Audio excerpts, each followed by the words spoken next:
Thank you.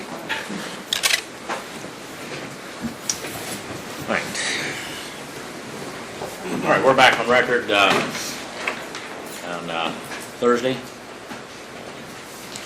June 16th, case of State versus Kevin Gaffin. The jury has returned, or is seated now, and we're still on the State's case.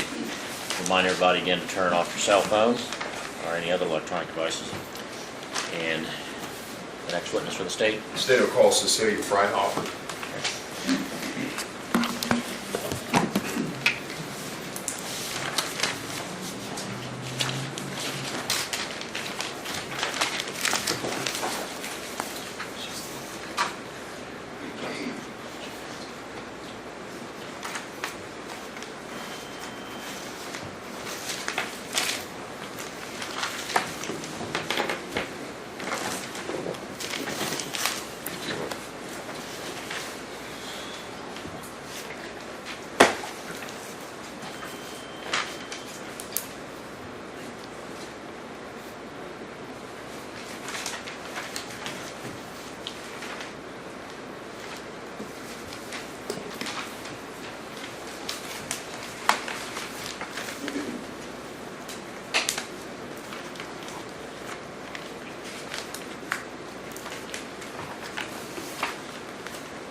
Is she here?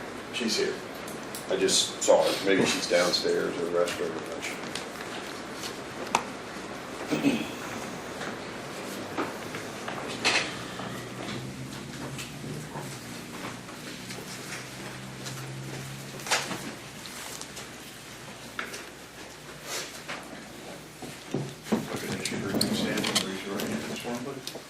Solemnly swear or affirm the testimony you're about to give will be the truth, the whole truth, and nothing but the truth, so help you God. I do. Thank you. Please be seated. Thanks. May I inquire? Good morning, ma'am. Good morning. Can you state your name and spell your last name for the record? Yes, it's Cecilia Freihoffer, and it's F as in Frank, R-E-I-H-O, F as in Frank, E-R. And ma'am, who are you currently employed with? Cincinnati Children's Hospital at the Mayerson Center. And what capacity? I'm a social worker and a forensic interviewer. And if you can, outline for the ladies and gentlemen of the jury your education background. I have an undergraduate, a bachelor's of science in sociology, a master's degree in social work, and I have my LISW in social work. And so you've been essentially involved in social work your entire professional career? Yes, And how long have you been doing that? 25 years. And just in general terms, what does an LISW or what does a social worker do? There's lots of different kinds of social workers, but social workers are people who want to make sure that people are safe, have what they need to live a safe, healthy life.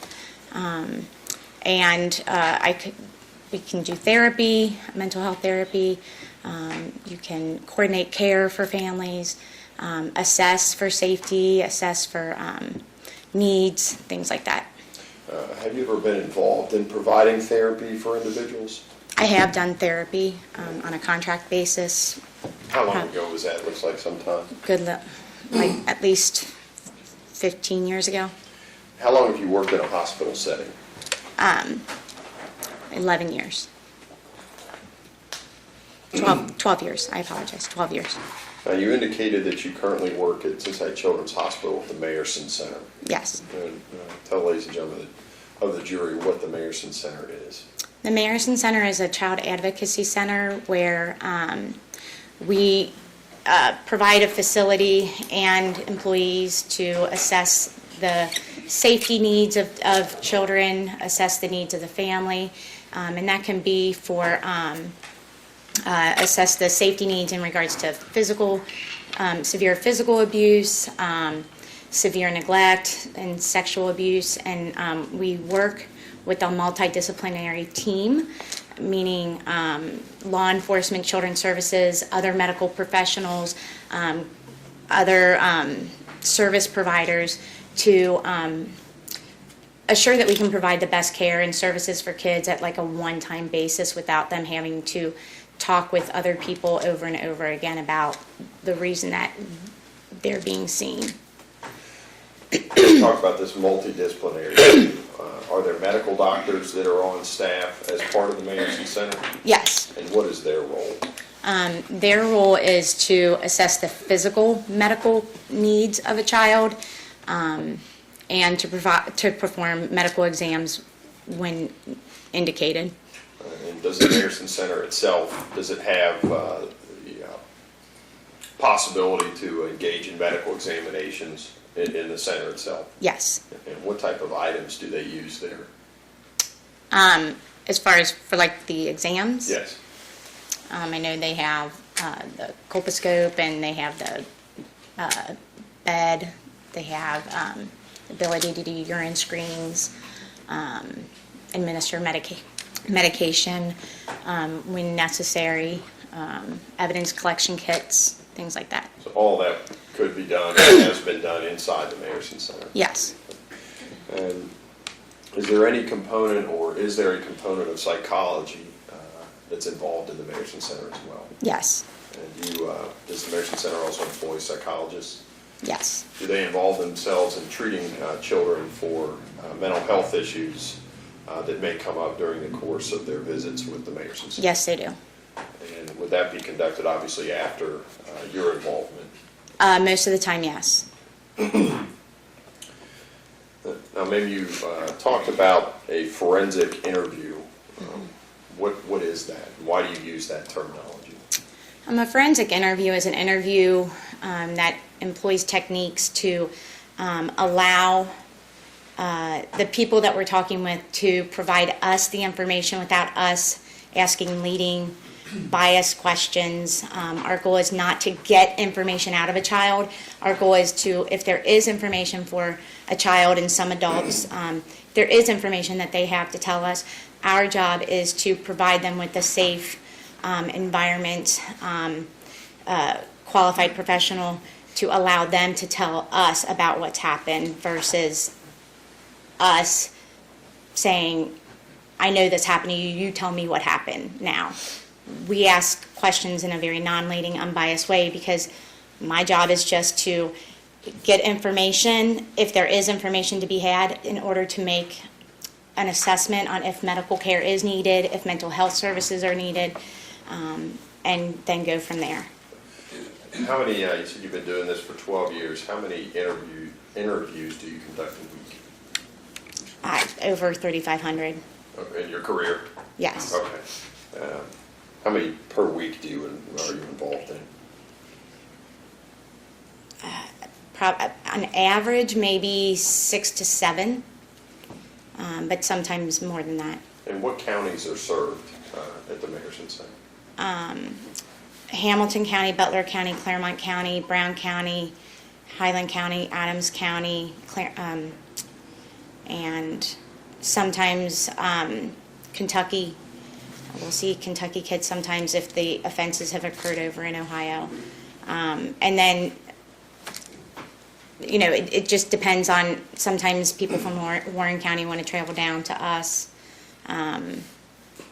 any of the south region area. Now, are you or have you been involved in team meetings at the Mayerson Center? Yes, I have. And just tell the ladies and gentlemen of the jury what those team meetings are and what the purpose is. Team meetings, again, are a multidisciplinary team meeting where when kids, say, experience significant physical abuse or there are questions about injury, of if they were inflicted injury, and sometimes sexual abuse as well, on younger kids that say are nonverbal.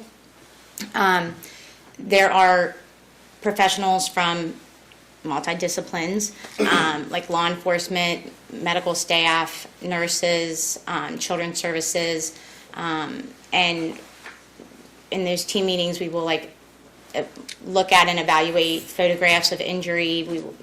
We discuss what the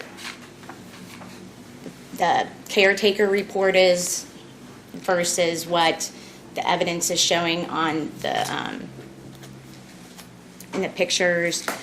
Could this injury have happened that way? Could it have not happened that way? Sometimes we're like, yeah, it could totally happen that way. Other times it's obvious there's no way those injuries happen that way. But it's a group discussion to come up with multi-hypotheses of, could this have happened that way or could it have happened that way? Just to fully assess, the situation, because it would be inappropriate to go in with tunnel vision and say this is how it happened and not have any discussion about it. And ma'am, I'm going to show you what's previously marked as State's Exhibit 7. Just take a minute to examine that document if you can. When you feel comfortable, tell the ladies and gentlemen of the jury what that is a copy of. This is a copy of my CV. Now, ma'am, last year, and I'll turn your attention specifically to March 6th of 2015, did you have the opportunity to come in contact with a Ryan Applegate? Yes, I did.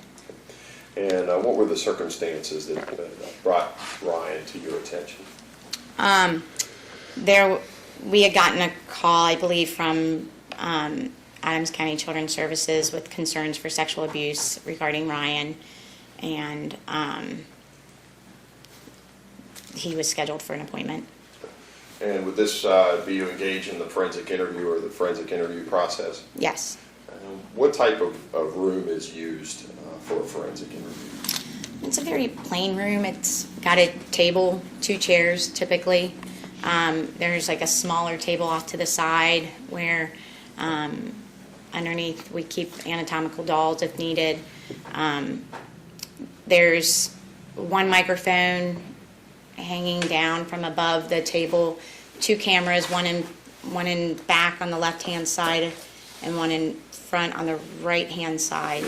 In the larger interview room, there is a double-sided window. It's dark, basically. It's not a mirror, but it's dark, and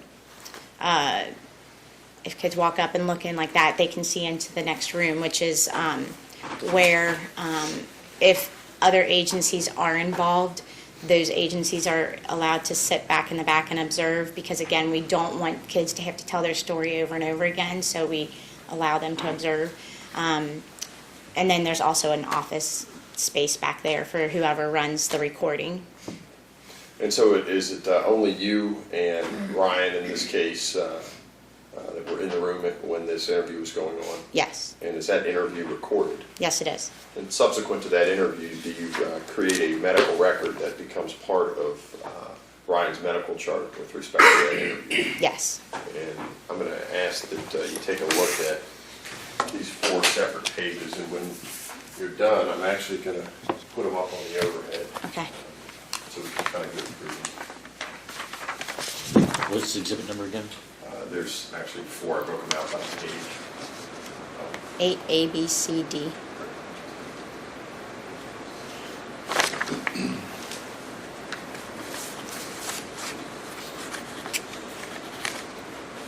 Actually, there's 5 pages. Is it A, B, C, D, and E? Yes. Yes, this is my write-up summary, my summary write-up of my interview with Ryan.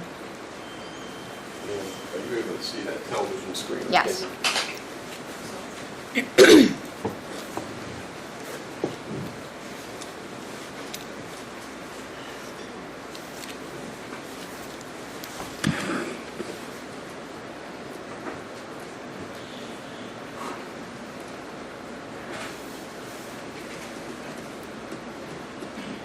Ma'am, this spot that we're looking at right here, what is that the start of? That's the start of my social worker note. And this appears to contain just general information about Ryan, date of birth, things of that nature. Correct. And you would do that in every type of examination or interview? Yes.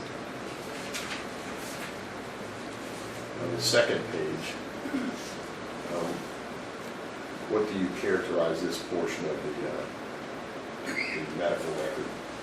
Again, it's part of my social worker note. It provides information about how the child was referred to us, how long my interview was, what he was being seen for, who the alleged perpetrator is, and it also provides any history that we might have prior to the interview. And then it's the start of the summary of my interview with Ryan. And is this a summary of the interview that's also recorded? Yes. Have you had a chance to review that interview? Yes, I have. Did Ryan Applegate disclose any type of sexual abuse during the course of your interview? Yes, he did. And what did he indicate took place? He indicated that his mom's ex-husband, Kevin Gaffin, forced him to the ground on 2 occasions and Kevin inserted his penis into Ryan's rectum, and as well as threatened to kill him, threatened to kill Ryan's family, and if Ryan's family was killed, then Ryan would have to go and live at the children's home. And Ryan also talked with me about how Kevin would drive him up to the children's home, open the door, and say, "Is this where you want to live? Is this, if you want to live here, you tell him you can live here because I'll kill your family." Did he indicate or did you ask him whether he was shown any type of pornographic material? Yes. Reference, this becomes 8C. This appears that you have contained that in your note as well. Yes. And ma'am, this portion indicates an assessment. What is the purpose of that assessment? It's to assess if what the child is reporting is consistent or concerning for sexual abuse, because there are times where, based on what the child is telling us, we can't tell if it's of a sexually inappropriate nature or not. So the first part of the assessment is to kind of discuss how he was in the interview, his mannerisms in the interview, and to assess if what the child is reporting is consistent and concerning for sexual abuse. And also we discuss if there's an indication for an exam or not. The second paragraph is about, Before you go through that, let me just kind of, what comes into play, or what factors come into play whether you're going to make a referral for a physical examination? If there's any type of penetration, I would definitely recommend an exam, whether it be oral penetration, digital penetration, oral penile penetration. But we would also take into consideration on if the child is reporting any medical complaints at the time that it happened, if there was any, if the child is able to describe possibly like ejaculate or any blood, any side effects, any pain during the abuse. We would also, do an exam if a child is just worried about their body, that people will be able to look and tell that something happened. And we use the exam just to put the kids and the parents as well at ease, to let them know, we're checking to make sure that their body looks normal and healthy, and we want to make sure of that. And 95 to 98% of the time, it is normal, but there's that chance that it's not going to be normal, so we want to check. We're looking, they could have discharge, they could have signs of another STD. Did you recommend blood work in this case? Or did you recommend a medical examination? I did recommend a medical exam, yes. This second paragraph references a trauma symptom checklist for children. Yes. Can you just describe what that is? If you were- A trauma symptom checklist is a tool that we use. It's not to diagnose a child, but it's a tool that we use to get an idea on a child of, say, a certain age, say 13, 14, the results or their responses are compared with responses of other, say, 13-year-old male or a 5-year-old female. They're same age group, same sex. Their responses are compared with those of the same age and sex, those who have experienced some sort of trauma, any type of trauma, and those who have not. And what it's looking at is frequency of the behaviors, because we know that when kids are experiencing emotional distress, they will have an increase in behaviors. And so the trauma symptom checklist just looks at, are they doing these things on a higher frequency level, and could it indicate emotional distress? Was he experiencing emotional distress based upon the interview as well as the trauma symptom checklist the day you saw him? Oh, definitely. During the interview, for sure. And then on the trauma symptom checklist, yes. So were you concerned about his physical safety at that time? Yes. Did you make any, turning to 8D, did you make any plan or requests or recommendations for follow-up treatment or how to handle this particular disclosure? Yes, I did. I was recommending therapy, but fortunately he was actually already in therapy. I spoke with Mom about ways to assure his safety, because he had told me about, just kind of not wanting to have to deal with the thoughts of what happened and remembering what happened. So I talked with Mom about safety precautions to put into the home, and also provided Mom with tip sheets and resource information on how to help kids deal with trauma. Did you speak with any medical professionals after you conducted the interview at all? I did. They were in agreement that he needed an exam. However, because of how long the interview had gone on for, and the time of day, and the fact that I believe that Ryan had something that he needed to get to, everyone, even though Ryan was nervous about an exam, he understood the reason for the exam. And so what we did was we scheduled him to come back on another day for an exam.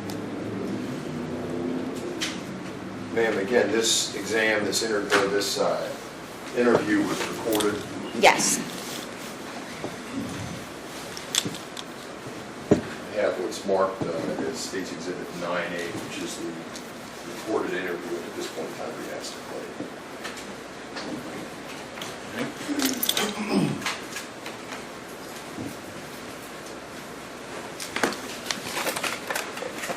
Ma'am, couple questions while that's being set up.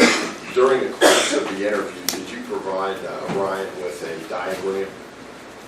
Anatomical drawing, yes. And what was the purpose of that diagram? I've heard genital areas be referred to as so many different things that I can't assume that when a child says butt, that they mean butt, because girls will refer to their vagina as a butt as well. So it's a way for me to solicit from the child what it is they're actually talking about without me saying, oh, do you mean the penis? Or, oh, do you mean the butt? But also, too, he was having a very difficult time saying the words to me about what specifically happened. And he was able to tell me that what happened involved body parts. And in order to prevent him, making him tell me something that made him feel so uncomfortable, which would, again, further traumatize him, I asked him to show me on the drawing what body parts were involved. And I'll show you what's been marked as State's Exhibit 10. Yeah, that would be the male anatomical drawing of a small child that Ryan was able to identify body parts on for me, of what body parts were involved. At this point in time, I'd ask to play it. Yep.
red's on. Is it on? No, it's not. Put that down. I need to push it. There you go.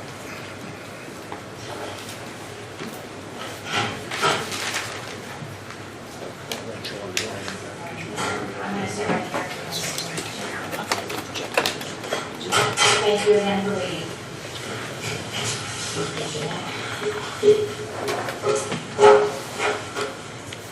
Any questions right now? I saw you all in the room, so nobody's back there. Sometimes there are people back there, but I was just back there, nobody's back there. And we do videotape, because things that we talk about in here sometimes are things that, like, kids don't want to talk about over and over again. So with us videotaping, it does help prevent kids from having to tell their story over and over again. It doesn't, even this is the only time that you can maybe we have to talk to somebody, but hopefully at night you only have to talk to 5 different people. Does that make sense? You're okay with that? All right. If you don't remember, my name is Cecilia.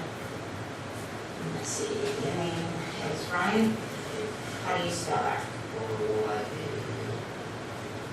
I see all kinds of spellings for that name. So, how old are you? When's your birthday? 9/7/2001? September 7th? Okay. If I repeat something that you said and I repeat it wrong, I want you to tell me that and correct me, okay? Because I'm going to talk about things that are real, things that are true, things that really happened, things that you know for sure. So if I repeat it and it's not right, I want you to tell me because that's not really true, okay? Or if I ask you a question that you just don't know the answer to, it's okay, just tell me that. I don't want you to, feel like you have to give me a specific answer. I'm not looking for anything specific. I'm just going based off of what you tell me. Or if I ask you a question that doesn't make sense or you don't know what I mean, tell me that. Okay? So while we're talking today, Ryan, you promise that whatever we talk about is going to be the truth? All right, thank you. All right, so you're 13 years old. Do you go to school? Yeah. What grade are you in? Where at? So 8th grade is in Manchester High School? Yeah, they don't have middle school. There's elementary school class, like pre-K through 6 all together. Okay. Only they're attached, you won't go all the way together. And it's just 8th, 9th, 12th, well, 7th. So they're 7. Yeah. Okay. Tell me about 8th grade.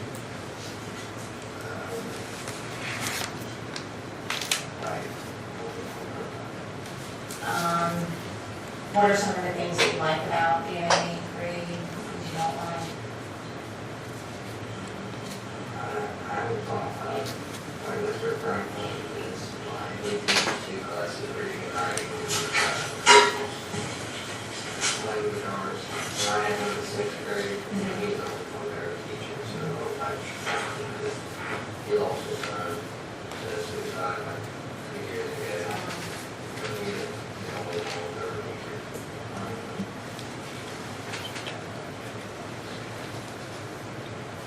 I have a hard time in school.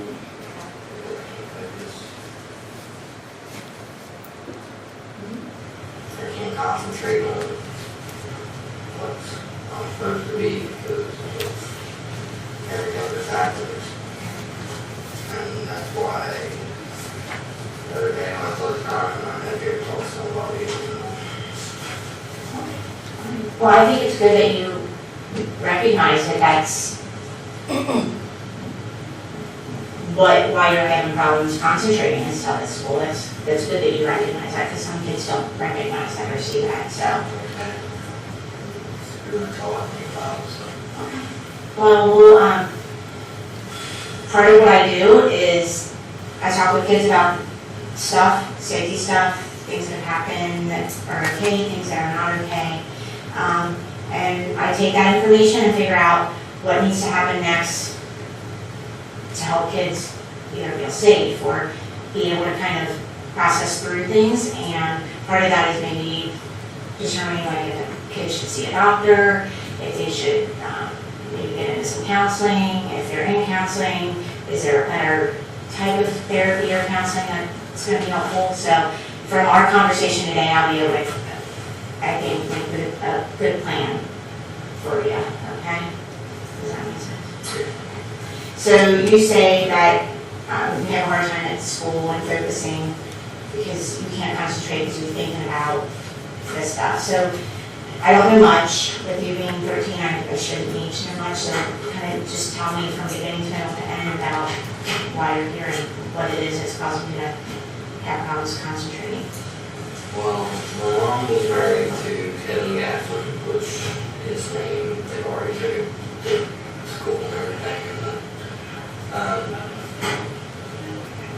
In 2008, I believe, was when this first came out because my aunt had seen she seen signs of something that happened to me, and they called the caseworker, which is Bruce England. Well, Kevin always told me if I ever told anybody that he would kill the rest of my family. I never had anybody, and I ended up going to the children's home, and that's why he always kept me at the children's home for a whole 7 years. He was married to my mom. Like he would take me up there and open the door and say, "Is that where you want to go?" Just because he knew how I could intimidate me, I guess, and so I denied it when Bruce asked me about it, and Bruce tried to get me to tell him, but I really didn't want to. And so then all of my mom being married to him all those years after that happened twice, mom always wondered why I didn't like him and why I wanted him to leave, but I never wanted to tell mom because she was happy with him, and if my mom's happy, I don't want to mess that up no matter what happened to me. And just here lately, it's been bothering me or what have you.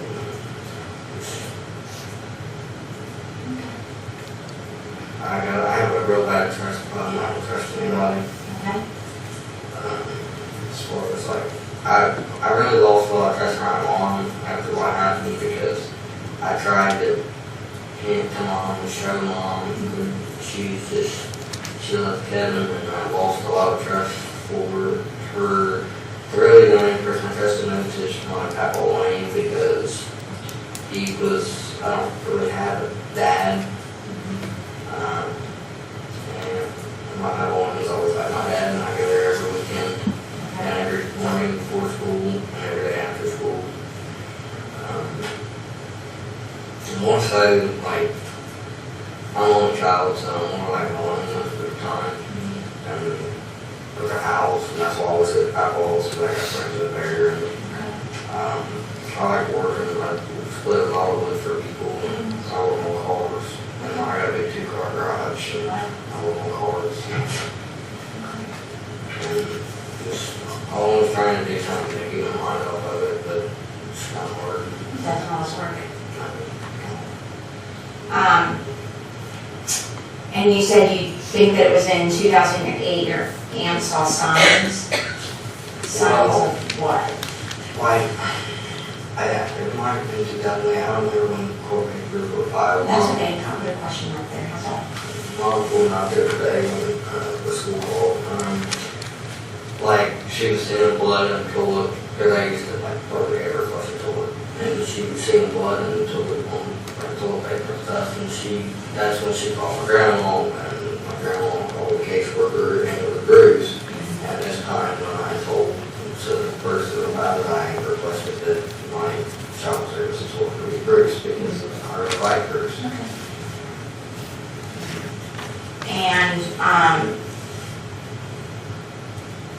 And like I said, correct me if I say something wrong, that you had talked about that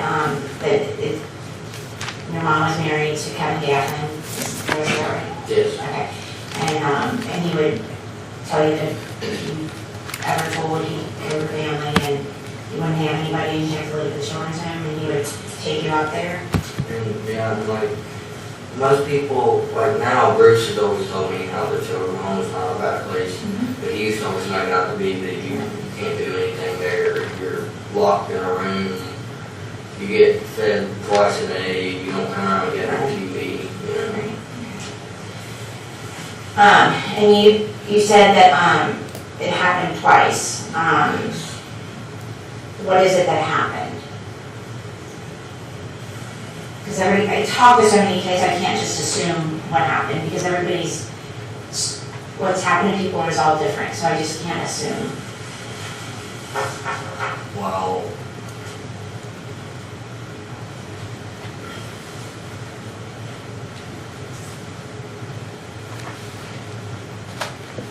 And please don't feel like you have to censor yourself, okay? Just use whatever words you want to use. one day my mom left for work, and it said a little bit before they were married. My mom left, she was working in the hospital at the time, because I remember she had that cool Kyle SS that I loved, and then she sold it.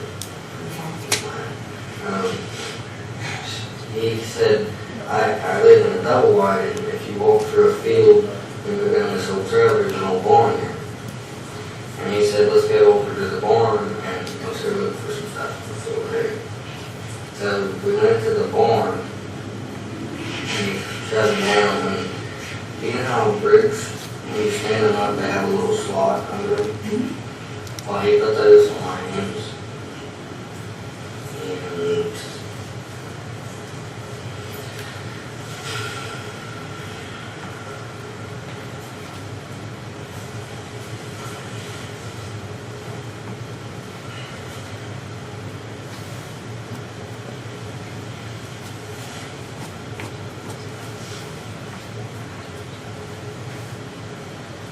this is hard to say. Yeah. Take as much time.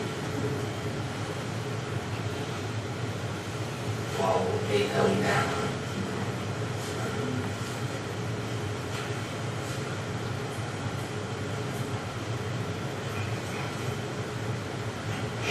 So you said, let's go to the barn, Yeah. and you said he sat you down? He shoved me down. Oh, shoved you down, see? Thank you for correcting me. Because the barn, it's like, it's an old barn I've had, where on the property we live, it was my, they was like, my own elementary school barn, they used to plant stuff in the back, and it has a chicken coop on the front, but it's falling apart now, and then the big barn, and on this side of it, there's a thing with a bunch of old tractor tires and stuff in it. And this one is like, it's got lots of baby toys, and then just a bunch of junk on the floor. So was this during well, yes, you remember what grade you were in when this happened? I remember first grade, because when Bruce came to question me, I got pulled out of Miss James's class, Okay. and Miss James was my first grade teacher. Okay. And where did you live? Like you said, in a double wide, do you know what the address was? 270 and 2770 H Road. We never moved to Lewis. Oh, it's the same house, okay. Thank you. All right. So you're in first grade, and was this during the school year, or was it during summer break? Oh, well, I don't know, you tell me. Was it during the school year or summer break, or? School year. And it was on a weekend. No. Maybe it was on a weekend. Because I remember Mom had to go, and my mom had to go to work for something, and she left at like 9 that morning. Because I remember she used to work with Christy, and Christy used to always cut my hair all the time. Because she was a barber, and she worked at Brown County. Brown County Hospital? Yeah, but when it closed, then she just became a full-time barber, and I used to still go, get my hair did there. And did your mom usually work Monday through Friday, or on the weekends, or? Mom usually worked Monday through Friday, but I think it was like a Friday, and I was off school Okay. for something, and when my Angie had seen it like 2 days later, and then that's when the Bruce had come and messaged me. Bruce gave me his card, and I think I still got it in my wallet right now. He gave it to me like, we're coming up on 7 years, and he gave it to me like almost 7 years ago. And you said that, your aunt's name is Angie? Angie Day, yes. She lives in Florida. And the markers and the pens and the paper, they're for you if you want to doodle or draw or whatever while we're talking. You don't have to stare at me the whole time if you don't want to, okay?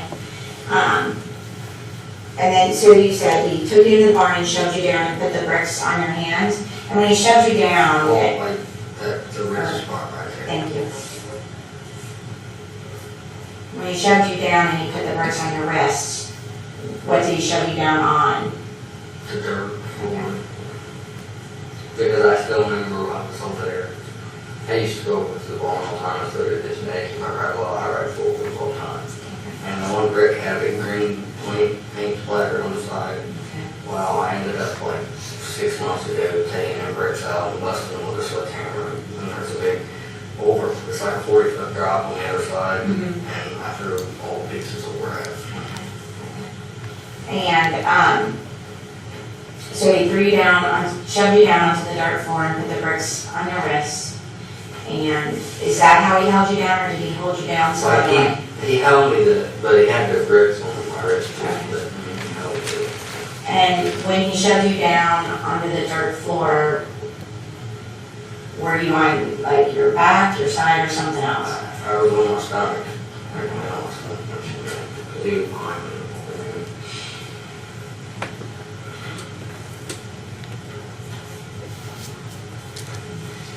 And so he shoved you down, you were on your stomach, and he's holding you down, and you have the bricks on your wrist, and he's behind you, and then what's the very, very next thing that happened after he shoved you down onto your stomach?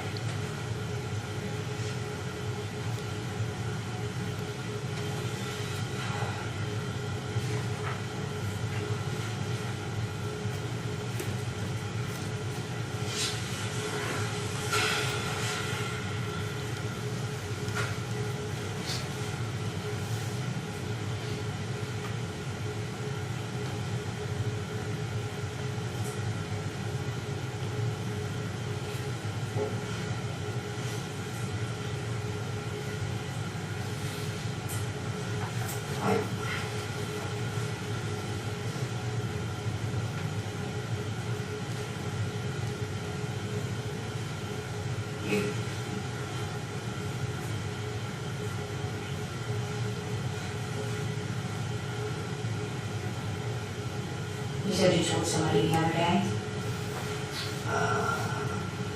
Miss Wilkins, she didn't know the story.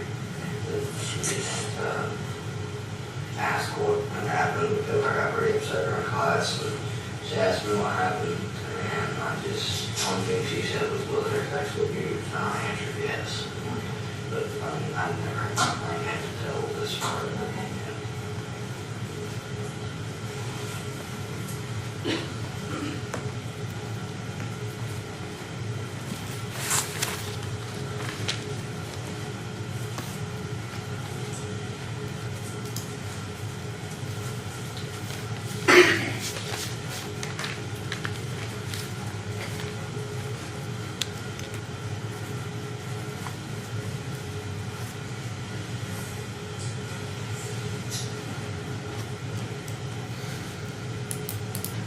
Like, you took my pants off while I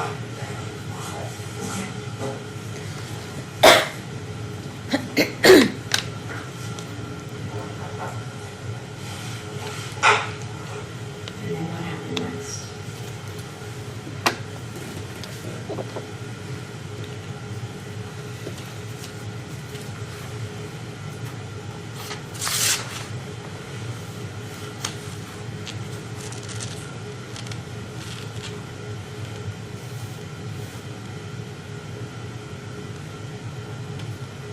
he did something.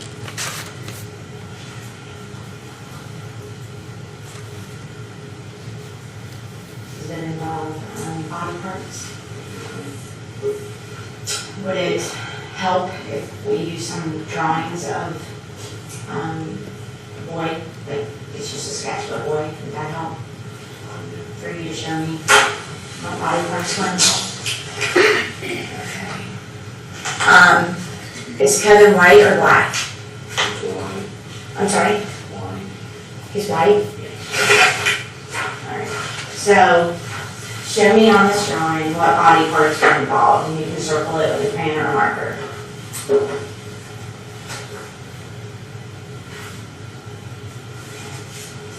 And what do you call that body part?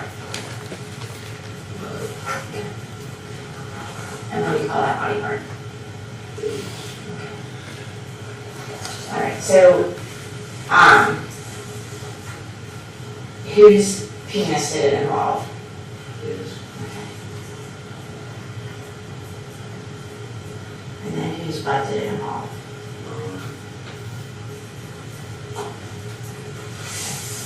And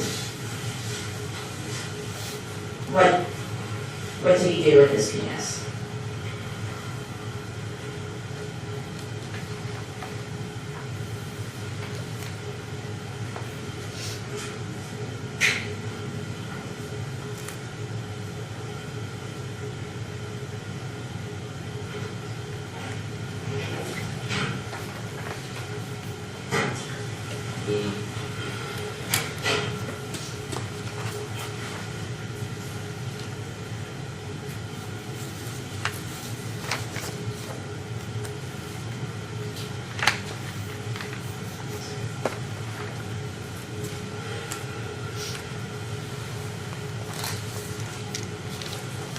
he put it,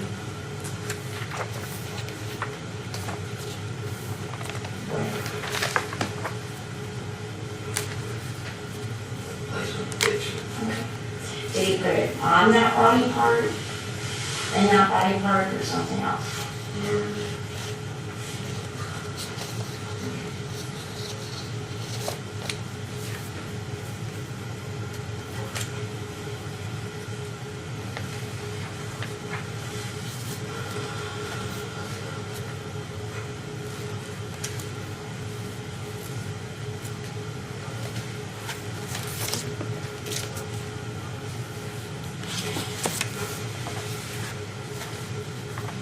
And,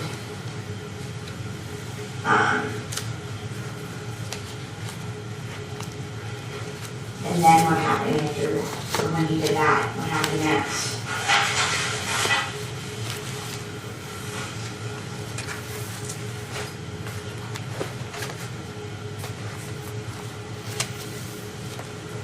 I guess he did what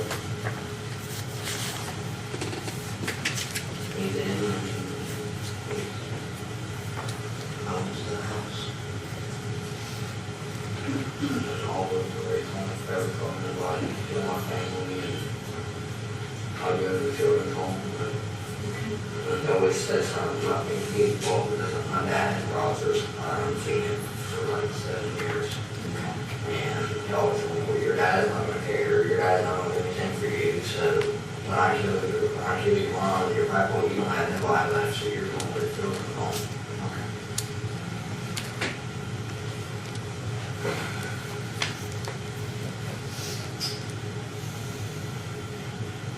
How did you know that, like this time, like in the barn that you're telling me about, how did you know that it was over? You know, we get up.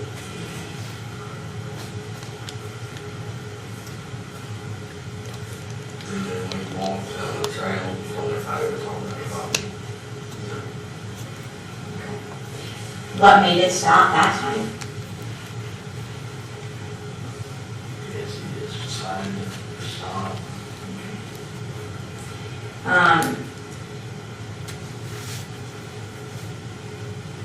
Did he have anything on his penis when he did this to you? Not that I remember.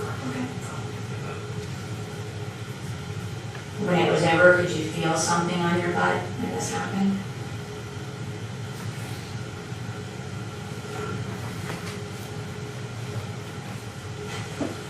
Did anything come out of his penis?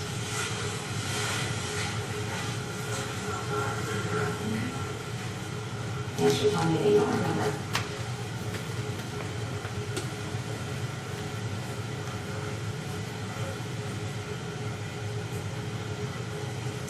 And you said you pulled your pants down. Do you remember, like, did you have jeans on, shorts on? Jeans. And He always wore jeans and like, she married him, her God was always tried to be like him. And dress like him, but then after he wore shorts all the time too.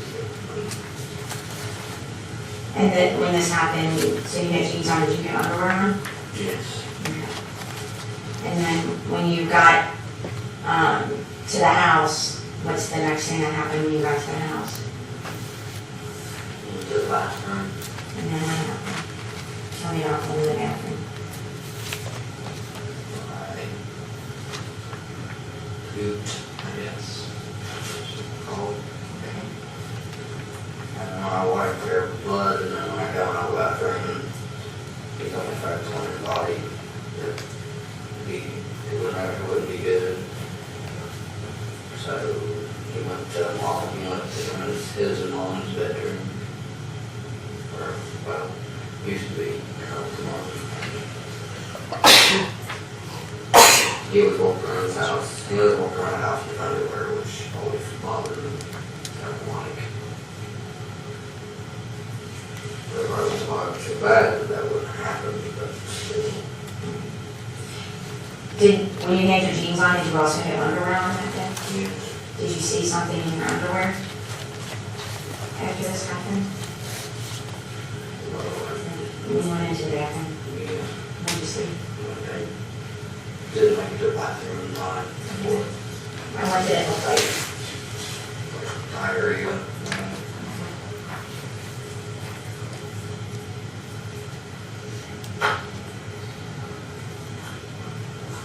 Did you say running or running? Started running. And,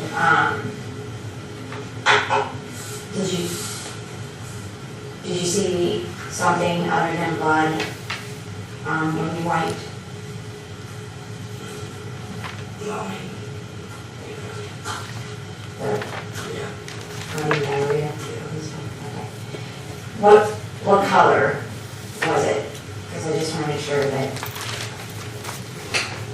not just what I'm thinking. Brown. Any other colors? I had the green. Oh, thank you for correcting me. Or That's all right. I think my allergies, I think, are acting up, so my ears are clogged. And I haven't taken my allergy medicine, so that's my fault. All right. And so you just went to the bathroom? Did you do anything else after you went to the bathroom? Before you went out? And what? I had The to bathroom? wipe the stuff off my arm. Okay.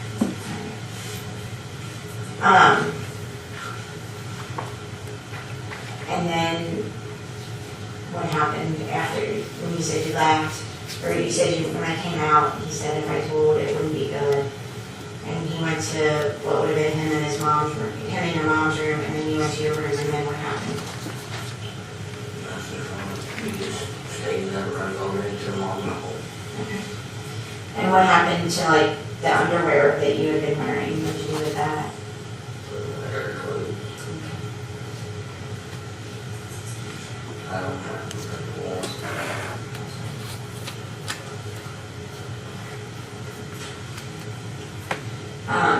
When he was doing this to you, could you hear something when it was going on?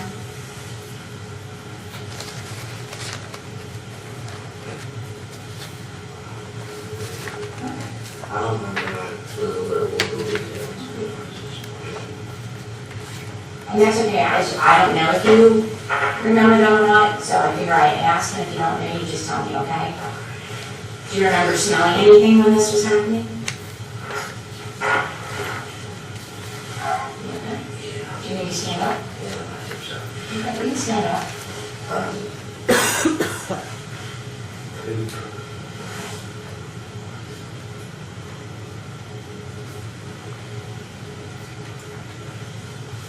And when he was doing this to you, what were you doing? Well, 'cause I see, because when I found my own couple of seven trouble in it, what you can do. I just didn't know if you were saying something or, Like, yeah, it's doing like that. oh, okay, So, that helps me understand. That's okay. You don't need to apologize to me, okay?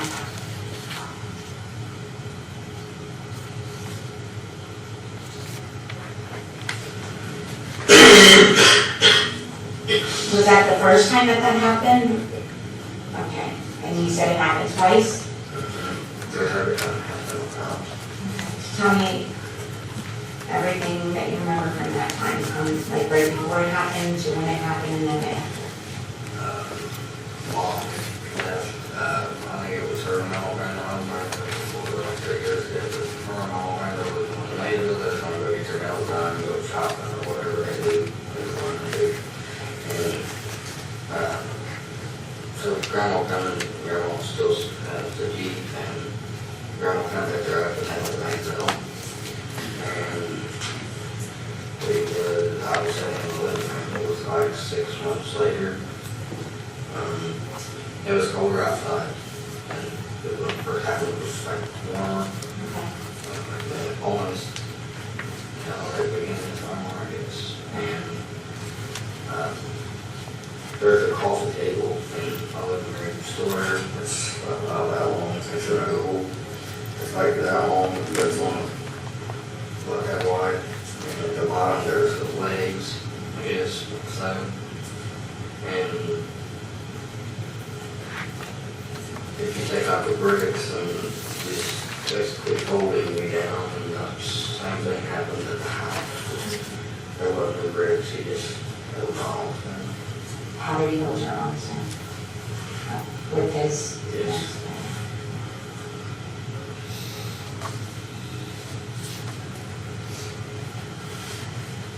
And then the same thing happened? Yes. What clothes did you have on that time? What kind of clothes, I should say?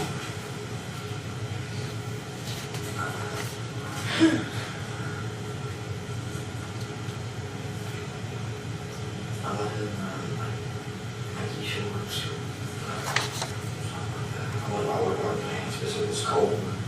And I would go outside. Back then I was more so a house cat, but now you can't get me in a house. So you had on Nike shorts, it was cold outside, do you remember if there was snow on the ground? No, I don't think it was snowing yet. I mean, I think it just snowed like a little bit once, but there wasn't much snow outside, it was just so cold. And were you still in school, or were you like on It was holiday break? Christmas break. Still in first grade? Yes.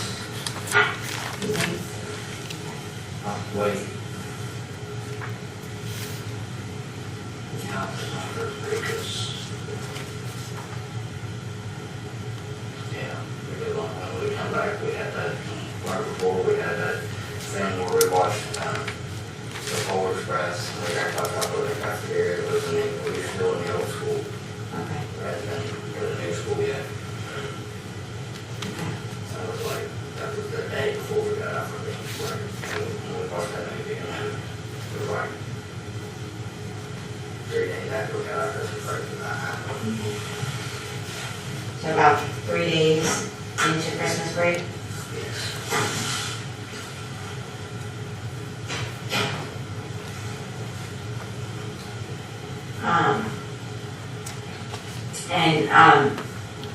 How were your shorts when this happened?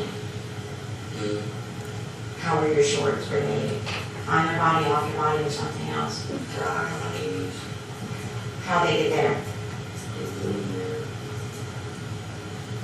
You said that your mom and Aunt Brenda, Minimal, Brenda. My mom's mom. your mom, your mama, and Aunt Brenda? No, Okay, sorry. minimal Brenda. Oh, thank you. So your mom and your mama, Brenda, who had a Jeep, Yes. she came, got your mom, and Yes. they went to, did you say Maysville? Yes. There's no place over there that he's always good to. Okay.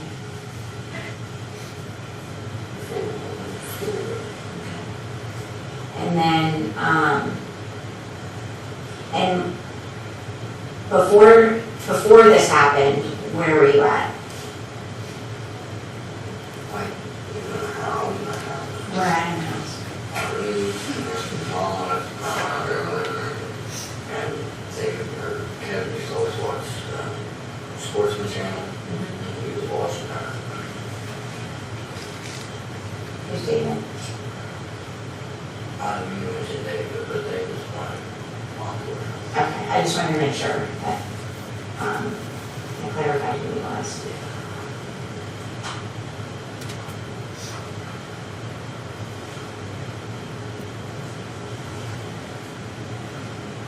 So he's watching the sports news channel. Yeah, I'm Jim. Okay. And you said you came, when your mom left, you came out of your room and went into the living room? And where in the living room did you go to? We used to have a broom couch and chair in there, and he was sitting on the couch.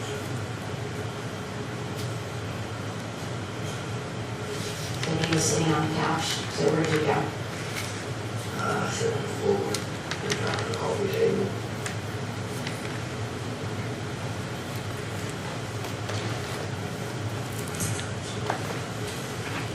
And then you sat on the floor by the coffee table, and then what's the very next thing that happened? He was pretty much walked right in and having right here. And your agent referred to you, what did he say?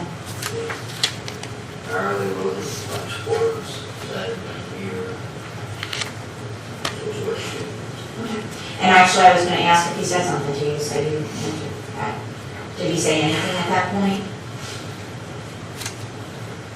He didn't honestly, he was, I don't remember saying anything. And then you said the same thing happened? Yes, the same thing that So this time, did he have something on his penis this time? Could you hear something while this was going on?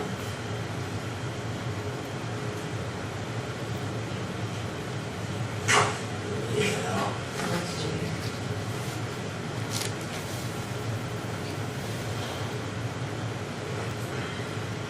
So it's kind of funny.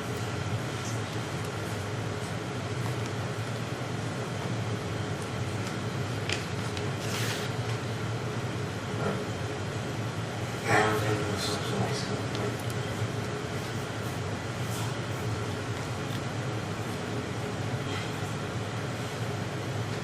That is a good bird. Skin was in it. I want you to understand.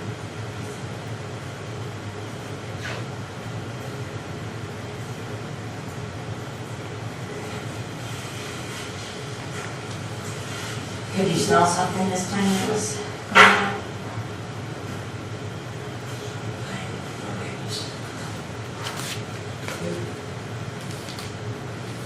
Not really like food, but, like, you know what the area smells like. Which area? Which one are you talking about? But The bud? Okay. So you could smell, like the smell of the bud area? I don't understand, thank you.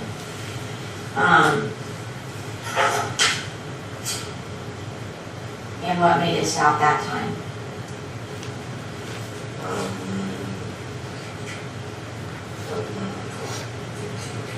I guess it was, Mom had been gone for a little over an hour. And I guess maybe figured Mom was gonna come back home. So how did you know that it was over? You know that?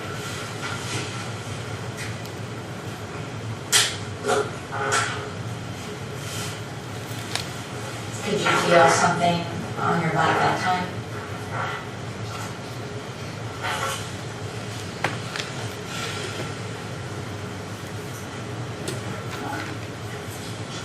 And then when it was over, he said he got up, and where did he go? I don't know. How were his clothes when this happened? He was in boxers.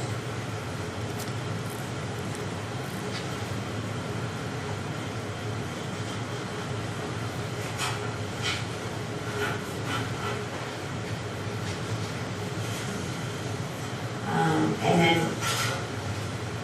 when it was over, what's the very next thing that you did?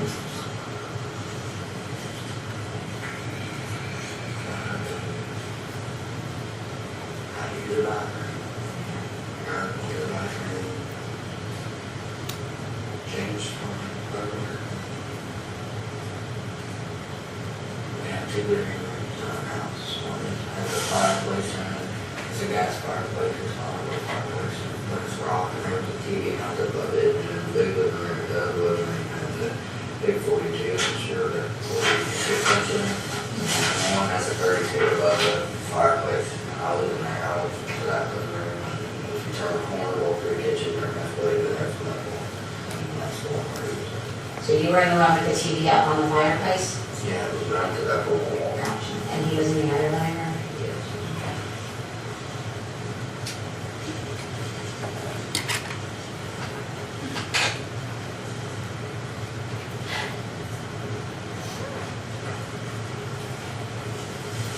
You said that you were on the floor when this happened. What was on the floor?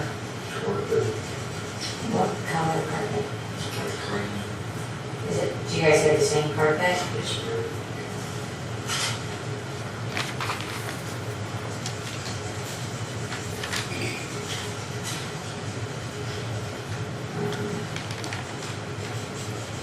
And you said you changed your underwear? So, what was in your underwear this time?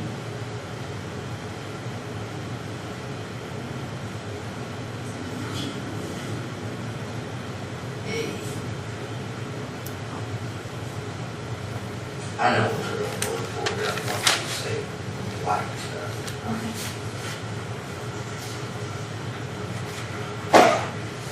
Is there anything else in your underwear other than white stuff?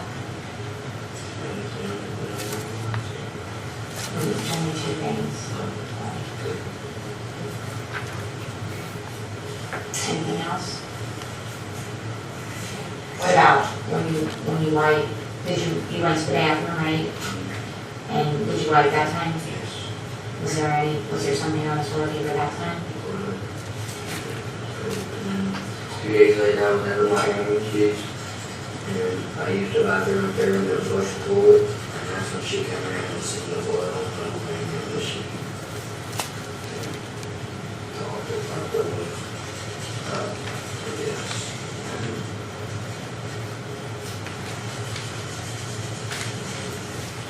Mom was just,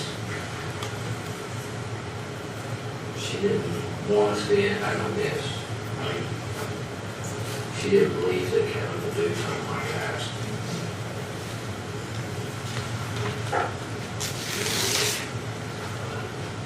That's why my mom, I had a hard time telling her some stuff, like telling her stuff and trusting her with her stuff because, she didn't trust me to believe me when I told her that. And so I don't believe in something like that, but, When you say she didn't believe you when you told her something like that, what is it that you told her? I was like trying to tell her that I wanted to leave. And she was saying, well, what are you leaving up? Why are you going to leave for that? I have a hard time looking at my mom and saying stuff like that. Like when I first told David was the one I had to tell because Mom thought it was because I didn't trust her, but it is one of these things I can't sit down with my mom and say things like that because I know she gets tore up and I get tore up too. So what is it that you told David? I told David pretty much everything, what had happened. And did you tell him what you told me, or did you use different words, or? Pretty much what I told you. I mean, he didn't, he knew, like, the whole penis and that thing. I never mentioned that.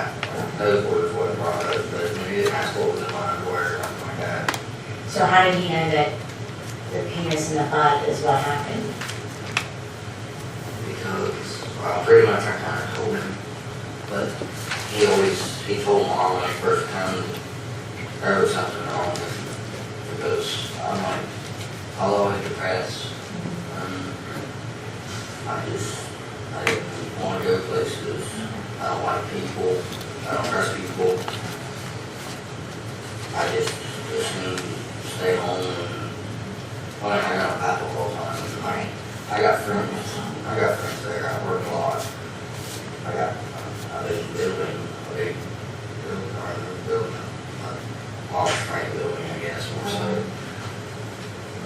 I wish it was my girl, and I love wood stoves. They're amazing. Yeah. They're pretty, but Yeah. one thing's got fire, I don't fire that well, because I fear burning. So did you, when you talked with David about it, did you call it something or like to where he knew what it meant? I told David, he pushed me down and did something like two, and I guess he pretty much knew what Got it. he wanted. Thank you. Okay. And you said that you had told your mom though at the time that you wanted Kevin to leave and she just didn't want to believe that he would do something like that. She never thought of Kevin like that, she never talked to him in a year to do something like that. I didn't, my mom, we've grown apart over, like, here lately. When we're getting closer now that we're starting to get this problem resolved, like, we just feel like we never do anything, we don't do much together, like, we'll go, we've been going out to eat a lot, recently going and doing stuff, but like, before, we never really did much. This time that you told me about that happened in the living room by the coffee table. Were you in front of the coffee table, behind the coffee table, or? And is the coffee table in front of the couch?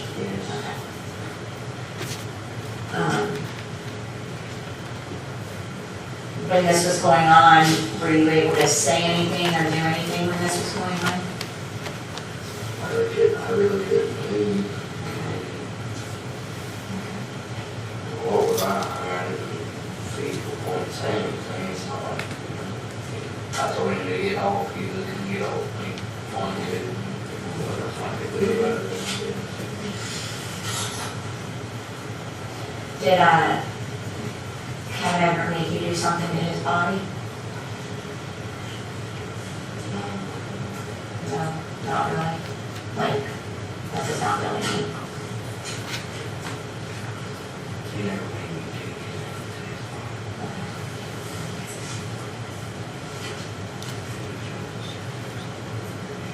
What scares me is Kevin's an idiot. I don't know how he is.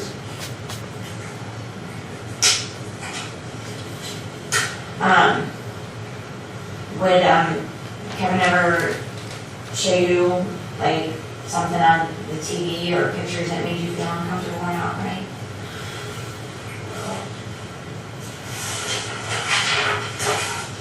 I thought my grandma Brenda bought me in Florida because I had a regular iPod 4 and my mom washed it. And so when we went to Florida, my mom said, well, you get down here, I'll buy you a new one. When we come back, Mom was still with Kevin. And he got on the little side, that internet. And pulled up this man horn is what it is, or the gate horn. And it was on, it was a black, I still have it today, sitting in my drawer, my dresser. I don't have a charger for it anymore. It was sitting in a little bowl because that's, at the time we had a sectional, a green sectional. And at the end there was round tables on both ends, and on this end he had a little bowl. We had a bowl there, and inside of the words and Mom used to jump in there and iPods in there. And when I come around the kitchen, he had my iPod in his hand. And at the end of the sectional, we had a big square coffee table with a big glass in it. And at the end of the sectional, he was sitting there, he was in his underwear. And I sat down beside him and he showed me that. And you said it was a man? Yes. Was it adult men or a kid man? Adult. Adults. And when he showed that to you, did he say something? He said, look at this. Always told Mom, always blame Mom, or always blame myself when I first told David. It was my should, I could have did something about it, but I didn't. I've been doing this long enough to where when I talk to kids about safety and body safety, and I just talk with them about what to do if someone ever touches them or makes them touch them on their body, I tell kids as soon as you feel safe enough to tell, you should tell. Because I know that people don't tell right away, and my hope is that at some point kids will feel safe enough to tell, and I'm glad that you felt like you could tell, that you realized it was affecting your life. I don't know what it's like because I've been there, but this I knew I didn't want to live no more. I didn't want to wake every morning, and that's all I thought about. And finally my girlfriend asked me about it, and I told her I've been taking her for 6, 7 months, taking her for a while. Because I met her like a long time ago. Is that the only time that he's shown you something that made you feel uncomfortable or not right? I was like, it was almost like I thought. Because I remember I used to help her with the little button on the back of them iPods where you can put a string on or something or hang on your wrist. I used to always play with that button. Okay.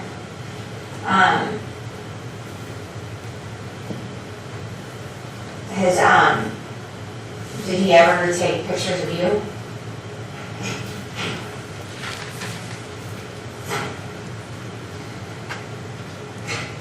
You said you never had to do something to his body. Has someone other than Kevin touched you in a way that they're not supposed to?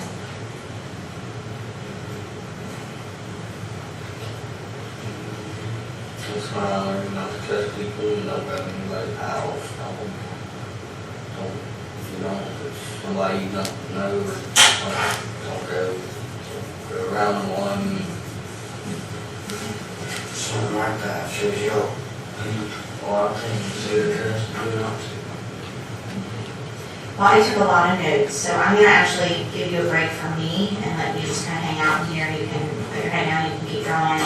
I'm gonna step out of the room, so I know at some point I did make a note someplace that I wanted to ask you about. So I'm gonna do a look through my notes to see if there was something else that I wanted to ask you that I haven't, or if I need to clarify anything, okay? I'll knock on the door when I come back in though, okay? I just want you to attend, we'll be here. 5 minutes, do you have to go to the restroom or something? No, I just didn't know how, we have to go to the crash track and start running that side now. I would say another 5 or 10 minutes in here, okay? I'll be right back, okay? Thank you. No problem, thank you.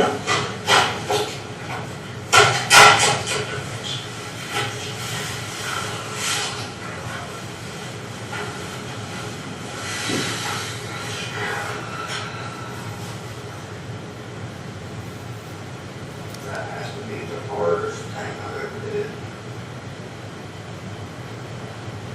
Wow.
standing if your head stops on you, really, okay?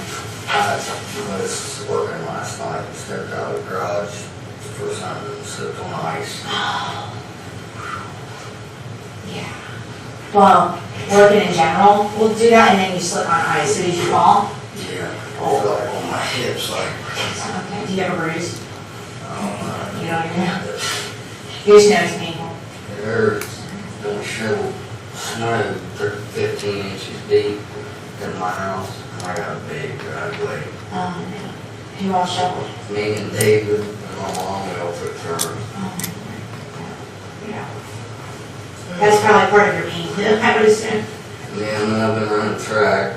Oh, yeah? I've been trying out for track, and I've been lifting weights too lately. What do you want to do in track?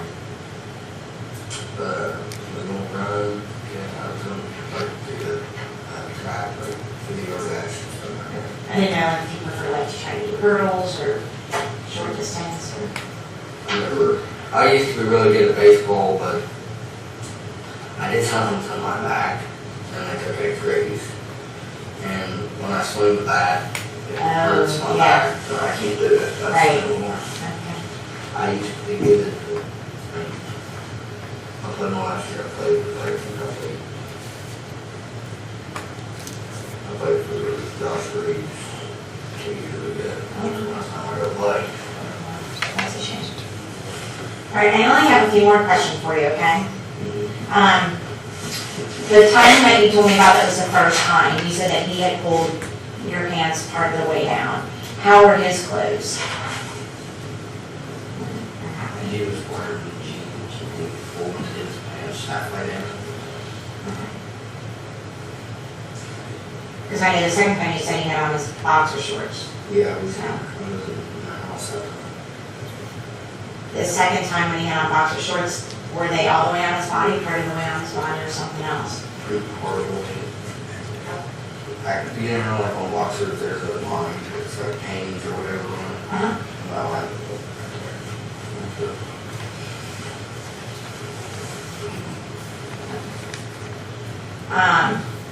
And I was making an assumption there, so I'm glad I asked, because that was not what I was thinking. You talked about how like one time he shoved you against a car and stuff. Was he ever physically abusive toward you? almost all of my life, over for 7 years.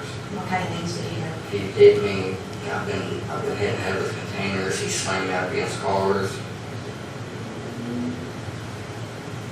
Did you ever have to go to the hospital or to the doctor? Man. The thing was, Kevin was a pretty,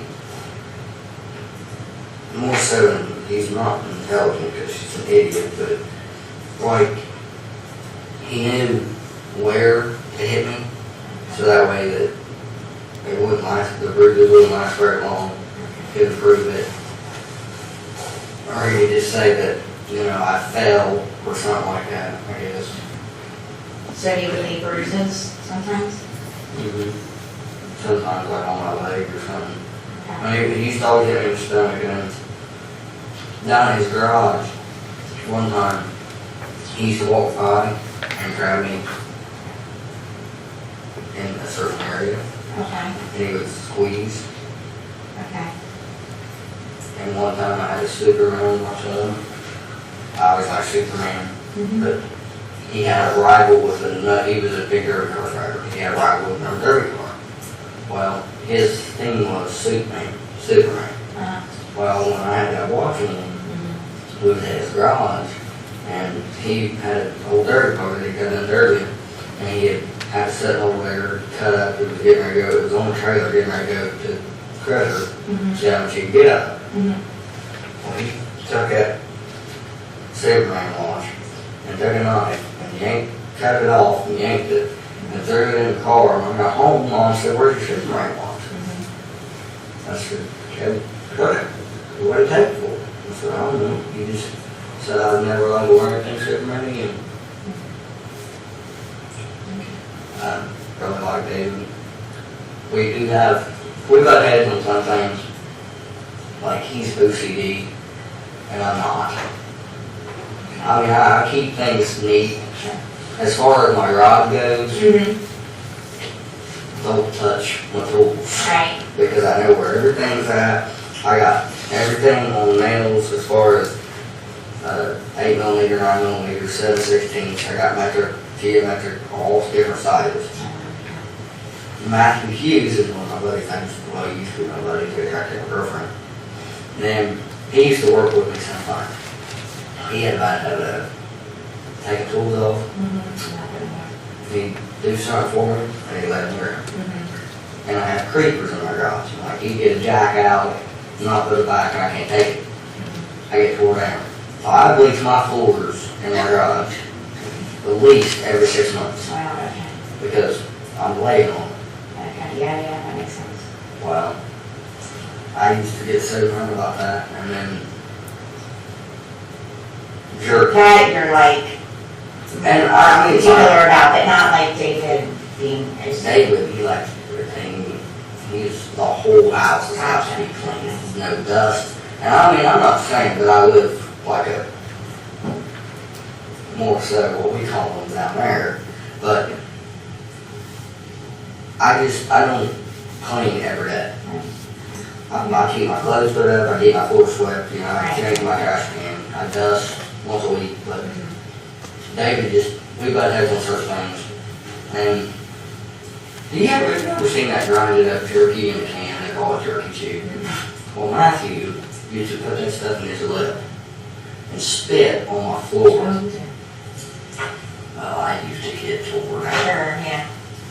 I'm like, that's not dip. If you're gonna do that, swallow it. Yeah, that's what it's made for, to eat. Right. Don't put your lip like dip. Right. So you said that David and your mom started talking, and then David and Paula broke up, and that's David and Paula was- consider him Superman. David and Paula was broke up Okay. before. Now, he was always Superman because dirty cars. Do you know what I'm talking Oh, about? gotcha, so he was, okay, got it. Yeah, that's what, in dirty cars, which is like that, Mm-hmm. his thing was always Superman. Got it, And that Kevin's was always the Punisher. gotcha, And he has a okay. tattoo on his arm, the Punisher. Okay, And David's got a tattoo right here of a Superman. got it, okay. And Darby and everybody has their own, like, love. I get it. And you said that Kevin and Paula have kids, how old are their kids? Braden is like 14, I believe, and Braxton, he's out of college. Okay.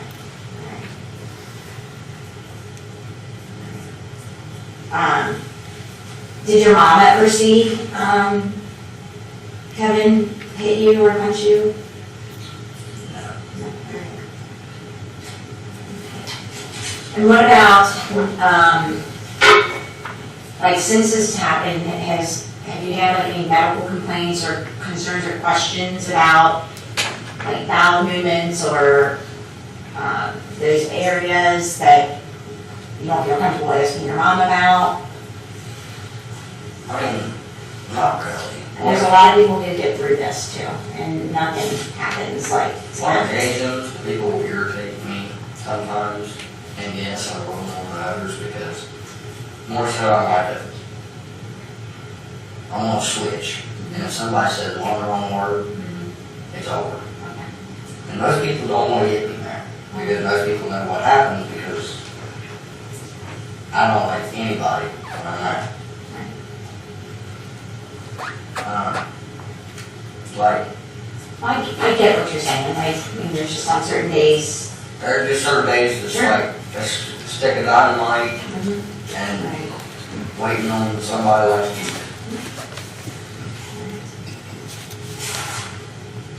All right. One thing I just want to say, God forbid, if this ever happens to you again, at the beginning you kind of talked about like that you didn't want to tell your mom that your mom was happy and you didn't want to upset her and you wouldn't ever do anything like that to upset her like that. Can you promise me that if God forbid something like this were to ever happen to you again, regardless of who it is and how your mom feels about that person, will you agree to tell someone if this happens and don't let your mom's happiness stop you from telling? In this, there's a thing I always believe in this world, I put people before me. I'm last. I'll take care of me when I take care of them. My mom and my papa are two things in this world that I would die for them. And just, I seen how happy mom was, and I didn't want to make her feel like it was her fault, which she does. But I try to tell her mom's my fault.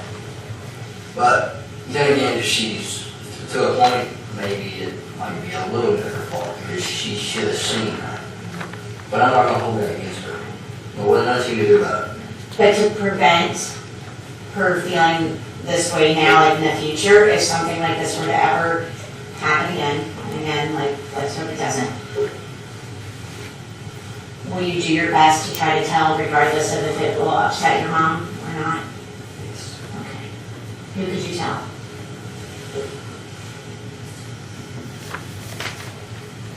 I'd rather tell her. Now, I can tell my mom before I can tell my papa.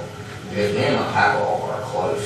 Like, we do everything together.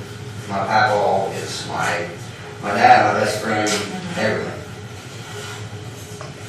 And every day when first I tell papa was pretty tore up.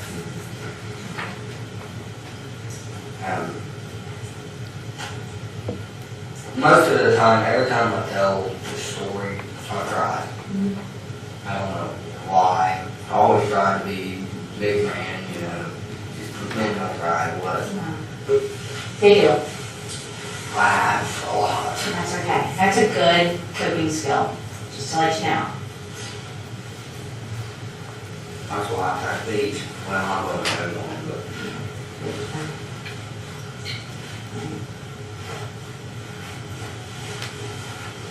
And you said you still have Bruce's phone number and stuff, right? Mm-hmm. You still have Bruce's phone number or his business card? I will do mine, yes. Is he someone that you could call and tell if you Oh, need yes. to? Okay. Because Bruce has told me that, you know, if you need somebody to talk to, you can call me at school and I'll come down. Okay, great. You know, if I feel like I need to, if you're too really upset, I'll take you home, or we'll go get something to eat and go talk about it. So if you didn't feel like you could tell your mom in the moment, or you didn't feel like you could tell your papa in the moment, I just wanted you to have someone that you can recognize as someone to tell. I'd probably got Bruce, because I like Bruce. I got, as a matter of fact, I got Bruce's cell phone number, because he gave it to me, his personal cell phone number. He said, just call me, and if I don't answer, when I get time, I'll call you back. I'll call you back as soon as possible. Well, I don't think that I have any more questions for you right now. I might in a little bit, but we're not going to stay in here, okay? Do you have any questions for me right now? Where's this go from here? Well, I will provide this information to Bruce, and if the police are not yet involved, I will contact the police. And then they will, both Bruce and the police will do their own investigation. My role is more or less to get the information and kind of determine, like, mental health care and medical care.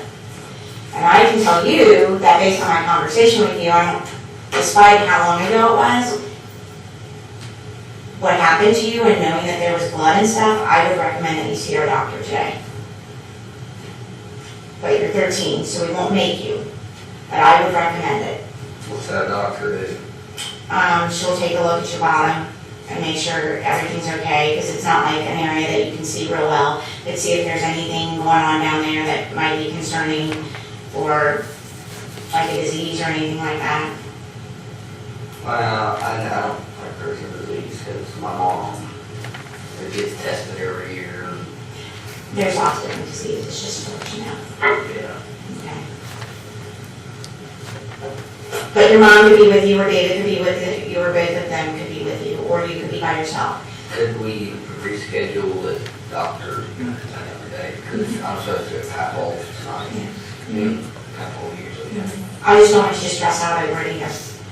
So, I just would recommend it, because we don't know if he had anything, because a lot of guys don't know that they have something. But my mom would have it, But you bled. And that's also a disease when transferred is through the blood. And if your mom did not bleed.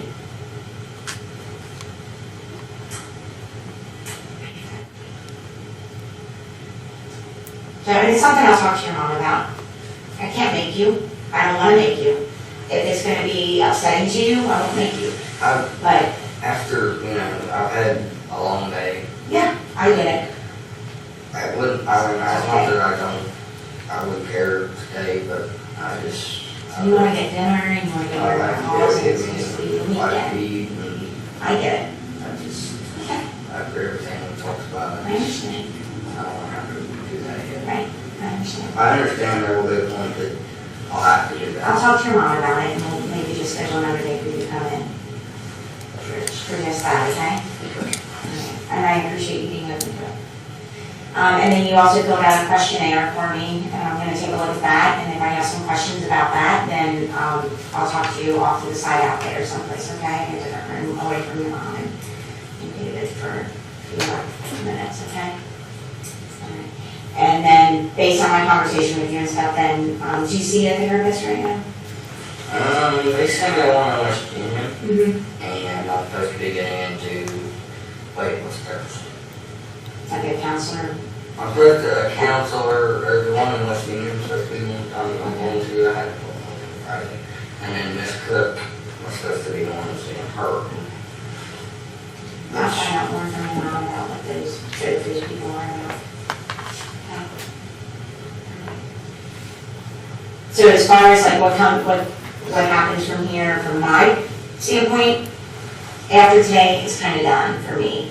I can't tell you what's gonna happen from the standpoint of the police or children's services. The one thing that Kevin always said, well, they're gonna take away from your mom. I don't want to be taken from mom. I get that. The last thing that the children's services wants to do is take you away from your mom, okay? Like I said, like I was speaking earlier, well, why would they take me away? She didn't do anything. Yeah, I mean, yeah. I can't tell you for sure what happened, but I know when they were new kids get to be at imminent risk of death or serious bodily injury or be exposed to someone that, like, that they're not supposed to be around or a parent not protecting their child from that person, that type of thing. And it seems like your mom's being protected at this point and not allowing them around you, so. Okay. You wanna head back out to the dinner? You wanna leave out there? Yeah. Thanks so much for talking to me.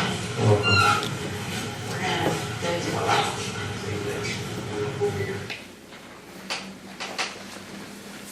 Council, do you have any more questions? No, Your Honor. All right.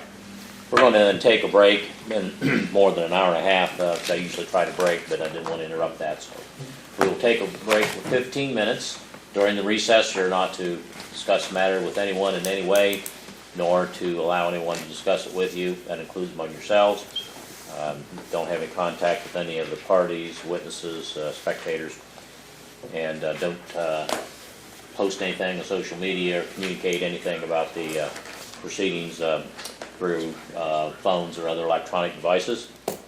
And when you're done stretching your legs or whatever you need to do, report back to the jury room. So we'll take 15 minutes.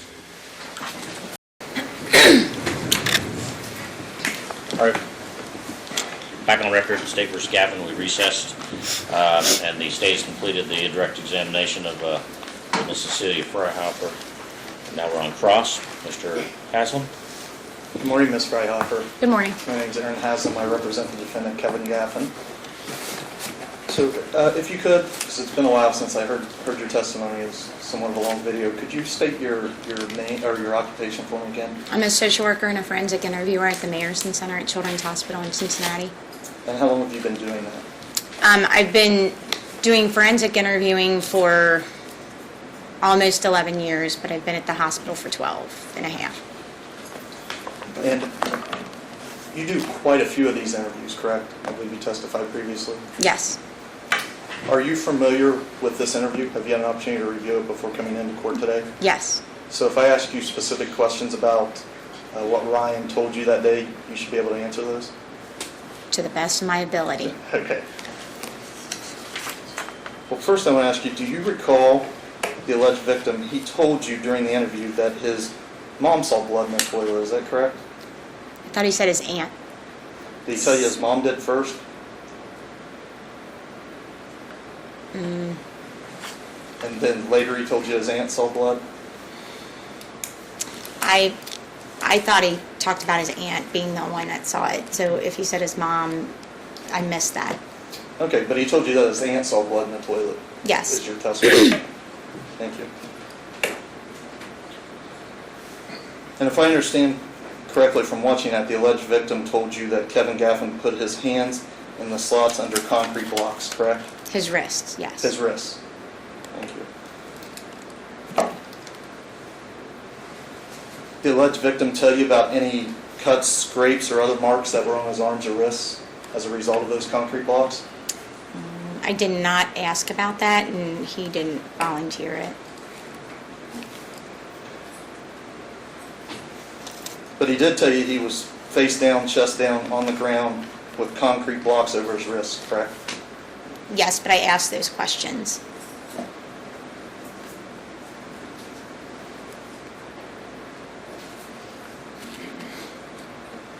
So exactly what is a forensic interview? It's a protocol used in interviewing victims or alleged victims of sexual abuse. We also use it when we interview like child witnesses to significant physical abuse, like a shaking situation or a murder. Or we use it with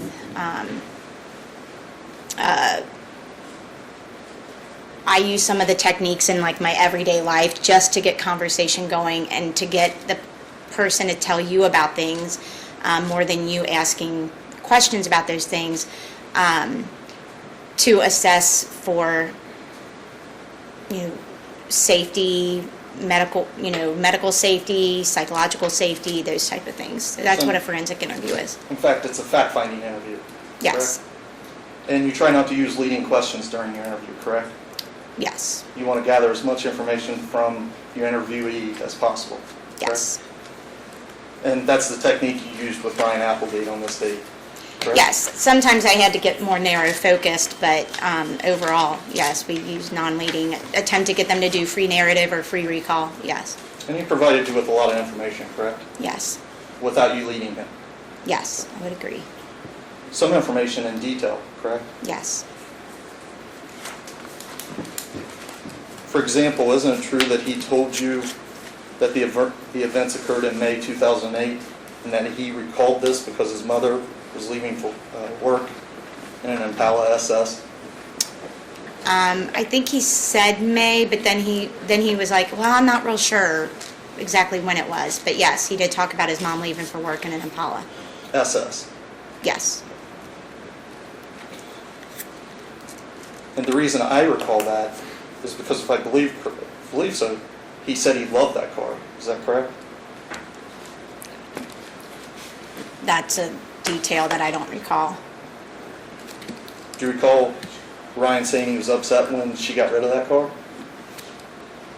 She being his mother? No, I can't say that I remember him saying that. Do you recall Ryan stating that on that particular occasion in May that his mom was leaving for work at Brown County Hospital? Yes. In fact, he stated it was like 9 a.m. in the morning, correct? Yes. He even went on to say that she was going to work or used to work with Christy, and Christy used to always cut his hair, correct? Yes. And if I believe so, he went on to say that Christy was a barber and she worked at Brown County Hospital, correct? Yes. Actually, I believe he said Brown County and you followed with Brown County Hospital, correct? Possible. Pardon me, possibly. Do you recall him saying, "Yep," quote, "yeah," but when they closed, then she, being Christy, became full-time, and I used to still go, end quote, talking about getting his hair cut. Yes. Do you recall him stating that he still goes to the barn all the time?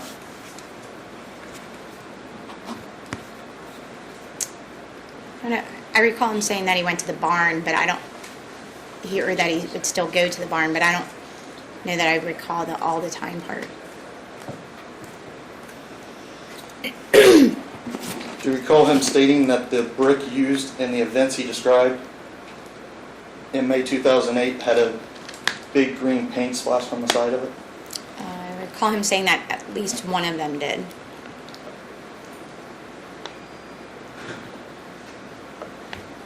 And referring to the events in May 2008, he stated that he had jeans and underwear on, correct? Yes. Do you recall him stating that he threw the dirty clothes in the laundry? Yes. Let's talk about the December event. He said in the December event, which I think he stated as 6 months later. I don't think he actually said December, correct? What he said was he thinks it was like 6 months later, but he thought that he was on Christmas break. He told you that Kevin used the coffee legs that time instead of bricks during the event, correct? Yes. He told you Kevin held his arms down, pulled his shorts down to his knees, and performed the act, correct? Yes.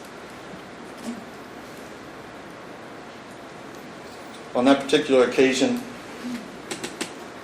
he stated that Kevin didn't have anything on his penis this time, correct?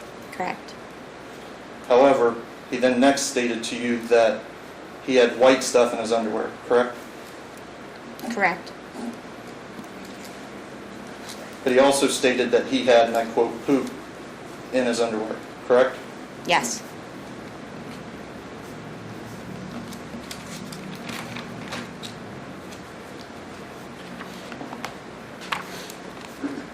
And do you recall towards the end of the interview on that particular occasion,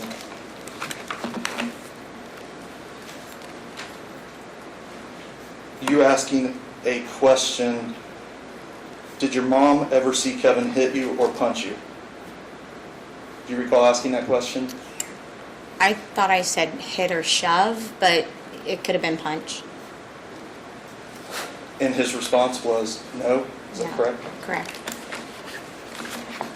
And again, the purpose of your interview is a fact-finding interview, Yes. and then you refer it out to mental health or medical health professionals along with investigative agencies. Yes. No additional questions. Redirect.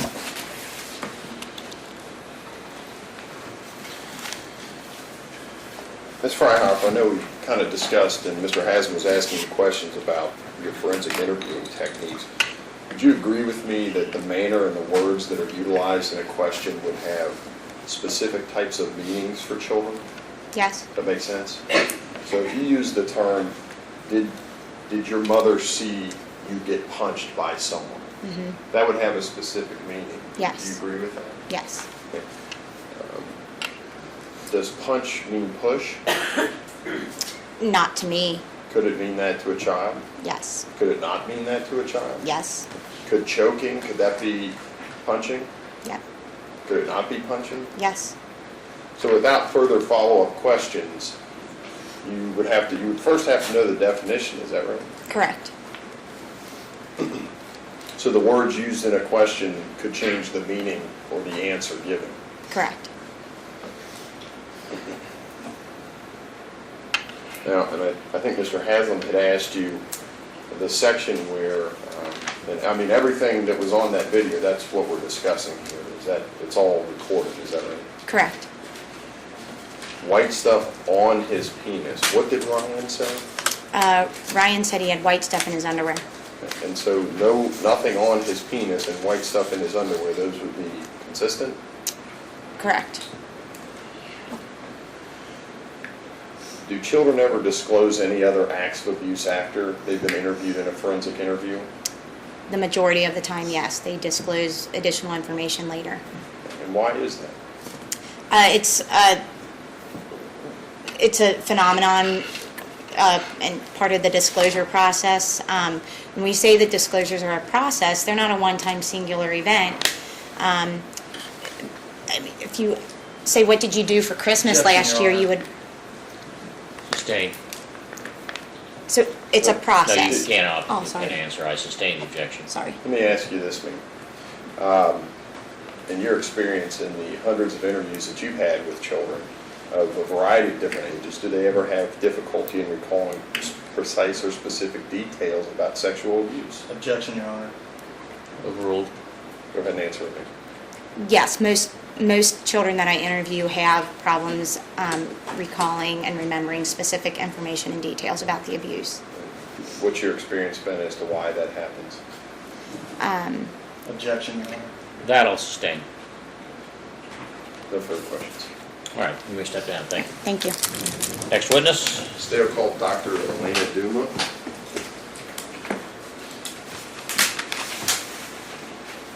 And Your Honor, she's free to leave. Ms. Fryhouse is free. Thank you, Ms. Prick. Thank you.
You know where your witness is?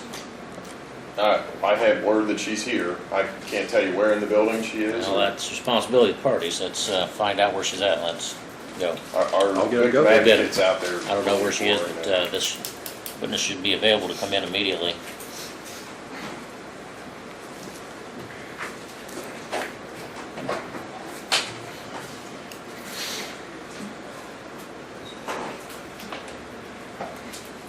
The restroom will be right here.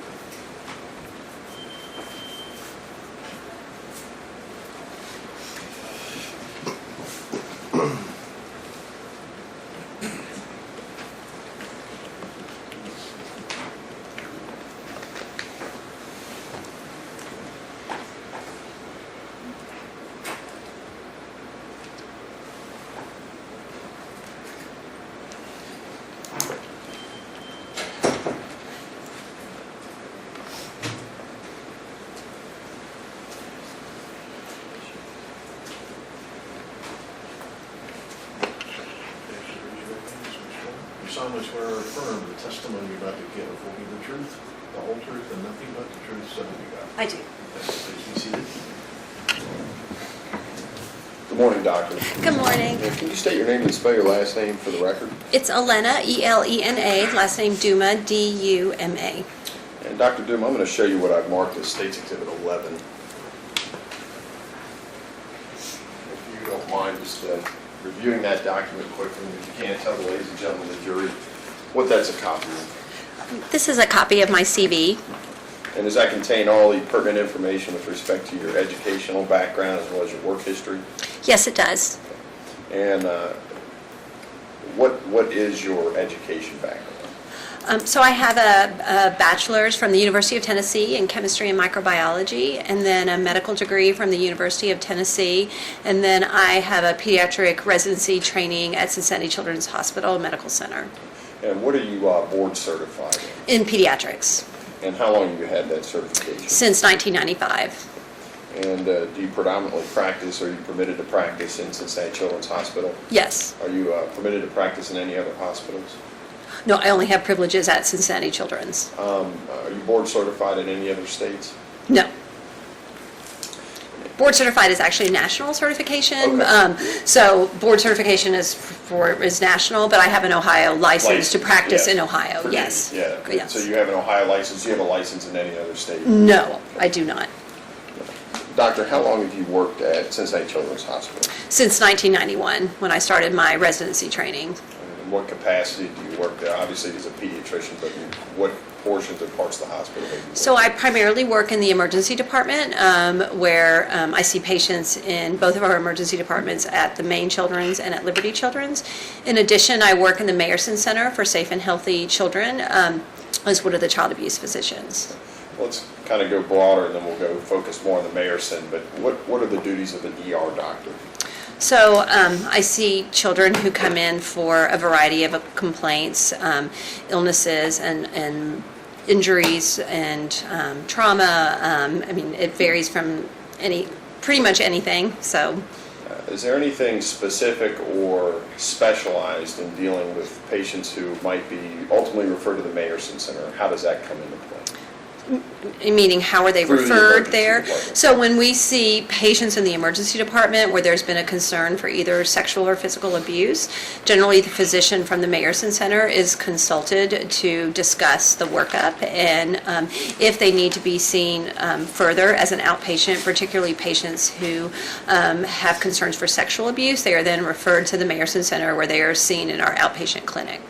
And so you would be one of the ER doctors that would see children who are referred through the ER for suspected sexual abuse? Yes, so I see them in the emergency room, but then I also see them when I'm working in the Mayerson Center as one of the doctors there. Okay. If you can, just what is the protocol when a child is referred to the emergency room for their suspected sexual abuse? So when they're referred, I mean, the initial protocol is just like with any other patient. They are triaged, vitals taken, put in a room. And for patients where there's a concern for sexual abuse, there's always a social worker involved who would obtain a history from the patient if possible, and also from the parent or whoever the guardian was with the child who presented. And then they would be seen by one of the physicians there. If there is an indication where there is a concern that the sexual abuse took place in a recent time period, there would be what's called forensic evidence collection, where we would do a kit to see if there was any body fluids, and then if there was a concern for injury, then we would refer them to the Mayerson Center, or if we felt that they needed further interviewing or further medical evaluation. And you indicated recency, if you were going to do it, what could be characterized as a rape case. Correct. What do you determine as recent events? So it would have to be within 72 hours for a child who is before puberty, or 96 hours if they've have gone through puberty, and there would have to be the possibility of body fluid contact. So it would have to be very recent in order to do a forensic evidence collection, otherwise known as a rape kit. How many types of physical examinations of this kind have you been involved in your career? For sexual abuse, I would say definitely over 1,000. I don't have an exact number, but definitely over 1,000 in my 25 years. What percentage of those children who come through the ER with suspected child abuse meet the requirements of the 72 hours? How often does that take place? It's really not that often, to be honest. We probably do somewhere between, I would guess, around 120 forensic evidence collection kits a year. So that would be, about 10 per month. And we see many more patients than that. So it's really not that often. If you had to just break it into a percentage, what would you say? Oh, goodness. I would say less than a third. I'm sure we see at least one child every day for a concern for sexual abuse, and so we're doing kits, maybe 10 a month. So I would say less than a third would require a kit done. Now, Doctor, I'm going to show you what's been marked as States Exhibit 12, 13, and 14, dealing specifically with the patient that you saw named Ryan Applegate. If you can Correct. take a look at these, and then I'm going to ask you some questions. Okay.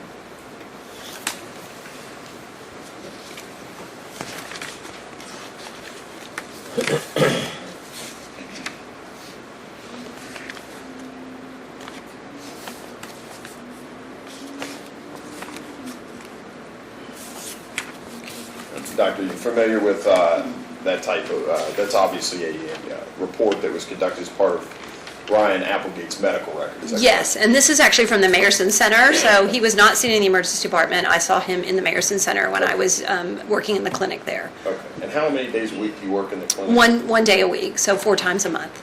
And how many doctors work in the, pediatric doctors work in the Mayerson clinics? There's 3 faculty who work there, and then we have 2 fellows who are in training. So there's 5 doctors total, but 3 of us are the supervising physicians. Okay. Doctor, if you can, before we talk specifically about Ryan, what is an exam that excludes the 72-hour protocol?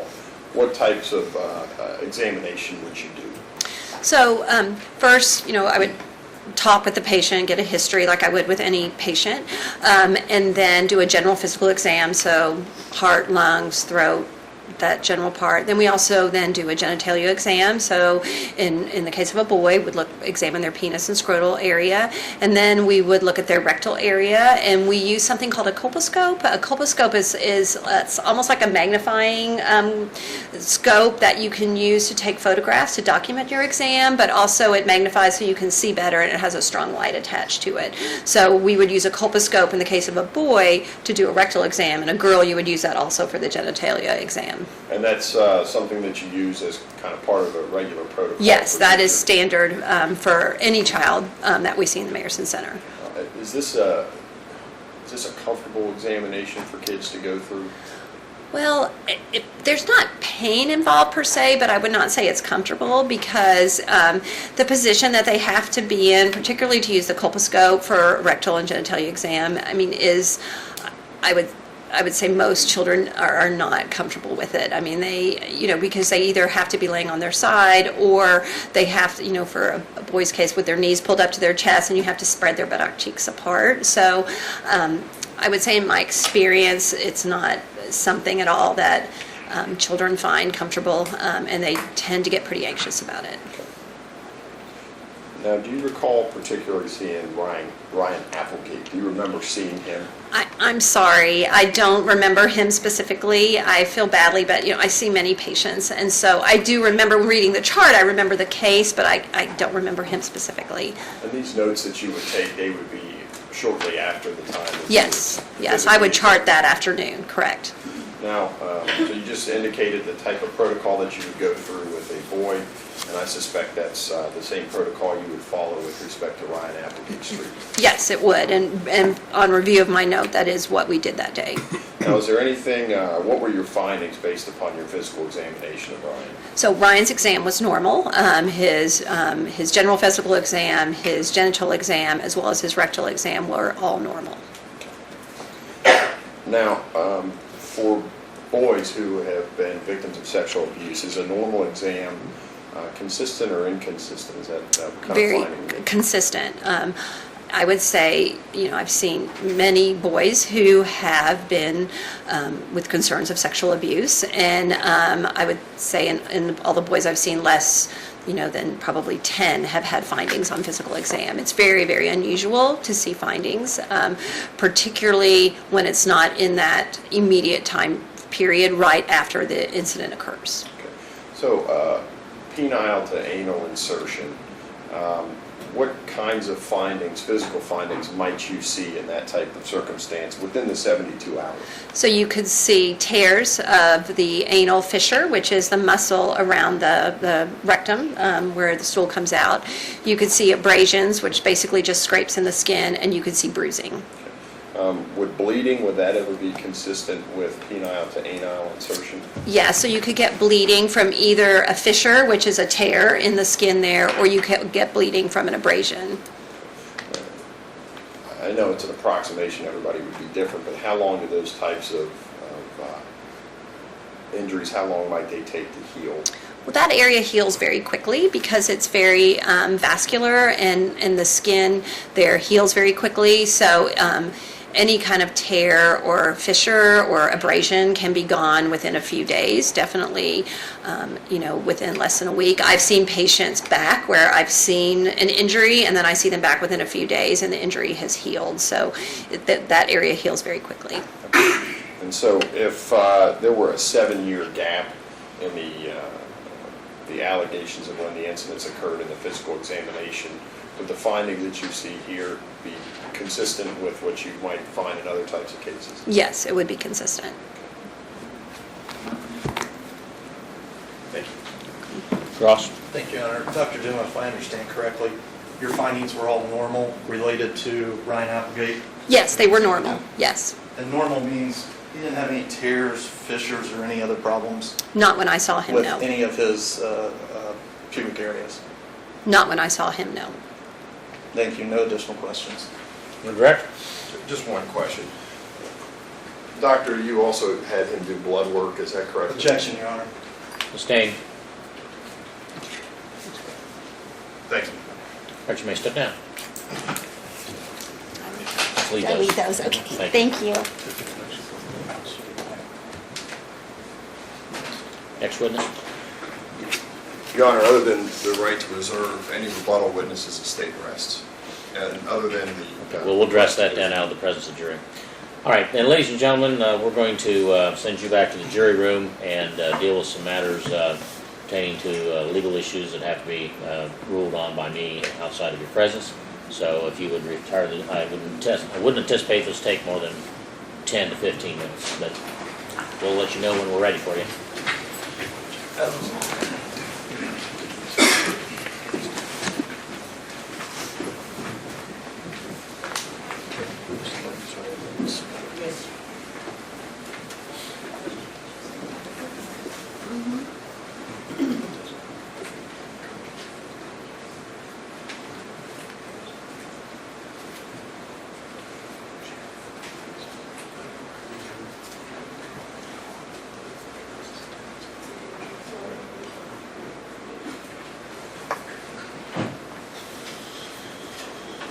All right, the jury is now in the jury room. Let me see the counsel. Thank you. Yeah, thank you.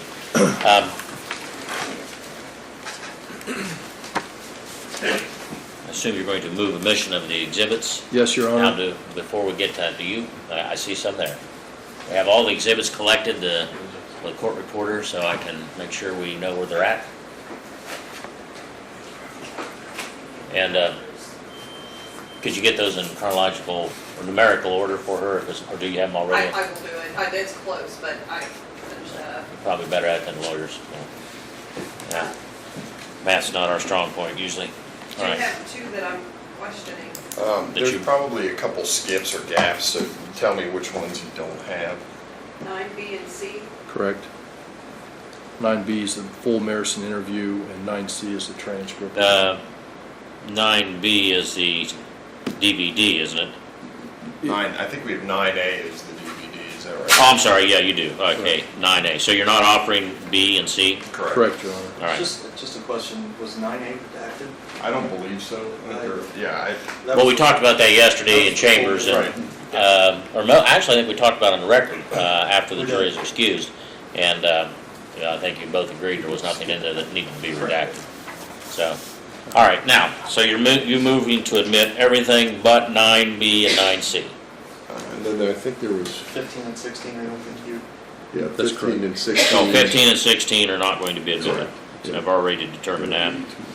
At sidebar, you have a folder to put in the exhibits that are not admitted? All right.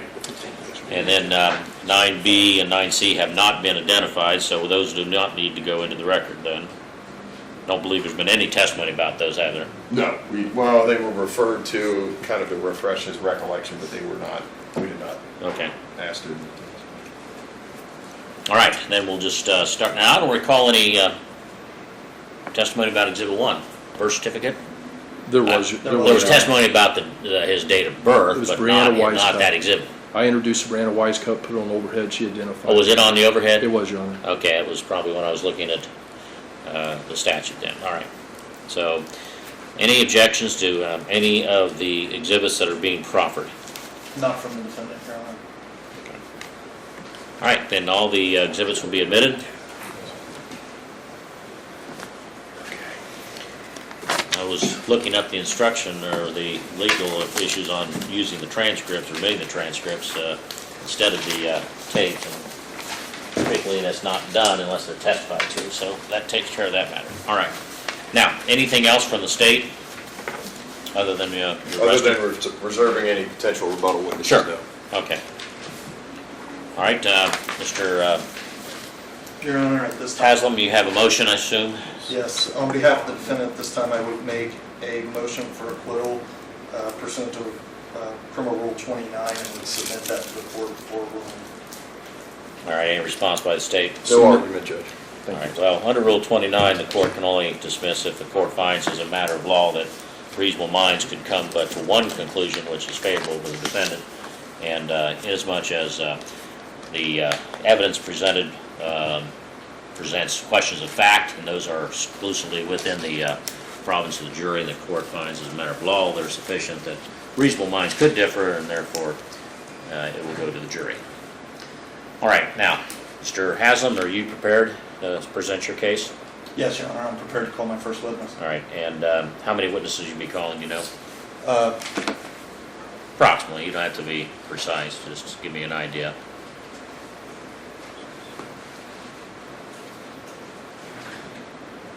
Ten, Your Honor, Okay. including the defendant. Some of these witnesses, I assume, are going to be short.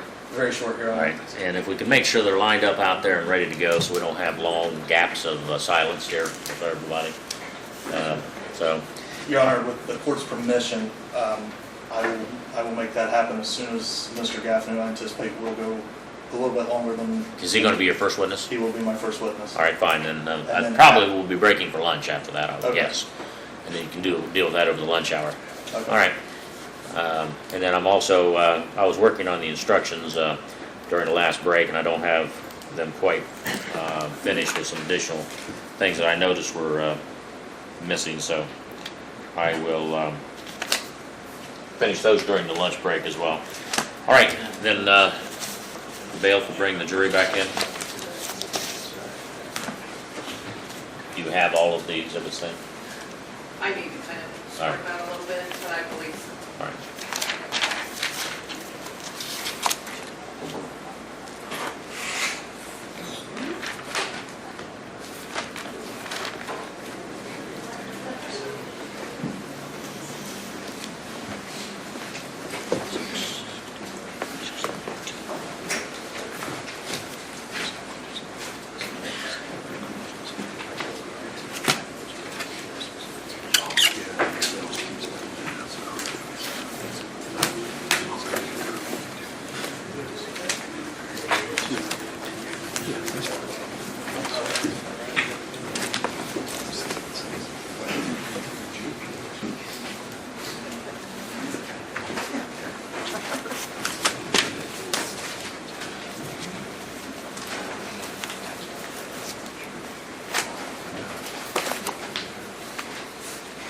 seat, please. All right, ladies and gentlemen, the state has rested, and we will now proceed with the defense. Mr. Haslam? Your Honor, at this time, the state of Ohio will call the defendant Kevin Gaffin. Or, Defendant. sorry, defense counsel will call. Let me ask, first of all, before we get there, counsel, would you approach? Old habits die hard. I know. As long as I don't say it. You reserve it. You don't have to. No, I don't think I need to. Okay. We've heard a bunch of evidence. They're going to hear that. I would agree. Go closing. I just wanted to make sure they wanted to give it a No. chance. No, thank you. Appreciate it. All right, Mr. Gaffin, you want to come here and be sworn in, please?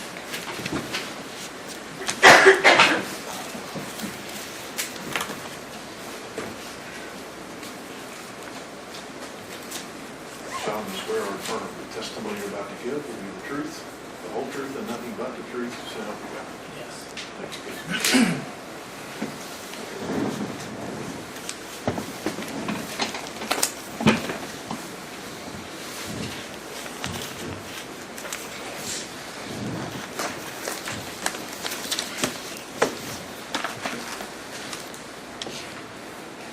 Say your name for the record. Kevin Gaffin, Could you spell your last name? Gaffin, And what's your current address? 205 Broadway, Manchester, Ohio. And how long have you lived at that address? I bought it in '06, but I moved back in '12, so I've been there about 3 years, 4 years. Living there.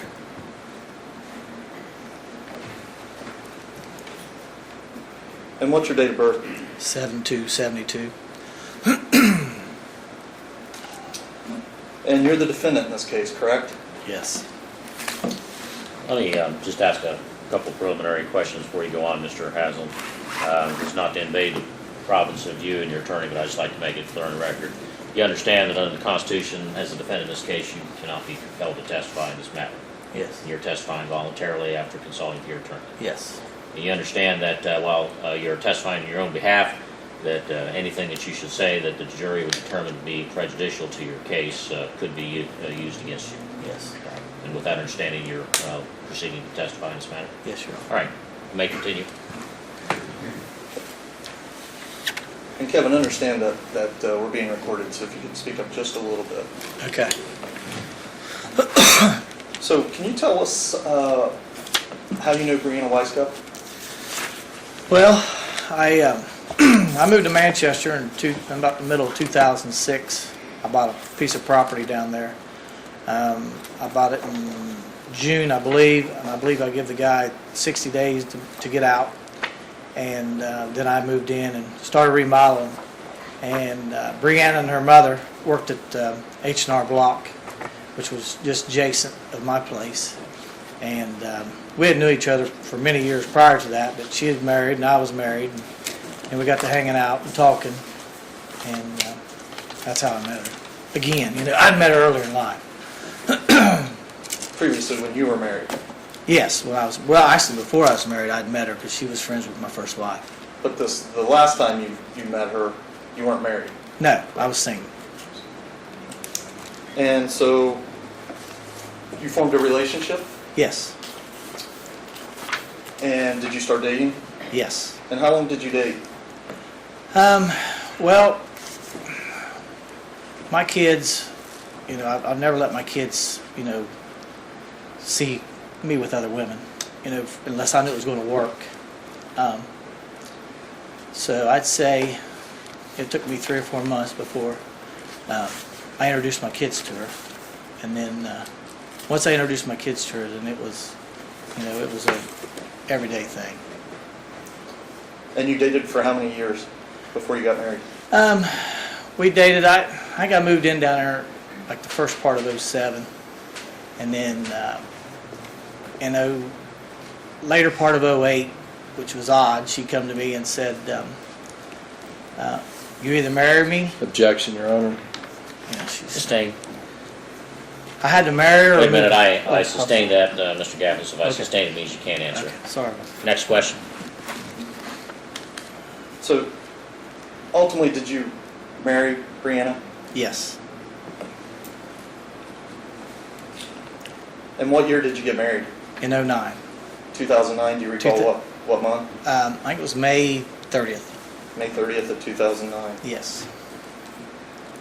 Did you live together prior to that? Yes.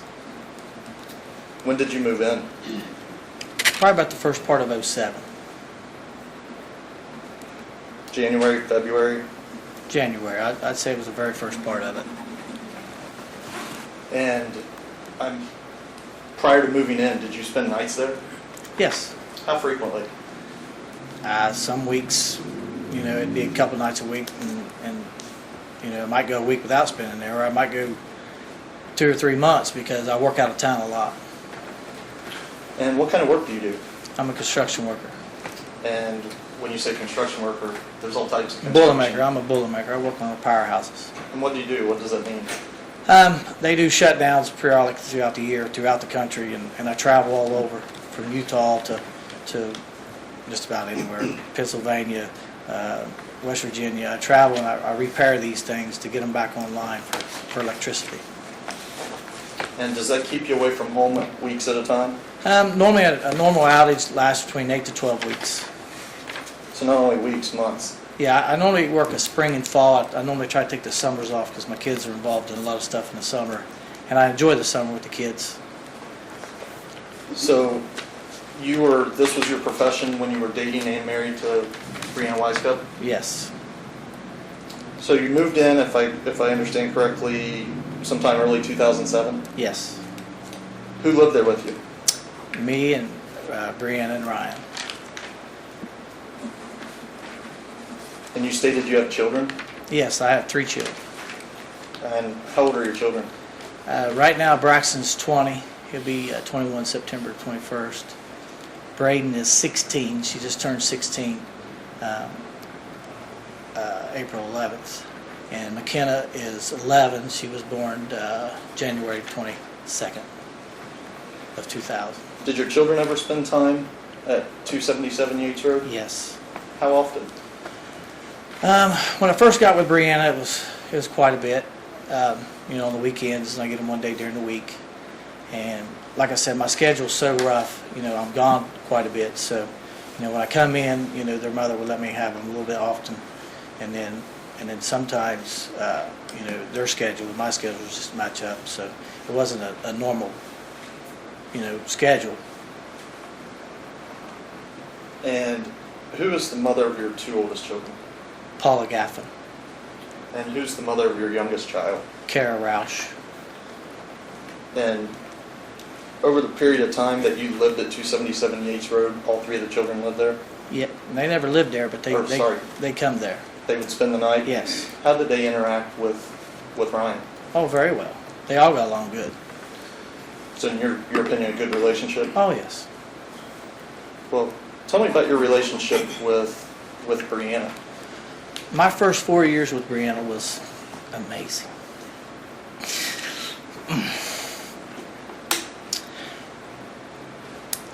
She was the love of my life.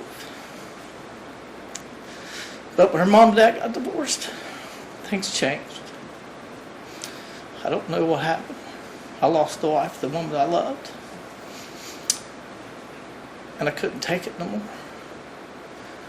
I couldn't handle all the drinking.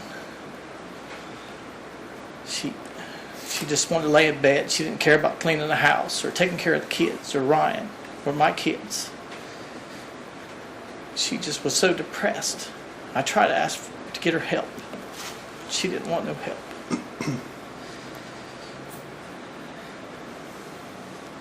I just don't know what happened. It was devastating to her for her mom and dad to divorce. And then her Objection, Your mom Honor, leaves. non-responsive. Yeah, I'm going to sustain that. So you said your first 4 years were good, Awesome. Amazing. and you noticed a change when? About 2010, her mom and dad was starting to have trouble. They filed in 2011 When you say filed for what? for divorce. And then the family was just in a disarray. Brianna has a half-sister, and they was finding out who was getting what, so the whole family was in disarray of, well, she's a golden child. She's getting this and she's getting that because Objection, Your Honor. Sustained, the divorce is really not the subject of this action. Limited to what's relevant. So, Kevin, obviously you've been here during the entire trial, yes, and you've heard testimony that you are a violent person. yes, Were you violent towards Brianna? no, Did you ever strike her? no, Did you ever punch her, absolutely not. push her, No, hit her, no, sexually assault her? no,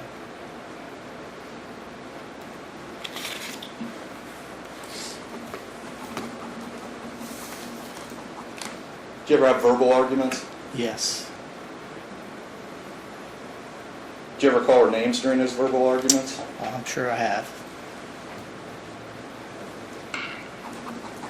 Did you ever have arguments in front of the children? We would try to isolate that. It's not a good thing to do for the kids, but I'm sure it happened a few times. But for the most part, we try to go to our room if we had issues.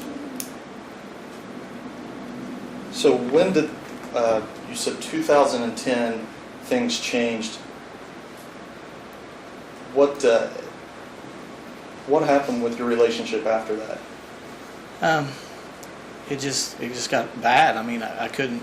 She didn't want to do nothing. She didn't want to participate with the kids. She just wanted to. I understand that, but how did it progress? Did you continue to stay there? Did you ultimately get I stayed divorced? there. I stayed there as long as I could. I just couldn't walk out on Ryan. Everybody's walked out on him, and I couldn't do it. That kid had a bond, and I stayed longer than I should because of him. And then at the last, I was trying to separate myself from him because I knew it was going to be hard on him. And I just got to the point I couldn't take it, so I left.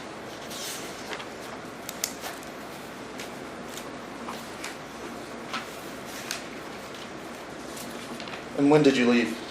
I left the day after Thanksgiving in 2012. And when did you file for divorce?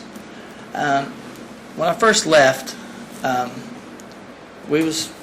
she understood and she didn't like it, but we was still sociable. So we went and seen a lawyer together and was going to get a dissolution. But then she wanted more money than I thought that Objection, Your Honor. Sustained. Let's get on to the point of the case here. Okay. So you tried to get a dissolution, the two of you. Yes. Didn't work out. No. Ultimately, a divorce action followed. Yes. Yes. Did she file? Yes. And you're now currently divorced. Yes. But there have been pending proceedings since that divorce. Yes. Are those proceedings finalized? No. We're still in proceedings. What's the outstanding argument? I've not paid the money that they've said I owe her, because I'm still arguing the fact that she has the four-wheeler that they're charging me for. And that's currently pending in Yes. domestic relations court? Yes.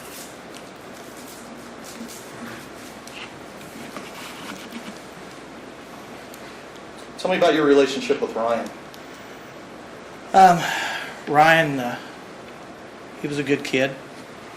Looked up to me. Wanted to hang out with me all he could.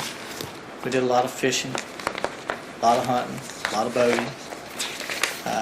Went to all my not all of my derbies, but we went to a lot of derbies. He really loved derby cars.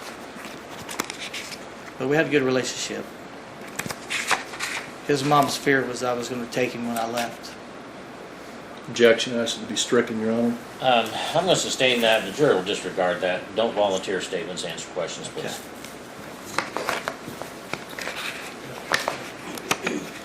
Mr. Gaffin, did you ever discipline Ryan? Yes. And in what manner? Spanking.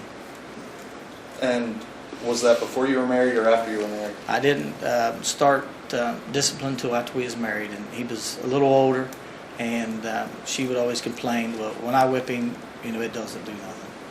So she asked me to be the discipliner.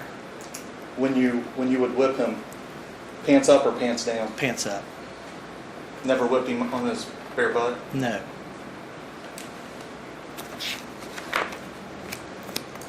Do you ever go overboard whipping him? No. So,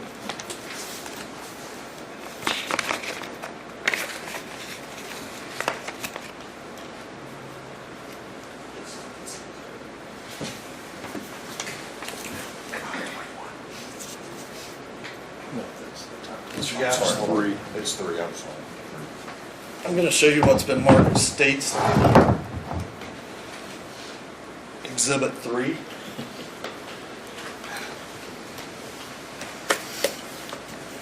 You recognize that, don't you? Yes. And why do you recognize that? It come off of one of my job sites. And when you say job site, what job site? I do a lot of restoration for National Bank of Adams County. I go into repossessed homes, fix them back up for resale. And what does restoration mean? Just give it just fix all the things that's wrong with it, give it a new look, make it more eye-appealing to a seller. Well, this particular job, what does it do? What did that entail? This job here, we did some drywall work, but the block work, we on the rear of the double wide, it was leaned in, and on the left wall it was leaned in, and the front wall was leaned in on half of it. On the other side of the porch, it was still in good contact, so we took all the block out and replaced it with new block and painted it again.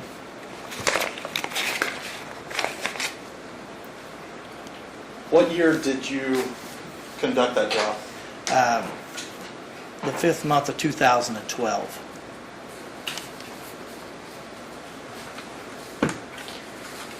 I'm going to approach with what's been marked defendants exhibits E, F, G, and H.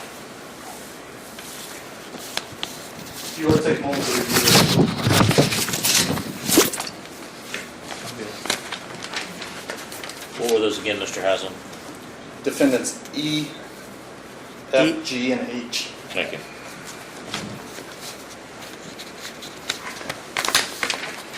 Have you had an opportunity to review those? Yeah.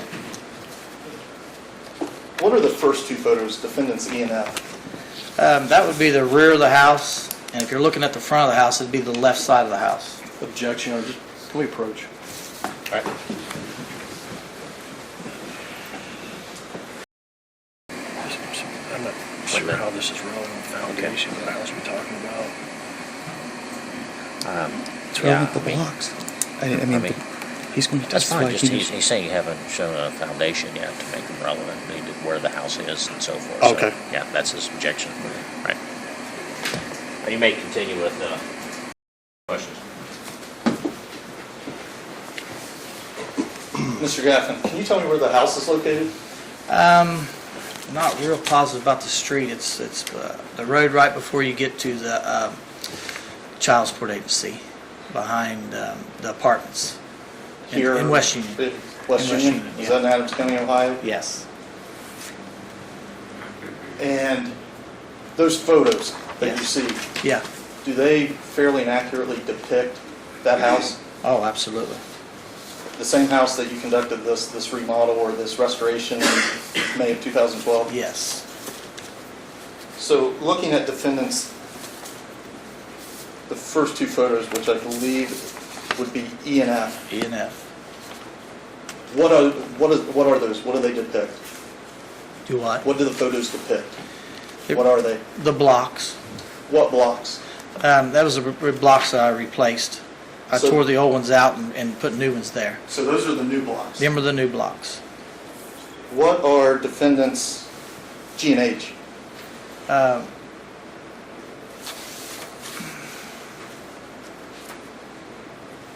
These are the block that still, I don't think that this one here, I think this is, I can't really tell because it's not a real, Need to refer to the exhibit number, please. the G, I think it's still the new block, I believe.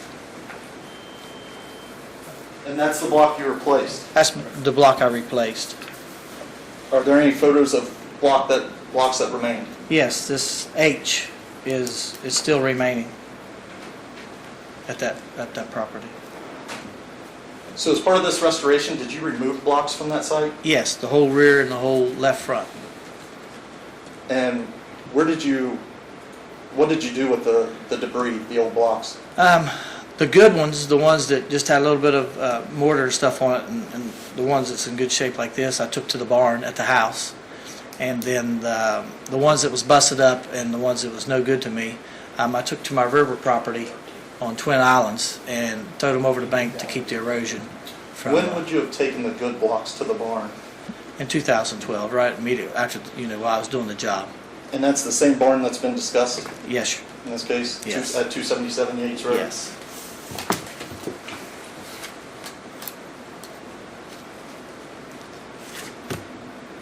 Okay. So I'm approaching with what's been marked as Defendant's Exhibit I.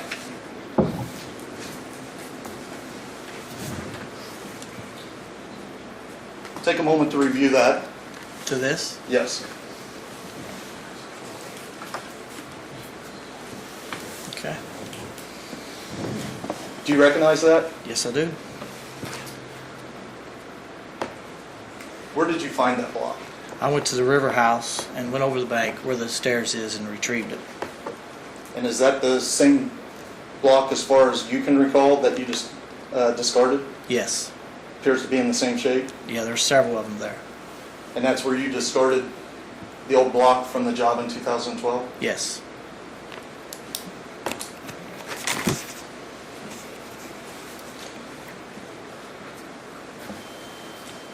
Do those blocks both have green paint splashed on one side? Yes. And based on your experience as a person that does restoration, I noticed there's only paint, a little bit of paint on one side. Why would that be? Well, it's consistent with the pictures. Where you put it up, you paint the outside of it.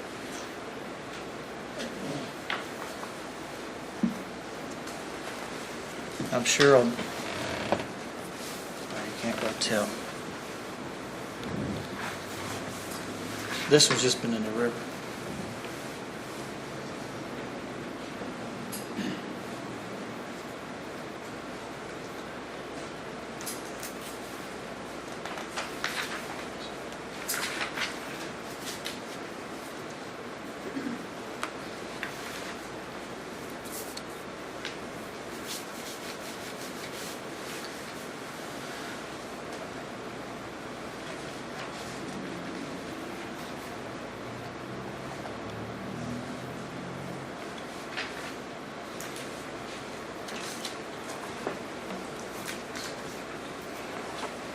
I'm approaching with what's been marked as Defendant's Exhibit J.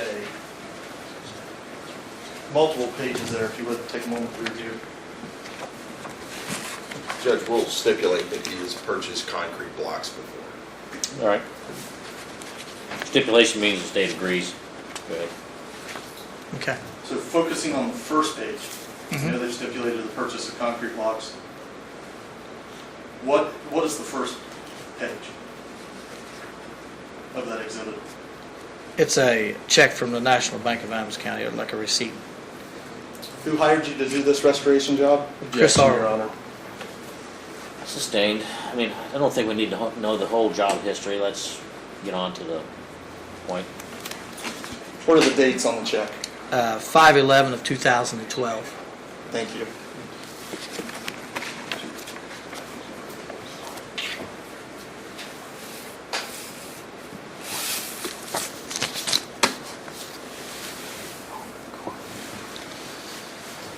Approaching with what's been marked Defendant's Exhibit K.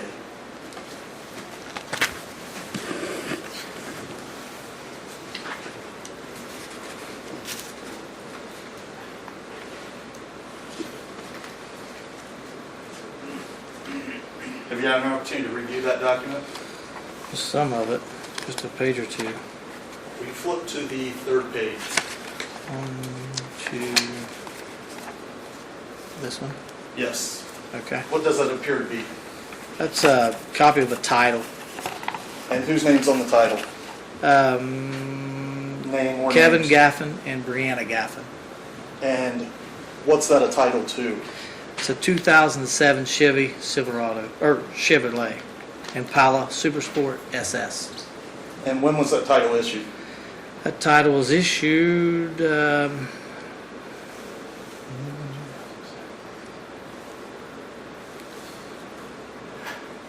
date of lien would be 12/01/2010.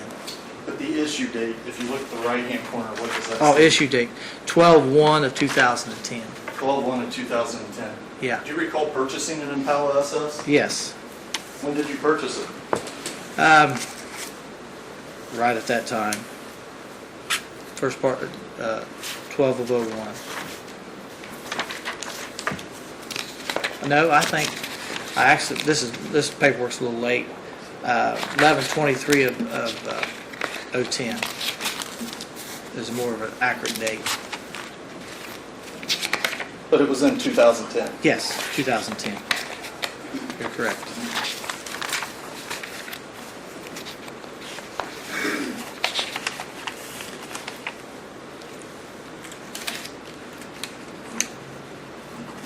Okay, so Kevin, you've heard the testimony, you've heard what you've been accused of. Yes. Ryan Applegate accused you of sexually assaulting him. Did you do it? No.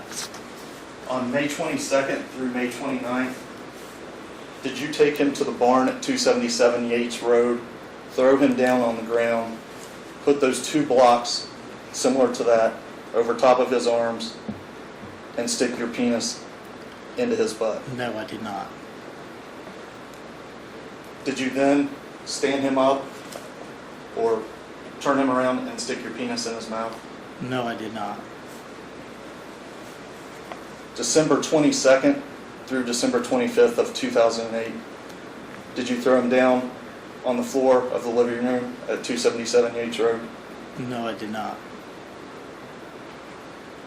Did you throw him down and take your penis and put it in his bare butt? No. Have you ever sexually assaulted Ryan? No.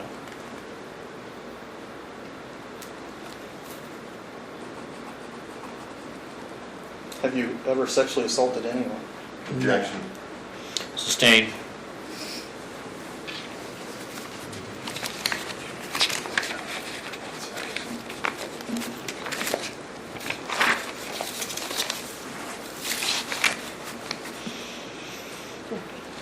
An additional question, John? Ross?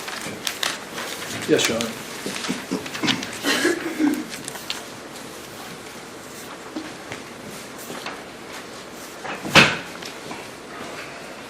Can I get some water? Yeah, I believe so. Go ahead.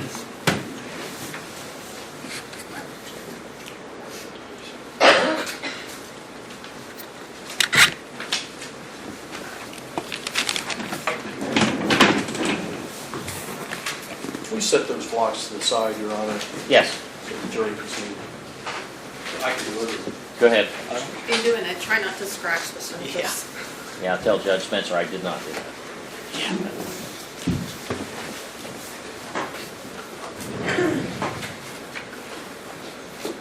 Mr. Gaffin, where'd you go to high school? West Union High School, West Union High School? Mhm. What year did you graduate? 1990. Were you an athlete? Yes. What'd you do? Played baseball, basketball. Were you good? Oh, average. Make all league, anything like that? No. Consider yourself a man's man, wouldn't you? Yeah. Like to hunt? Yes. Like to do demolition derby? Yes. Matter of fact, your nickname is the Punisher, is it not? Yes.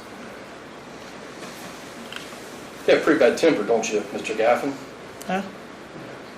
How tall are you? 5'11" and a half. About what do you weigh? A little heavier now, about 210. You're pretty fit, right? You consider yourself fit? Yeah, I work hard. Okay. Work hard in construction, Yes. right? Like to watch the sports channel, that type of thing? I'm not much of a TV guy. I stay pretty busy. You watch the sports channel? Not much. Okay. But you consider yourself a man's man, would you not? Yes. You agree that a man's man would easily intimidate a 6-year-old boy. You'd agree with that, wouldn't you? Yeah, he could. Yeah, very easily, right? Yes. And when you walked around that trailer, first of all, who owned that trailer when you lived with Brianna and Ryan? Brianna? Okay. Walk around the house in your boxer shorts a lot? No, sir. Did not? And you say you do not have a bad temper. Is that what you're saying? No, I don't have one. Not easily angered? No. Okay. You know Angie Day, right? Yes. You would agree that she's probably not a woman that's easily intimidated, wouldn't you? Works at a bar. I Yeah, mean, she's not intimidating. Okay. You heard her say that she was scared that you would find out that she called CPS. She's scared of you. She wasn't lying, was she? I don't know how scared. I don't know why she was scared of me. She was around me all the time. You don't believe she was lying, though, do you? When she stood up on the stand and told the ladies and gentlemen of the jury, I was scared. Oh, I believe Let she me finish lied. my question. Okay. I was scared that he would find out that I called CPS because he has a temper. She wasn't lying, was she? That's what she believes. I think she was lying. You think she was lying that she was scared of you? Mm-hmm. Okay. Even though that we agreed she's not easily intimidated, right? She's not. She's a lady that worked in the bottoms-up bar. Mhm. That's not a place where easily intimidated women would find themselves working, is it? No. Okay. But yet she still told ladies and gentlemen of the jury she was scared of you. Because you're the punisher, right? Yes. Now, Mr. Haslam asked you that you can, some, I forget the exact words, about whether or not you're violent. You don't consider yourself violent either, do you, sir? No. Okay. Did you work for DPL for a period of time? Yes. All right. That didn't end well for you, did it? Objection. Approach.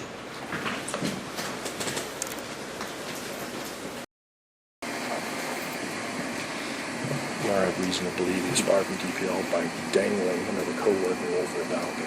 And he's put his character at issue. Well, when you ask us allow it. Thank you. Objections overruled. Question? You recall the question. Your employment at DPL ended up in you being fired, didn't it, sir? The last time Anytime. I have been fired. Yes. And you were fired for taking another co-worker by the neck and dangling them over a balcony. Isn't that true? No. That's not true. No. Then why were you fired? I was fired because they said I overworked my men. You overworked your men. Yes. Now, you participate in demolition derby, and that's where you're the Punisher. Matter of fact, you have a tattoo of the Punisher somewhere on your body, right? Yes. Where is it? On my left shoulder. Yeah, and so Ryan would have seen that often, would he not? Yes. Absolutely. And he knew that was your nickname, right? Yes. And when you went to demolition, you punished people, right? No, not all the time. Not all the time, right? Okay. But at demolition derby, you ever have any flare-ups at demolition derby with other competitors? yes. Oh, Fist fights? No, no. I don't, Pushing? I don't any fist Well, fights. I interrupt you, I'm sorry. You fist fights? No. Pushing, shoving? More arguing. Pushing or shoving? No. Name calling? Well, I'm sure. Okay, what kind of names would you call another competitor? Queer? No. That's not a word you use? No. You don't use that word. No. Never use it in front of other people. Oh, I have. I'm sure I have in my lifetime. I'm 43. But that's not something you use frequently, is it? No. Is that what your testimony is? Yes. You wouldn't use that on Facebook or something like that, surely, would you, sir? No. Okay. We'll get back to that.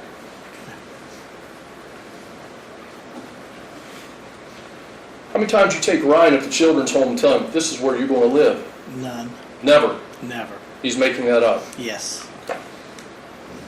Now, you would agree with me, though, that if a parental figure would do that to the child, that would certainly intimidate them, wouldn't it? Well, yes.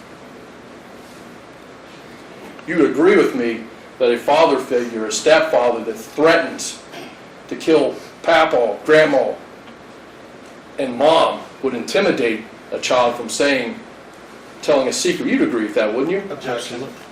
Overruled. May answer. I said absolutely.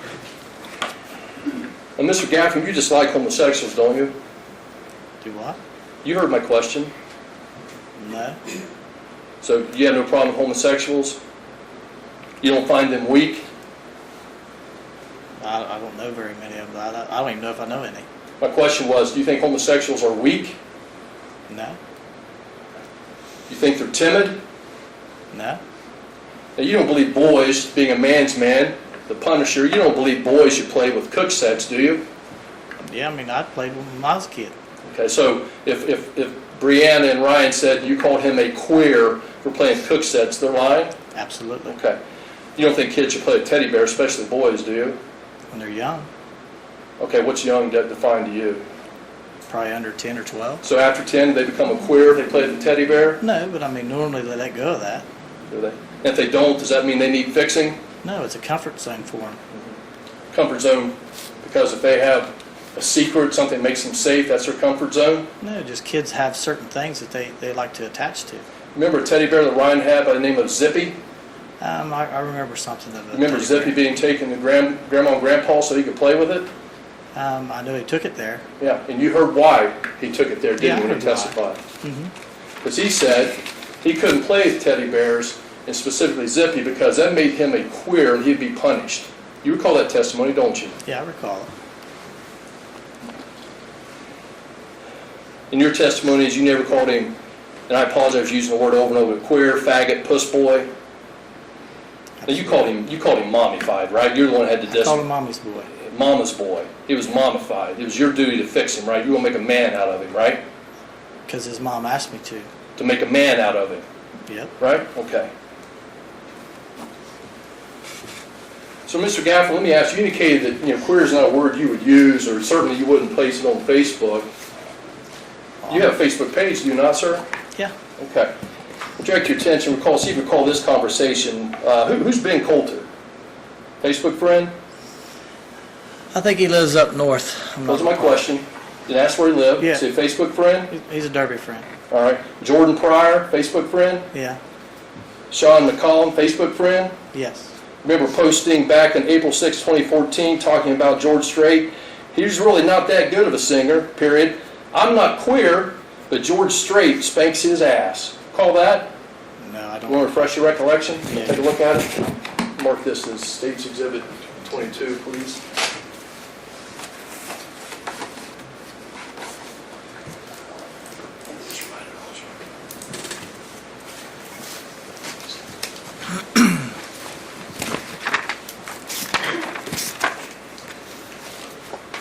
Approach the witness, Your Honor. Me. Mr. Gaffin, I'll ask you to look at this document, State's Exhibit number 22. You recognize that as your Facebook profile, your Facebook page? Yes. Direct your attention to page 5, middle of the page.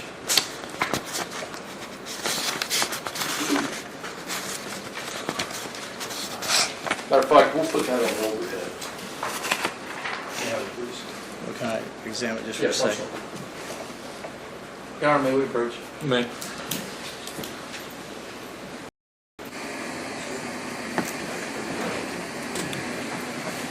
When was I provided? You weren't. You weren't because it just came up. It's impeachment. I know, I'm just making sure that was. Yeah, you absolutely were not. Okay. Yeah. I'm looking. I'm sorry.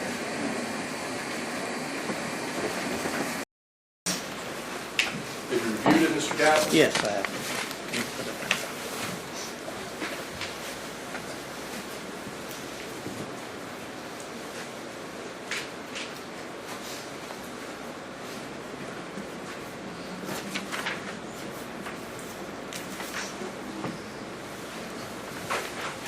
Oh, okay.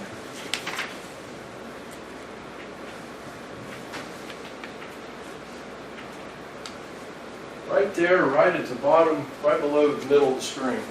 You see that statement from you? Yes. He's not that good of a singer. I'm not queer, but George Strait spanks his ass. That's you, right? Yes, All right. So you do post words like queer on social media, right?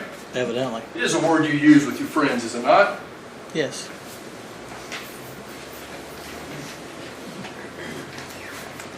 And you don't dispute that this is your Facebook page? No, I don't dispute that. Now, you say you consider yourself a good father, don't you, sir? Yes. Now, what was McKinnon's date of birth again? 1/22/2000, I'm listening. and let's see, Braxton was born in 95, 2005. 2005? Okay. You consider yourself a good father to her as well? Haven't seen her for a year. Haven't seen her for a year. Yep. And that's a good father. You like to do things in the summer, you said on direct that, I like to do things with the kids in the summer, enjoy the time with the kids in the summer. You haven't seen your daughter in a year. They have kept her away from me. Why have they kept her away from you? I have no idea. Is that because there's a protection order against you? No, There's not. no. So McKenna's mother has never gotten a temporary protection order against you. Is that what your testimony is? Objection. Sustained.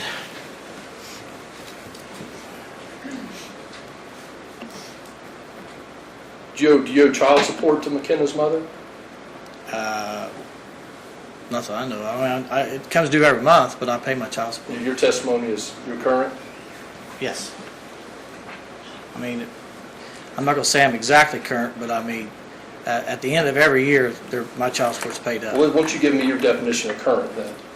Well, I mean, tomorrow, I mean, at the end of at the first of every month, you owe for the whole month. No one's ever current. You're not behind, a month behind? I've been off about 3 weeks, so probably about 3 weeks. 3 weeks I haven't paid, but unemployment's kicking in and they'll back pay her. So you're behind? Yep, I'm sure I am.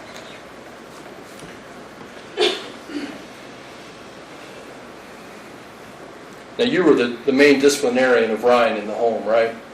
After we was married, Okay. But you were the main disciplinarian? yes. Okay. And it was your job to make a man out of him. Because his mother asked me to. Isn't it true back on Thanksgiving Day in 2012, the day before you moved out of the house, you carried him out of the trailer by his neck? Absolutely not. So that's a lie. Yes.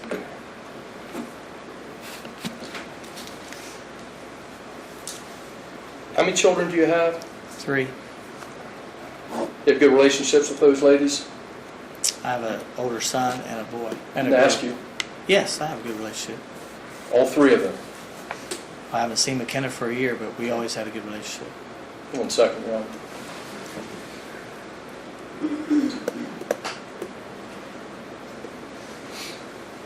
Isn't it true, Mr. Gaffin, that all 3 of these women have asked you to stay away from them at some point? Objection. Sustained. Now, Mr. Gaffin, you had ample opportunity to abuse Ryan, did you not? You were home with him by yourself a lot. Brianna was working a lot, true? Yeah.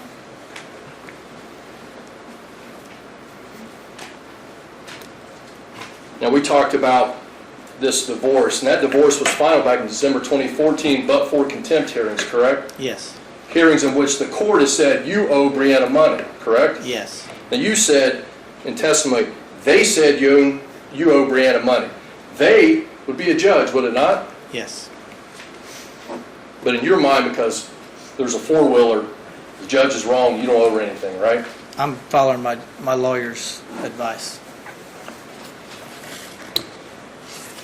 So we heard a lot of testimony about cinder blocks, and is it your testimony that you know exactly where those cinder blocks came from? Absolutely. And what year was this house built?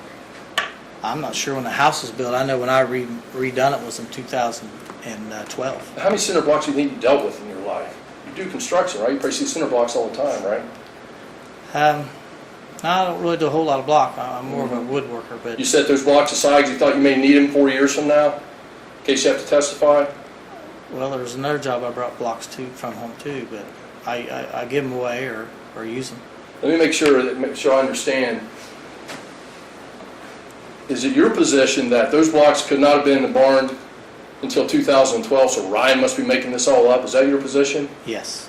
And there couldn't have been any other blocks in that barn before then? Oh, there was probably other blocks, but not with the green paint. Well, not with the green paint? Yes. Okay. Now, you indicated that Brianna's the love of your life and things changed. And you don't know what happened. That's your testimony? Yes. Wouldn't you agree that what might and what happened, at least from Brianna and Ryan's perspective, that you were calling Ryan a queer and a puss boy and a faggot? Let me finish my question. That's what happened, that's what changed with them? Would you agree with that? Well, her testimony, she said that was before we got married, so why would she marry me if I was such a horrible person? Yeah, that's a fair question, Mr. Gaffin. But my question to you was, would you agree that their testimony was that you called him a faggot, a puss boy, and a queer, and you carried him out of the house by his neck. That was their testimony, right? That's what they said. And they were all lying about that. You don't use the word queer, do you? I have. Yeah. First you said you didn't, and then we see on Facebook that you do. You said daily basis. Didn't say daily basis. You say you didn't use on social media. Well, I forgot. The jury heard. That's fine. You forgot. Yeah. Now, you said Ryan's a good kid. He is a good kid, isn't he? Yes, he is. He has no motivation to make this up, does he, Mr. Gaffin? Yes, he does.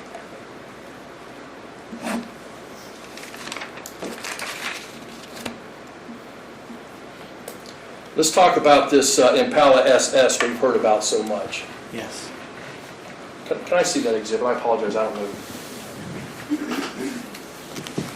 Aaron. I think it's J. Yeah, exhibit J. You want me to take him out or hand it all to him? Just give it to him.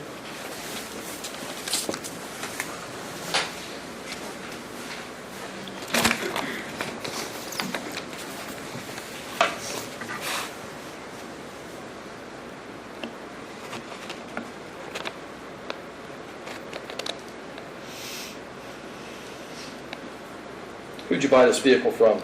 RHK Motors. And when did you buy it? In 2010.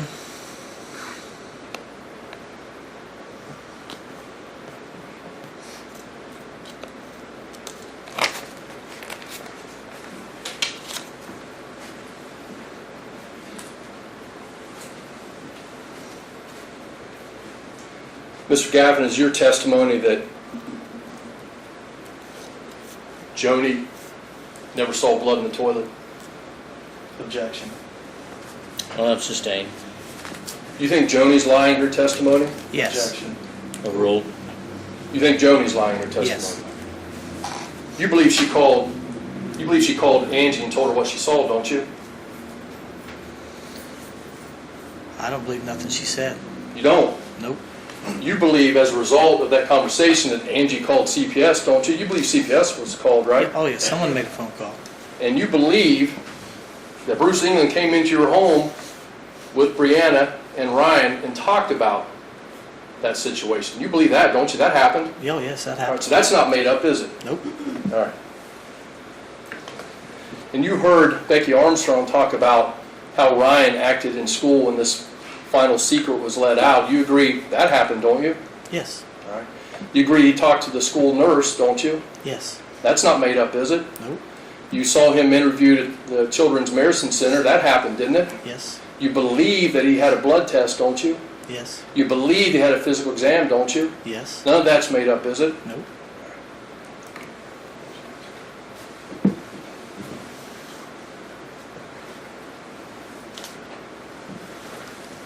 Mr. Gaffin, I just have a couple more questions for you.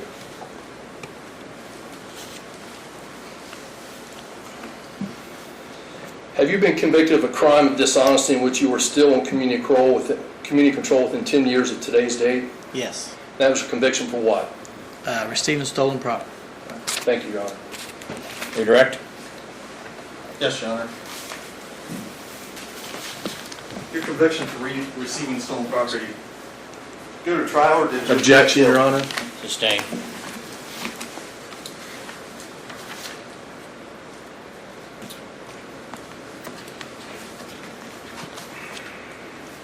So you were asked about when things changed with Brianna. I don't think you were given a full opportunity to answer. How do you know when things changed? I seen a difference in her. I seen a difference in her, how she acted, how she appeared, and she was just depressed and wanted to lay in bed all the time. And that change occurred in 2010? I seen it started in 2010. And what happened in 2011. 2010 in her life? Her mom and dad split. And they were close, correct? Objection. Very close. Yeah, I think that exceeds this cross, so I'll sustain it. You covered that in direct. And you were asked about Ryan's motivation for making this up. And I don't think you had a chance to explain what you believe his motivation for making this up is. To get his mother's attention, because they had fallen apart. And that's based on what? just what I've seen. You know, she was all about Ryan for many, many years, and then she went away from Ryan. She never took Ryan to the movies, or I mean, she went on vacations and not even take Ryan with her. Even after this alleged, she's been on vacation, not even take the little boy with her. So, you graduated from West Union High School. Yes, Lived in Adams County the majority of your life. pretty much my whole life. Blue collar worker. Worked construction jobs. Yes, all my life. Always around Boilermakers, other Yes. individuals. Is there a large gay population in Adams County? Objection. Well, overruled if he knows.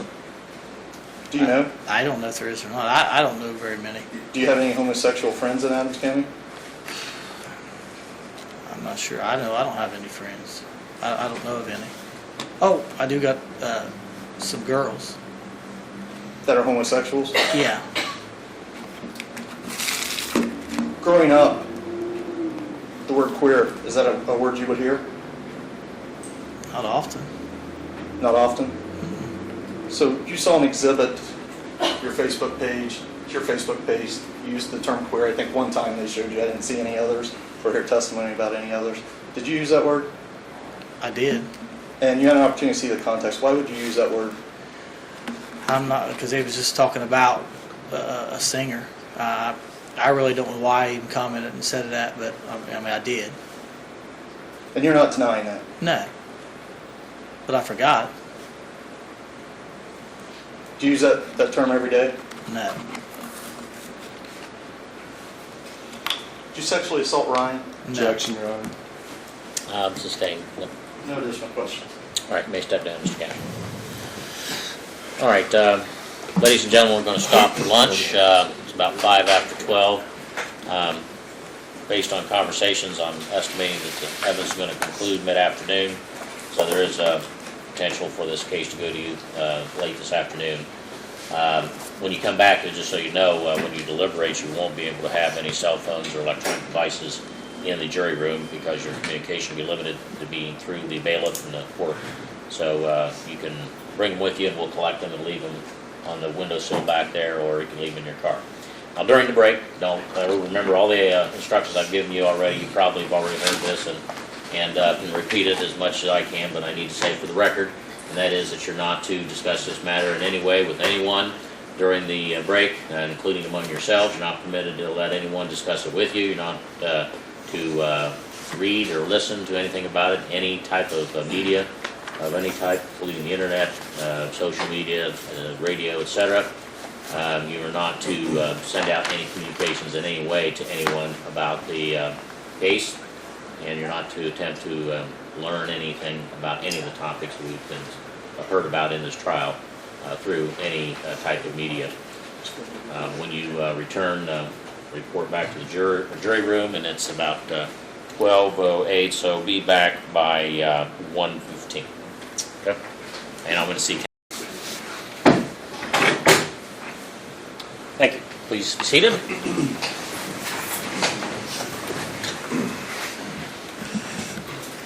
Okay, we're back on record at 1:15, State versus Kevin Gaffin. We're in the defense case. Mr. Haslam, your next witness. Your Honor, at this time the defense would call Chris Harover. Sorry, Chris. Chris Harover. Remind everybody to turn off your cell phones or any other electronic devices you may have.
Right over here to get sworn in, please. That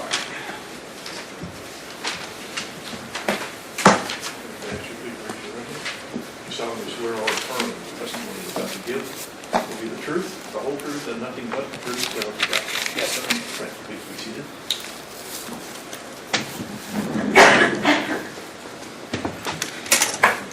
Jermaine Clark. Will you say your name for the record? Christopher Paul Harover, Could you spell your last name for us? Harover, And can you tell us your current address? 26 Pownell Drive, Manchester, Ohio, 45144. Do you know the defendant, Kevin Gaffin? Yes, sir. You seen him in the courtroom? Yes, sir. Can you tell me what he's wearing and where he's seated? Oh, he's sitting right there. He has a suit on and a blue shirt. Please let the record reflect that the witness has identified the defendant as Kevin Gaffin. So ordered. How long have you known Kevin Gaffin? Over 30 years. In what capacity? Oh, we've been friends or acquainted. He's a year younger than my brother, I think, in school, so I knew him from when he played sports and basketball, and then we've known each other since then. Would you consider him a friend? Yeah, we're friends, they're acquaintances. He don't come to my house for supper, but we're friends. Does he do work for you in your business capacity? Yes, I'm employed at the National Bank of Adams County, and Kevin has worked on and off for us for repossession of automobiles and repairs on, if we foreclose on a house, he's done repairs on them before for me. On foreclosed homes? On foreclosed homes, yes. When you say repairs, remodel, construction? Anything that needs repaired on the home, paint, drywall, roofing, siding, a little bit of everything.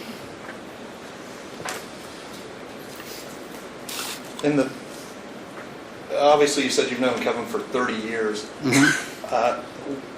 In your professional and current social relationship with Kevin, how long would you say that that's existed? Oh, yeah. I mean, 30. I mean, I knew him before that because, honestly, I'm 48. That put me 18, and I knew him before that. So we've been in our current relationship, or where I've really known him, for probably 30 years. Has he ever been untruthful to you? Not to my knowledge. Have you ever had any reason to think he was being untruthful with you? Never. In a professional or social capacity? No, as far as in our business relationship, we've never had an issue, and in our personal relationship, we've never had an issue. What's your overall opinion on Kevin? Oh, Kevin's a good fella. Will never say anything bad about him. May I approach the witness? Hey.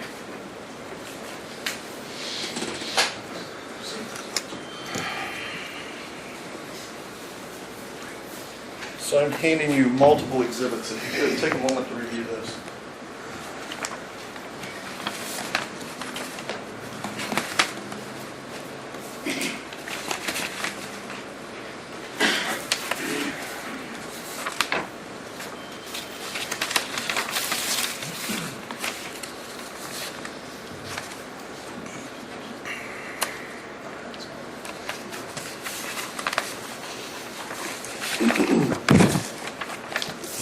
Yes, sir.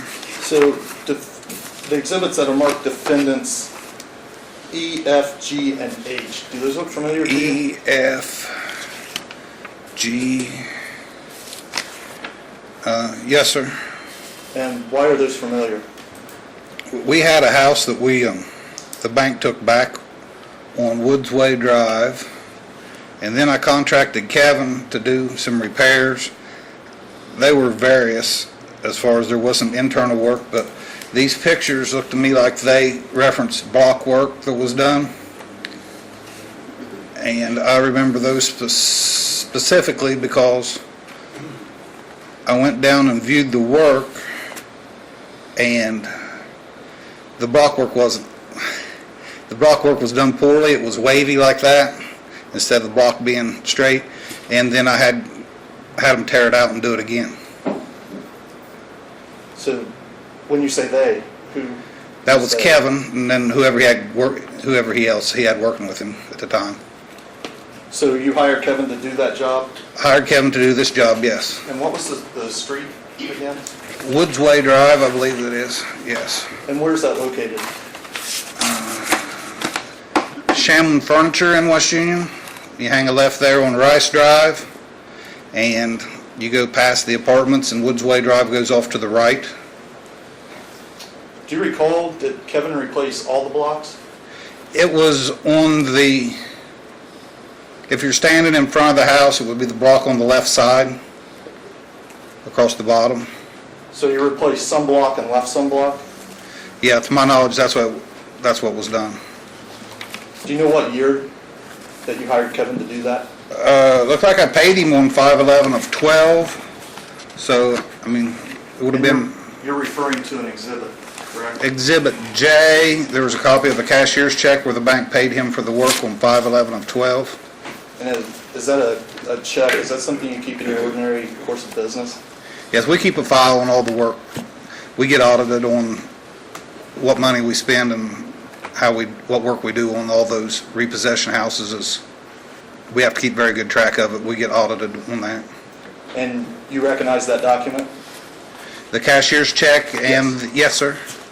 Is your signature on it? You know, this one here doesn't have a copy of the signature. And that check's made out to whom? To Kevin Gaffin. Is there any kind of memo line on it? Woodsway Drive property, block and gutters. When you hire Kevin to do these jobs, any leftover materials, do you discard those or do you allow him to discard those? I just have him get rid of them because I don't have a place to put them or don't want to fool with them.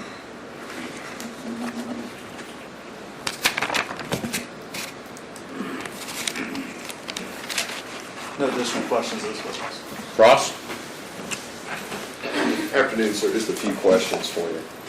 Have you ever been to 277 Yates Road? I believe that, is that Brianna, is that where it lives now? You know Brianna? Yes. Have you been to her house? I've been there before. I don't know that even if I've been inside, but I think I have been there before for one reason or Maybe another. once or twice in your Yeah. life? You ever been to the barn?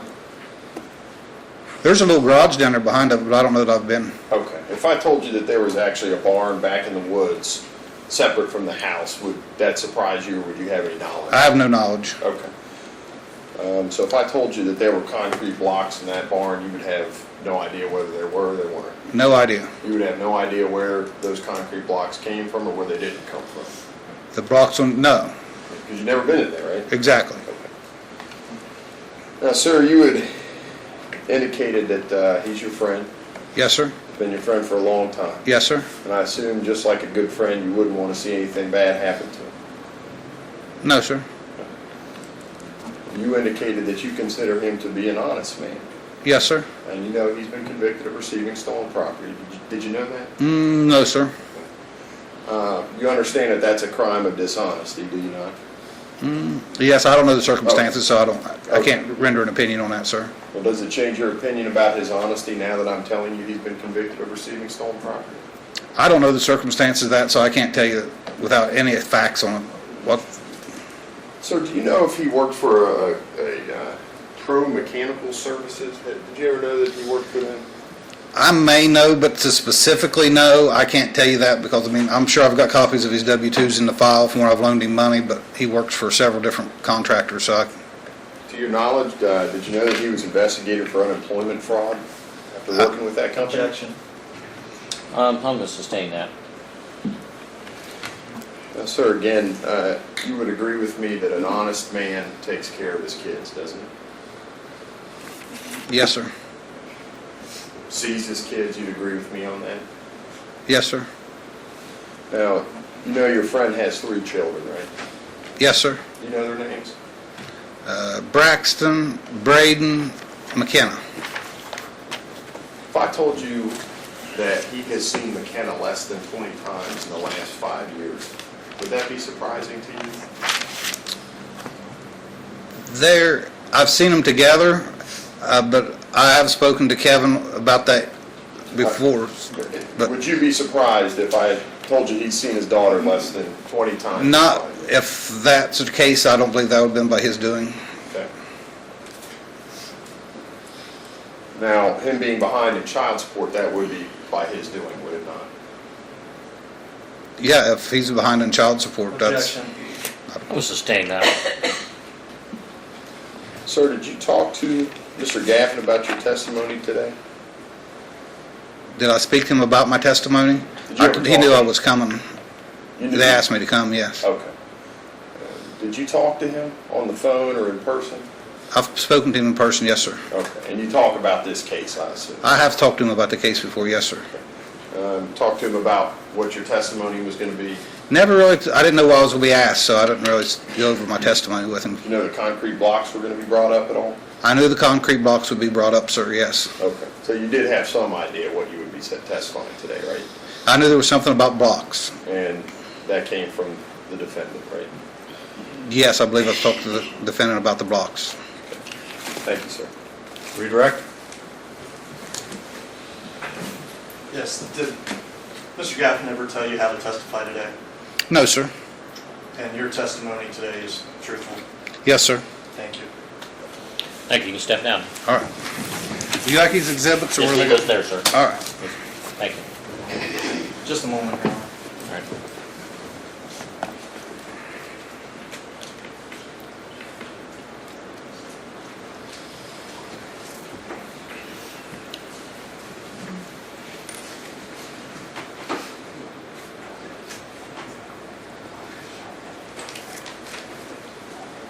Thank you.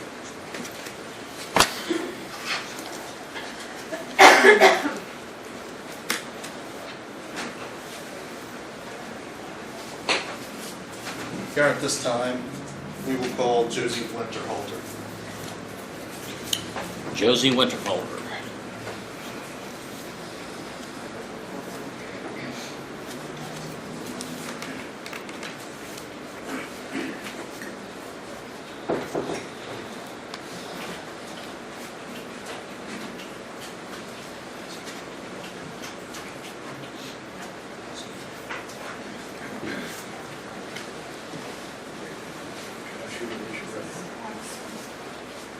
You solemnly swear or affirm the testimony you're about to give will be the truth, the whole truth, and nothing but the truth, so help you God. Thank you. Have a seat, please.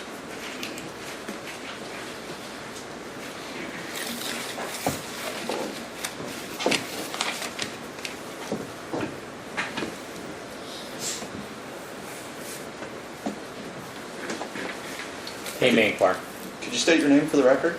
Josie Winterhalter, And could you spell your last name for us? Winterhalter. And can you tell us where you currently reside? 544 Yates Road, Manchester, Ohio. And how long have you lived at that address? Probably 30 years. And do you know Kevin Gaffin? Yes, I do. And do you see him in the courtroom today? I haven't looked, so I'm sure he's here. Yes, I see him. Can you tell me where he's seated and what he's wearing? He's seated right there. He's wearing a gray suit and a blue shirt. And how long have you known Kevin? I think it's probably 10 years, maybe 12, 10 to 12. Your Honor, please let the record reflect that the witness has identified Kevin Gaffin. So ordered. I'm sorry, could you repeat your answer? How many years have you known Kevin? I think it's between 10 and 12. I can't state that for sure. And how do you know Kevin? I know him. He hunts on our farm. He's helped when my husband was ill. He did a lot to help him, and he has helped me a lot. Does he continue to help you today? Yes. What's your general opinion of Kevin? I think he's... Okay, sustained. Opinion needs to be limited to character for truthfulness or untruthfulness. Sorry, let me rephrase the question. What is your opinion of Kevin's truthfulness? I found him to be extremely truthful. Has he ever lied to you? No. Has he ever given you reason to believe he's lied to you? No.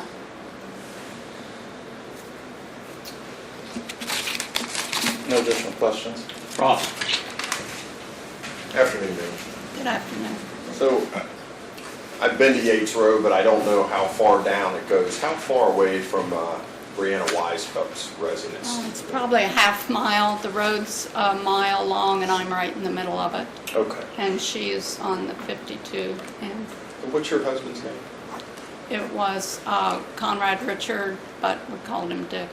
So he's passed away now? Yes. I'm sorry to hear that. Did he have an illness of some kind? He had emphysema. And so you have a large piece of property, Yes. and you've allowed, and I guess your husband in the past had allowed him to go hunting on Yes. that property. Yes. And I assume that that was pretty much the basis of your relationship. Would that Yes. be safe to say? Yes.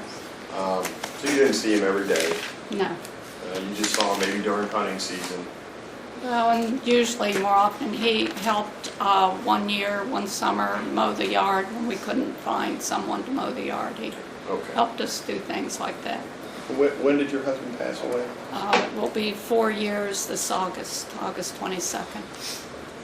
So would you say when he was sick is when you saw him more? Yes, So he was that- very willing to come help. That'd have been about 2011, 2012, is that right? Probably 2011, 2000, maybe started in 2010, probably. Okay. So prior to 2010, would you say you would only have seen him a few times a year? Yes, So maybe friendly acquaintance, that would be safe. to very, say. very friendly. Things that went on in Brianna Weiskop's house, you weren't there, were you? No, You would have no idea what happened there? no, No idea what happened in the barn? no. So you're just here because he came and cut your grass and was nice I'm to you? here because he's an extremely nice person. Well, let me ask you that, ma'am. You know how many kids he has? He has 2, He has 2. What are the 2 kids' names? Braxton, and I'm sorry, I don't remember the daughter's name. Would it surprise you that he actually has 3 kids?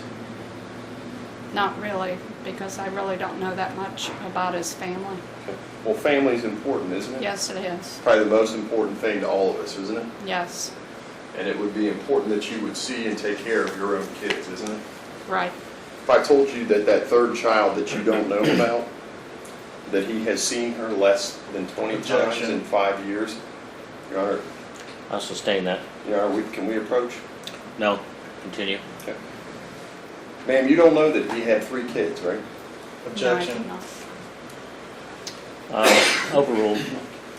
So, well, let's talk about honesty. If somebody were to tell you how many kids you have, how many kids do you have? 2, You don't have 3, do you? no. You wouldn't want to lie about how many kids you have, do you? No, but I never asked him that. There wasn't any reason for him to lie to me. So he just told you he had 2. He didn't tell me one way or the other. He just talked about them, and I made that assumption he had 2. Thank you. Redirect? No redirect, Your Honor. Thank you, ma'am. You can step down. You're excused. Speak to Aaron about his next witness.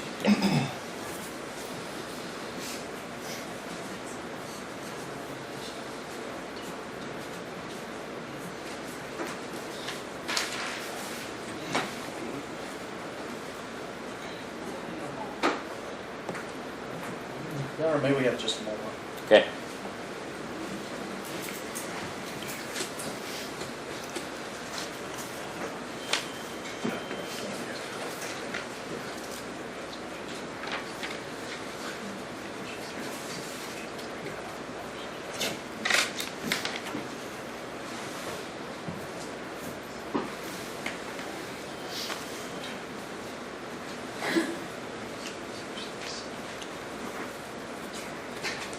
Your Honor, may we approach?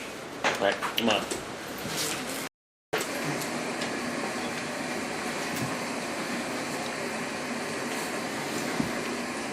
My next witness evidently is sick and is like about to puke out mouth. So I'm just like, yeah, that's the delay. We're going to grab another witness. But what I'm trying to do is tell him, fine, this is not going to end well for you. We need to shut it down. So that's why I keep saying, Well, stay away. yeah. So So you got another witness?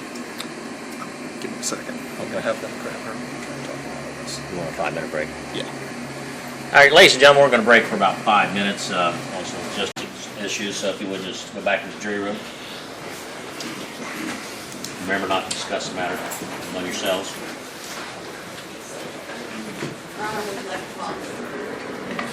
Sure. We're back on record, and you probably think I'm about as accurate as the weatherman. I make a good weatherman because I always make a prediction and it's wrong. It took longer than 5 minutes, but we got a lot done, and it'll, I think, expedite matters. And so we're still in the defense case. Mr. Haslam, next witness. Your Honor, at this time, defense has no additional witnesses in the press.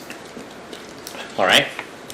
Now, there's one other matter the court then will address with the jury at this time. As I explained to you in the procedure, each party has the opportunity to present evidence, and the state's presented its evidence, the defense presented its, and the state may have a rebuttal witness here.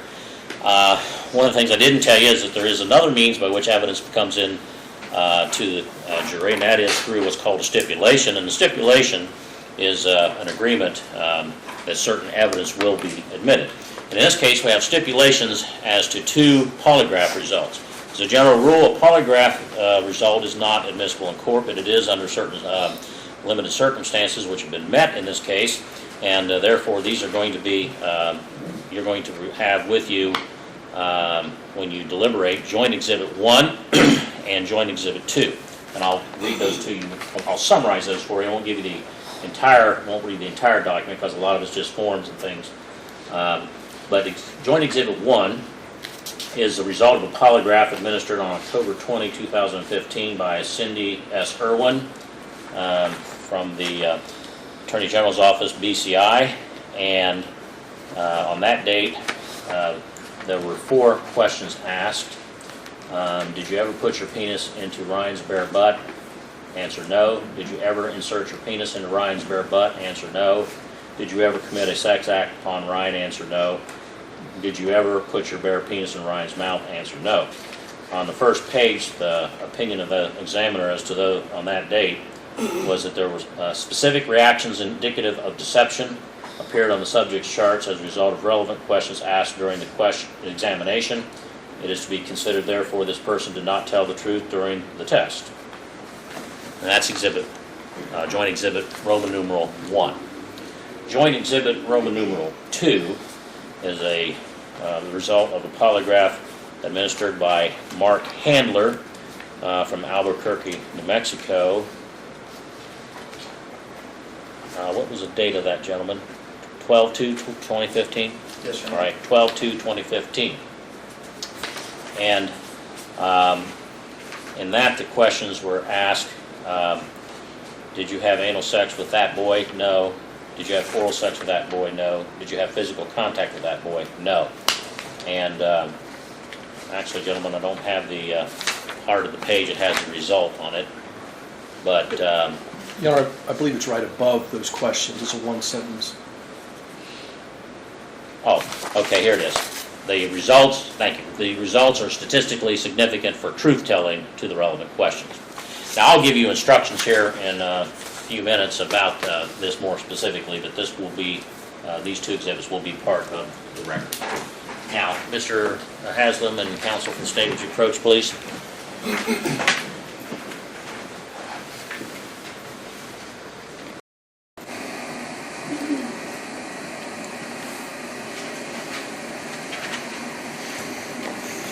All right, you're going to wish to admit your Move to exhibits? admit exhibits, defendants exhibits A through K. I didn't have a list, but I'll go through. That was never testified to. I don't recall any of that. Oh, okay, I do remember seeing the, oh, yeah, okay, I do remember And that. those, That was related to the 13,000. I presented these 2 to Brianna. This was to Brianna. Okay. This was to Brianna. Yeah, I remember those. And then these were all today. Photos of the okay. blocks, 4 photos, concrete Gotcha. block, check for the block job. Any So if I any copy it, objection? then no objection. Okay, all those will be admitted.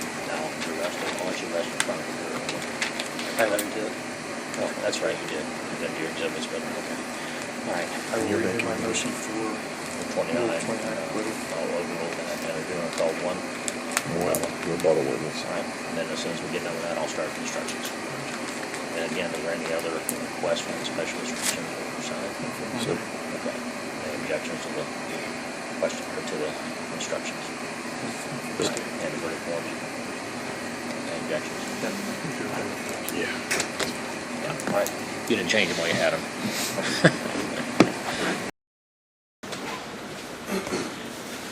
All right, the state has rested, and the defense has rested, and the state is going to call a rebuttal witness. Yes, just one witness, Your Honor. The state will call Kara Roush. Again, the name Karen? Kara. Kara Roush?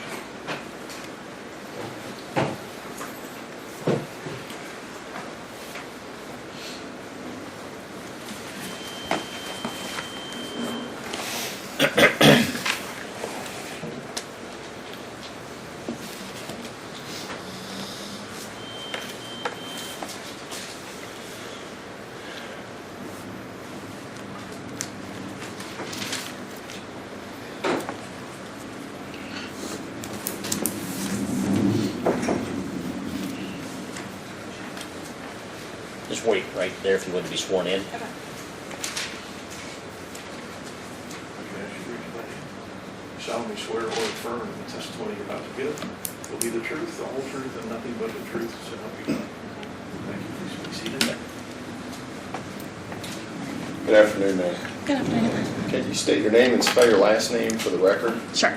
Kara Roush, last name is Roush. And ma'am, do you know Kevin Gaffin? Yes, I do. See the individual seated there with the blue shirt and tie Yes, at council table? yes. How do you know Mr. Gaffin? Mr. Gaffin is the father of my child. How many children do you have? One child. And how old is that child? McKenna is 11. Let me first ask you a few questions about that. Were you subpoenaed to this case? Yes, By whom? the defense. Now, you have an 11-year-old daughter, is that right? Yes, And it's his child. yes.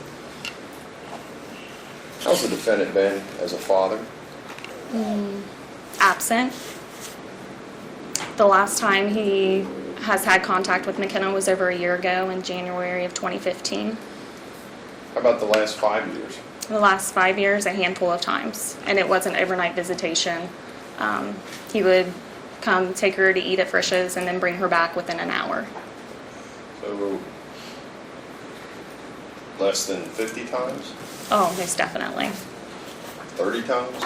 Yes, 20 times? yes.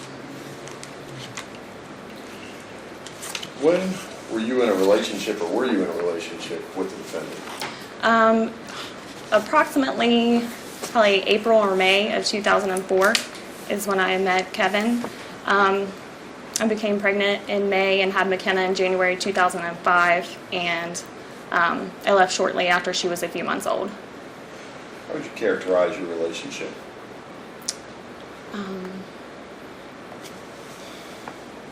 He was violent. Objection. Sustained? Judge, can we approach? No. Was he abusive? Yes. Objection. I'm going to sustain that. Counsel, I'll let you approach now.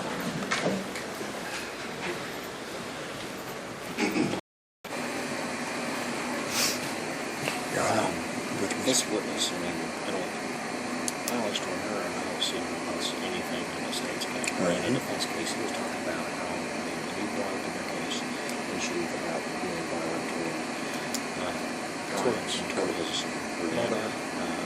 Correct, but he had said he'd never been violent towards anyone. That was his testimony, that he'd never been violent towards anyone. Yeah, okay.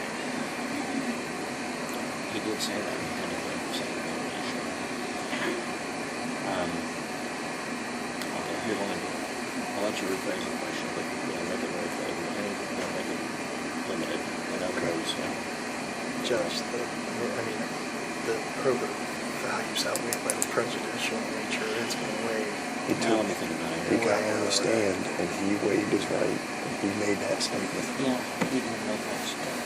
But not all relevant evidence is admissible. And if he wouldn't have testified and he wouldn't have said that, we wouldn't have called her as a witness, obviously.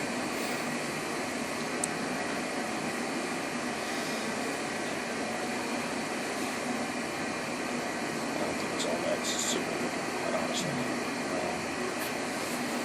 I think the probative value is outweighed by the prejudice under a sustained objection. All right, objection sustained. Ma'am, do you know Brianna Wisecup? Yes, I do. Do you know her son? Yes, I know Ryan. How long have you known Ryan for?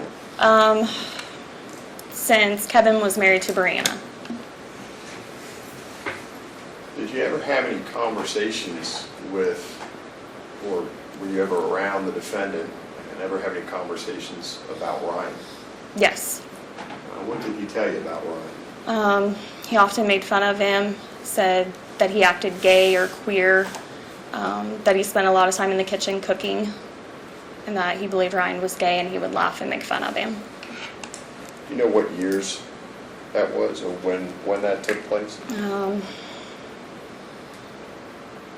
Probably somewhere maybe 2008. I don't recall. Would have been during their marriage. Thank you. You're welcome. Ross? Yes, you stated 2008, but you really don't know. No, I don't recall. You're It's just just when guessing? Kevin and Brianna were married. You're just guessing? No, it was when Kevin and Brianna were married. So if I told you they were married in 2009, it would have been 2009 or later, correct? Whenever they were married. No additional questions, Your Honor. Redirect? None, Your Honor. May step down. Any other rebuttal? No, Your Honor. All right, thank you. All right, ladies and gentlemen, that completes the evidence. And the court has ruled on admission of the exhibits. I think there were all but 4 that were admitted. And so if you get back to the jury room, you're looking for those 4 exhibits. They're missing. They're not missing. They're not admitted. Actually, 2 of them weren't even talked about. Now, ladies and gentlemen, you've heard the evidence. It's now the duty of the court to instruct you on the matters of law. The court and the jury have separate functions. You decide the disputed facts, and the court provides the instructions of law. Now, ladies and gentlemen, it's your sworn duty to accept these instructions and apply the law as it is given to you.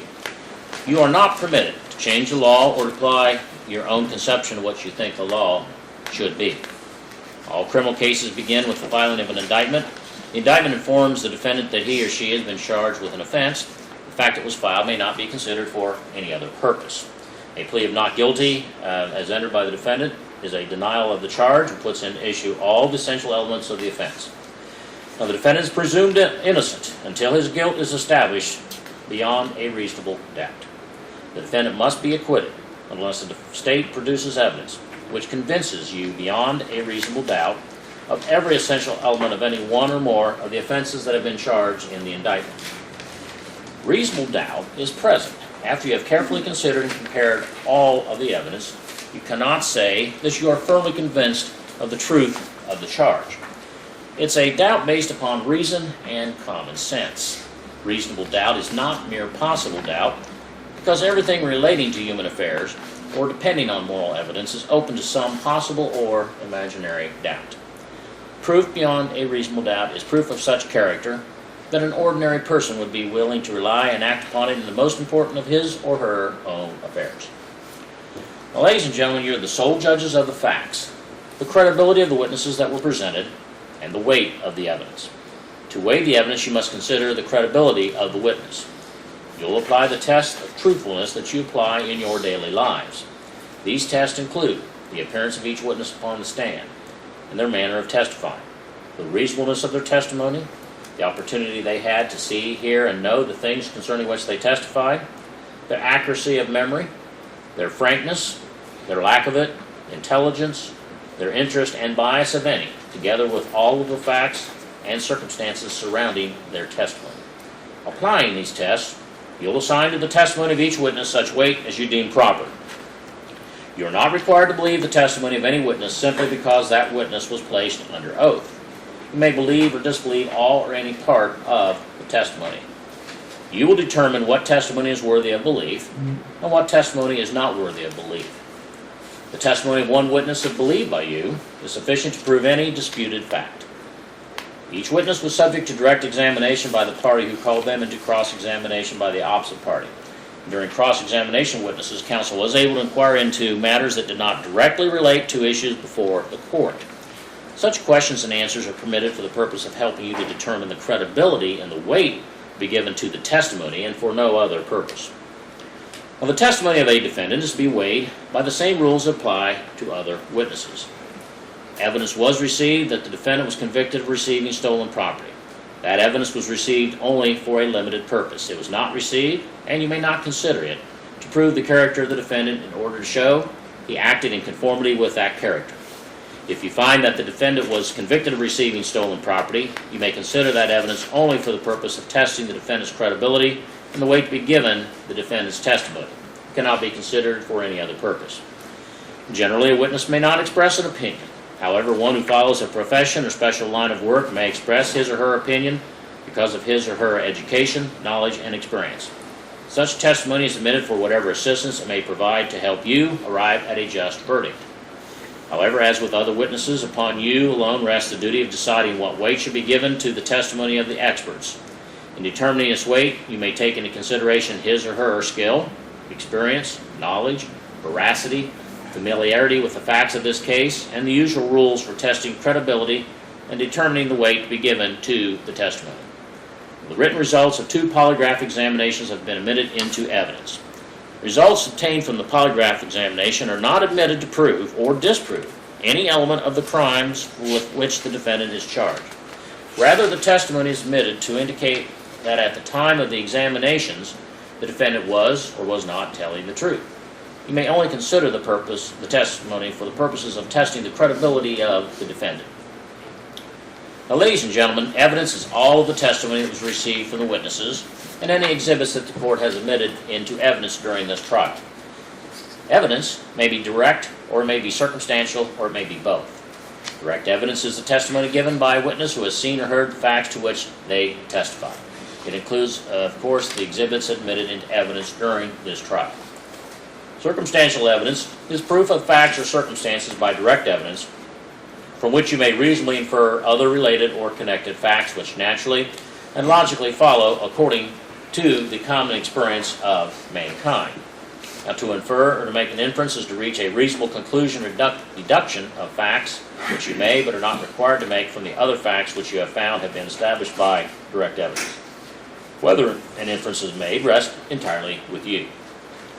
When considering circumstantial evidence, you may not draw one inference from another inference, but you may draw more than one inference from the same facts or circumstances. So in other words, you cannot stack one inference upon another inference to reach a factual conclusion.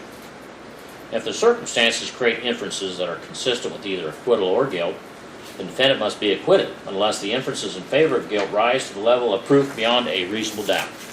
In the absence of direct evidence of a person's guilt, circumstantial evidence by itself may justify a finding of guilty if the circumstances are entirely consistent with the defendant's guilt, are wholly inconsistent with any reasonable theory he's not guilty, and are so convincing as to exclude a reasonable doubt of guilt.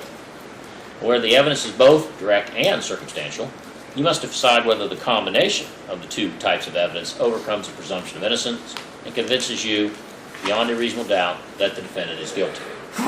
Now, the evidence does not include the indictment, and you won't have that with you in the jury room, the opening statements, or the closing arguments of counsel that you will hear in a few minutes. Opening statements and closing arguments, as I've indicated previously, are designed to assist you, but they are not evidence. Any statements that have been stricken by the court that you were told to disregard are not evidence and must be treated as though you never heard them. Now, you must not speculate why the court sustained any objection to any question or what the answer to that question may have been. You may not draw any inference or speculate on the truth of any suggestion that might have been included in a question posed by counsel that was not answered.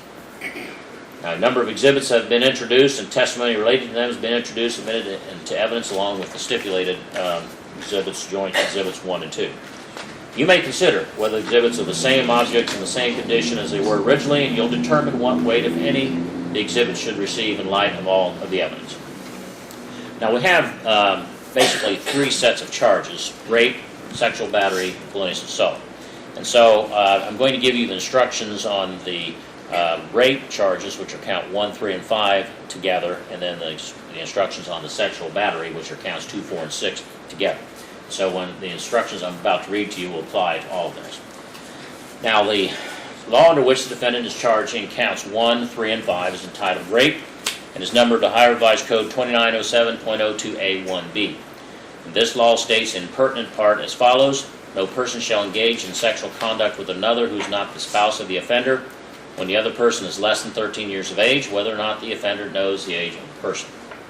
And before you can find the defendant guilty, you must find beyond a reasonable doubt that on or about the period between May 22, 2008 and May 29, 2008 as to counts 1 and 3, and on or about the period between December 22, 2008 and December 25, 2008 as to count 5, and in Adams County, Ohio, the defendant engaged in sexual conduct with another person who was not the spouse of the defendant when the other person was less than 13 years of age, whether or not the defendant knew the age of such person.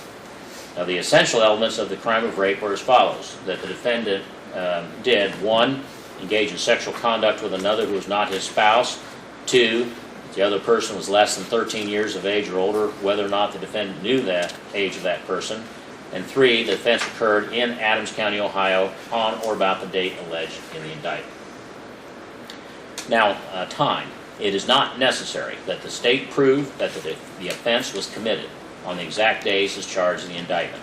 It's sufficient to prove that the offense took place on a date reasonably near the date claimed. Now, venue, before you can decide whether the state has proved beyond a reasonable doubt all of the essential elements of the offense with which he is charged, you must first decide whether this is the correct county in which this trial should be held. The state must prove beyond a reasonable doubt that all or any part of the offense charge was committed in Adams County, Ohio. Sexual conduct. Sexual conduct means vaginal intercourse between a male and a female, anal intercourse, fellatio, cunnilingus between persons regardless of sex, without privilege to do so. The insertion, however slight, of any part of the body, instrument, apparatus, or object into the vaginal or anal cavity of another. Penetration, however slight, is sufficient to complete vaginal or anal intercourse. Anal intercourse means penetration of the penis into the anal opening of a man or woman. Fellatio means a sexual act committed with the penis and the mouth. Spouse means a person married to an offender at the time of an alleged offense. Now, the prosecution is not required to prove that the victim physically resisted the defendant. Now, if you find the state proved beyond a reasonable doubt all of the essential elements of the offense of rape set forth under counts 1, 3, or 5 of the indictment, according to your findings, your verdict must be guilty as to that count. If you find the state failed to prove beyond a reasonable doubt any one of the essential elements of the offense of rape is set forth under counts 1, 3, or 5 of the indictment, according to your findings, then your verdict must be not guilty as to that count. Excuse me. Now, if your verdict is guilty as to counts 1, 3, or 5, you will separately decide beyond a reasonable doubt whether the defendant was less than 10 years of age at the time of the offense. If your verdict is not guilty, you will not consider this issue. All right, now, as to counts 2, 4, and 6. Now, ladies and gentlemen, the law under which the defendant is charged in counts 2, 4, and 6 is entitled sexual battery. It is numbered Ohio Revised Code 2907.03A5. This law states in pertinent part as follows: no person shall engage in sexual conduct with another, not the spouse of the offender, when the offender is the other person's natural or adopted parent, or a step-parent, or a guardian, custodian, or person in loco parentis of the other person. Before you can find the defendant guilty, you must find beyond a reasonable doubt that on or about the period between May 22, 2008 and May 29, 2008, as to counts 2 and 4, and on or about the period between December 22, 2008 and December 25, 2008 as to count 6, and in Adams County, Ohio, that the defendant engaged in sexual conduct with another person and he was the other person's natural or adopted parent, or a step-parent, or guardian, custodian, or person in loco parentis of the other person. Now, the essential elements of the crime of sexual battery are as follows: that the defendant did, 1, engage in sexual conduct with another who was not his spouse; 2, that the defendant was the other person's natural or adoptive parent, or a step-parent, or guardian, or custodian, or person in loco parentis of the other person; and 3, that offense occurred in Adams County, Ohio, on or about the date alleged in the indictment. Now, the same definitions I read to you of time and venue, sexual conduct, anal intercourse, fellatio, and spouse all apply. And I just noted, and I'll have to make this correction, that there's also, I did not, or I have to define in this case, in loco parentis. And in loco parentis means standing in the place of a parent and assuming parental duties or responsibilities. That only applies to the counts 2, 4, and 6, but otherwise, all the other definitions are the same. Now, if you find that the state proved beyond a reasonable doubt all of the essential elements of the offense of sexual battery as set forth under counts 2, 4, or 6 of the indictment according to your findings, your verdict must be guilty as to that count. If you find that the state failed to prove beyond a reasonable doubt any one of the essential or more of the essential elements of the offense of sexual battery as set forth under counts 2, 4, or 6 of the indictment according to your findings, your verdict must be not guilty as to that count. Now, if your verdict is guilty as to counts 2, 4, or 6, you will separately decide beyond a reasonable doubt whether the victim was less than 13 years of age at the time of the offense. If your verdict is not guilty, you will not consider this issue. Now, the law under count 7, with which the defendant's charged, is entitled felonious assault, and is numbered Ohio Revised Code 2903.11a1. This law states in pertinent part as follows: no person shall knowingly cause physical harm to another. Ladies and gentlemen, in this case, the defendant's charged in count 7 with felonious assault under this section. And before you can find the defendant guilty of felonious assault, you must find beyond a reasonable doubt that on or about the period between May 22, 2008 and March 17, 2015 in Adams County, Ohio, the defendant knowingly caused serious physical harm to another. The essential elements of the crime of felonious assault as charged in count 7 are as follows: that the defendant did 1, knowingly; 2, cause serious physical harm to another; and 3, the offense occurred in Adams County, Ohio, on or about the date alleged in the indictment. Now, the definition of time that I read to you earlier under the first 3 counts 1, 3, and 5, venue, both apply here, the same definition, and they'll be applied to this charge as well. Now, knowingly is an element of felonious assault. And a person acts knowingly, regardless of his purpose, when he's aware that his conduct will probably cause a certain result, or he's aware that his conduct will probably be of a certain nature. A person has knowledge of circumstances when he's aware that such circumstances probably exist. Now, since you cannot look into the mind of another, knowledge is determined from all of the facts and circumstances and evidence. You will determine from these facts and circumstances whether there existed at the time in the mind of the defendant an awareness of the probability that the defendant's actions will cause a certain result. Motive. Proof of motive is not required. The presence or absence of a motive is one of the circumstances bearing upon purpose or knowledge. Where an act is a crime, a good motive or purpose is not a defense. Now, cause. The state charges that the act of the defendant caused serious physical harm to Ryan Applegate. Cause is an essential element of the offense. Cause is an act or failure to act which in a natural and continuous sequence directly produces a serious physical harm to Ryan Applegate, without which it would not have occurred. Defense responsibility is not limited to the immediate or most obvious result of the defendant's act or failure to act. The defendant is also responsible for the natural and foreseeable consequences or results that follow in the ordinary course of events from the act. Serious physical harm is an element of felonious assault, and that means any of the following. A, any mental illness or condition of such gravity as would normally require hospitalization or prolonged psychiatric treatment. B, any physical harm that creates a substantial risk of death. C, any physical harm that involves some permanent incapacity, whether partial or total, or involves some temporary substantial incapacity. D, any physical harm that involves some permanent disfigurement or involves some temporary serious disfigurement. And E, any physical harm that involves acute pain of such duration as to result in substantial suffering, or that includes and involves any degree of prolonged or intractable pain. Now, if you find that the state proved beyond a reasonable doubt all the essential elements of the offense of felonious assault, as set forth under count 7 of the indictment, according to your findings, your verdict must be guilty as to this count. If you find the state failed to prove beyond a reasonable doubt any one of the essential elements of the offense of felonious assault as set forth under count 7 of the indictment, according to your findings, your verdict must be not guilty as to this count. Now, you'll render separate verdicts as to each count. They're not interdependent. So, if you find the state proved beyond a reasonable doubt all the essential elements of any one or more of the offenses charged in the separate counts of the indictment that I've instructed you on, then your verdict must be guilty as to that offense or offenses according to your findings. If you find the state failed to prove beyond a reasonable doubt any one of the essential elements of any one or more of the offenses charged in the separate counts of the indictment, your verdict must be not guilty as to such offense or offenses according to your findings. The charges set forth in each count of the indictment constitute a separate and distinct matter. You must consider each count and the evidence applicable to each count separately, and you must state your findings as to each count uninfluenced by your verdict as to any other count. The defendant may be found guilty or not guilty of any one or more of the offenses charged. Now that completes what I refer to as the substantive instructions, and I give those before closing arguments so when the attorneys argue they can refer to that. And just so you know, when you go back into the jury room, you will be given a copy of these instructions and you'll be able to refer to them. And I have this printout. So far I haven't found anything I've got to fix, but I'll look and see before I send it back to you.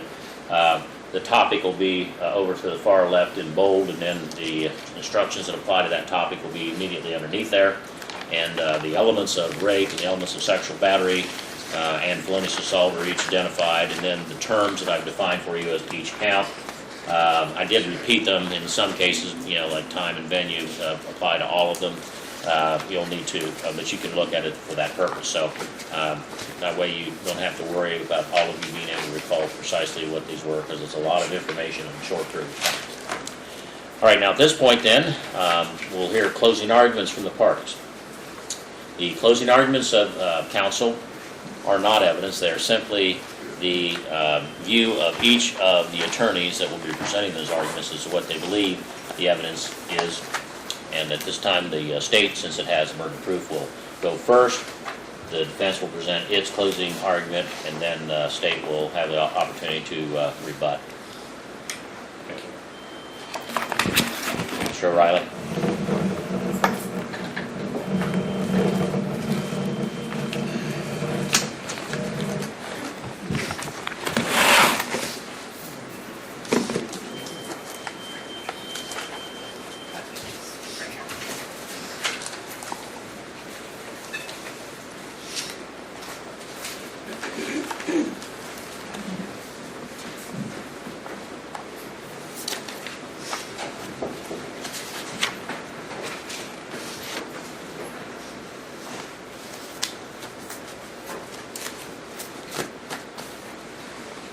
Maybe you need to turn on the monitor.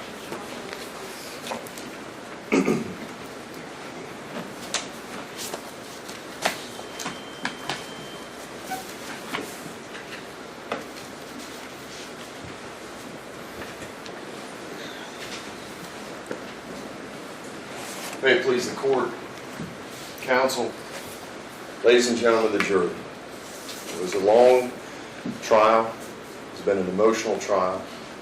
And now we've come to its conclusion. And I told you when I spoke to you in opening that this was a case about a little boy who had to suffer in secret, who had to suffer in silence, and who had to struggle for years, who had to struggle emotionally, even physically, to the point where he became so concerned that he didn't want to be here anymore.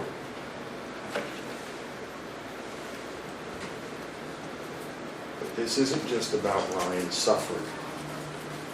This isn't just a case about his secret. It's also a case about his courage and his credibility, which you got to witness twice. And I also told you in opening that the most important people throughout this entire trial are you 12. Because it is now your job to determine whether this secret becomes heard.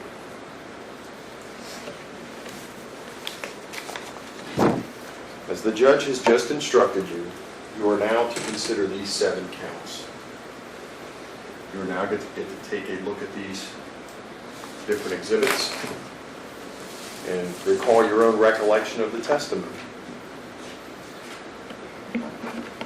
Ladies and gentlemen, you heard vivid and graphic testimony about oral sex and anal sex that took place in that barn, and anal sex that took place in that living room. And those are obviously applicable to the first 6 counts. And you also heard expert testimony. You heard from Ryan himself with respect to count 7, the struggles that he's gone through since 2008 and the trauma that he's endured. Engaging in sexual conduct with another, not the spouse, the offender. The other person is less than 10 years of age, whether or not the offender knows the age of that person. You heard a lot of testimony in this case, ladies and gentlemen, about when these incidents occurred, and about Ryan's recollection, and Joni's view of the blood, and Bruce England's initial investigation, I guess you would call it, and Ryan's recollection as to when these things took place. And what's so telling and what's so important is the little things that he did remember. You also heard him say, I'm not so good on remembering all of the details, but it is key about the little details that he did recall. Watching the Polar Express in school right prior to Christmas break before being raped for a second time. Recalls what was on the channel in the living room. Recalls vividly how those blocks were placed on his arms. And what's so telling, ladies and gentlemen, is you got to watch Mr. Haslam. You got to watch a trained and a skilled defense attorney cross-examine a now 15-year-old boy, and you got to judge for yourself whether, as he asked him questions about the placement of his arms, whether he was fabricating that story up, or whether it actually happened.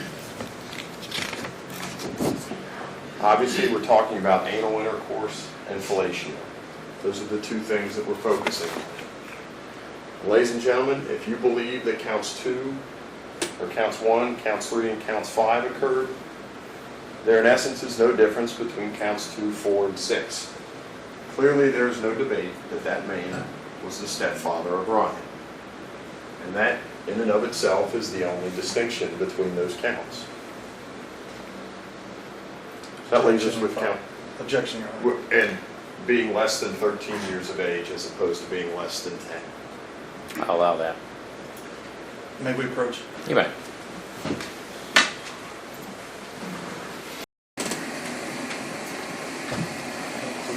Sorry, I objecting in closing, but I don't believe there was any evidence that he was stepfather in 2008. There's judicial notice that we've got the marriage records in there, and I think that's been testified in there. The crime likely occurred in 2008, so it would be before the marriage. It's in loco parentis. So you want to correct me? Well, Okay. I'll, objection on the basis that'd be corrected. Judge, ladies and gentlemen, here's the distinction. Obviously, they were married. He was a step-parent. He was living in the home. So at that point in time, he sits in the position of a loco parentis. Regardless of the characterization, obviously, with respect to sexual battery, he was an authority figure over Ryan. He was, in essence, to some degree, somebody who Ryan even had said he looked up to. He wore clothes to be like him. And we'll talk about this in a little bit, but when you heard the experts, there are times that kids and children who are victimized look up to their offenders. In some cases, try to be like them. Count 7, dealing with the serious physical harm. The person acts knowingly, regardless of the purpose, when the person is aware that their conduct will probably cause a certain result, it will probably be of a certain nature. We're talking about violent sexual abuse of a child. And I think there can be no question in this case the trauma that that boy endured and the length of time that that boy endured that trauma, both physically with respect to the bleeding, emotionally, cutting on his wrists, maybe to relieve the pain, the sleepless nights, the startling arousals that his grandfather indicated that he was present for numerous times. So it is for you now to decide with our young Brian, who is now seeing a counselor for the better part of a year and a half, who returns on a now bi-weekly basis, at one time twice a week, after a referral to get inpatient, whether he's fabricating all of this, whether he's making all of this up, or whether he has actually needed this help, this therapy, and this treatment to keep him here, to keep him sane, and to keep him living. As I said, ladies and gentlemen, it's your job now to look back and judge the credibility of the people that you saw there in conjunction with what you're going to see here. If, on the one hand, you believe, as the defendant testified, for no apparent reason, a teenage girl fabricated that she saw blood in the toilet paper of her then 7-year-old cousin, that's obviously one story. Or, when you saw her testify, you saw her get emotional about it. We'll talk about emotion and what's real and what's fake.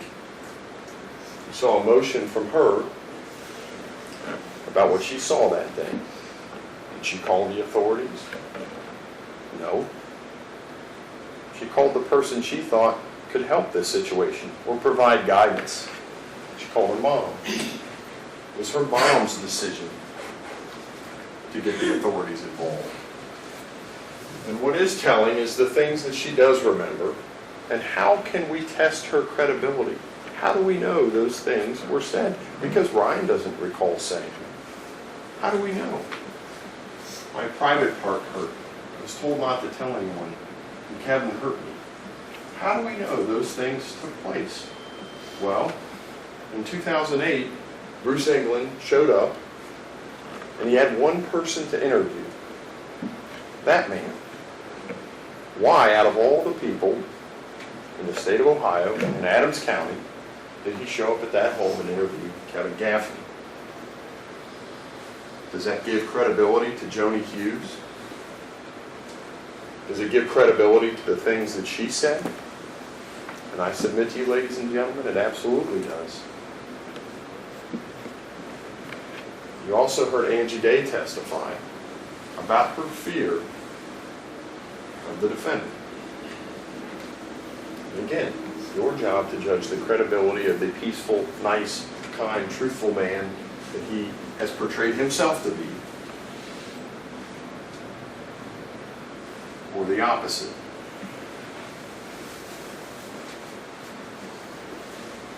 And when you talk about what Ryan had to go through, what this little boy had to go through, you go back to when it began. You go back to May of 2009, a few days after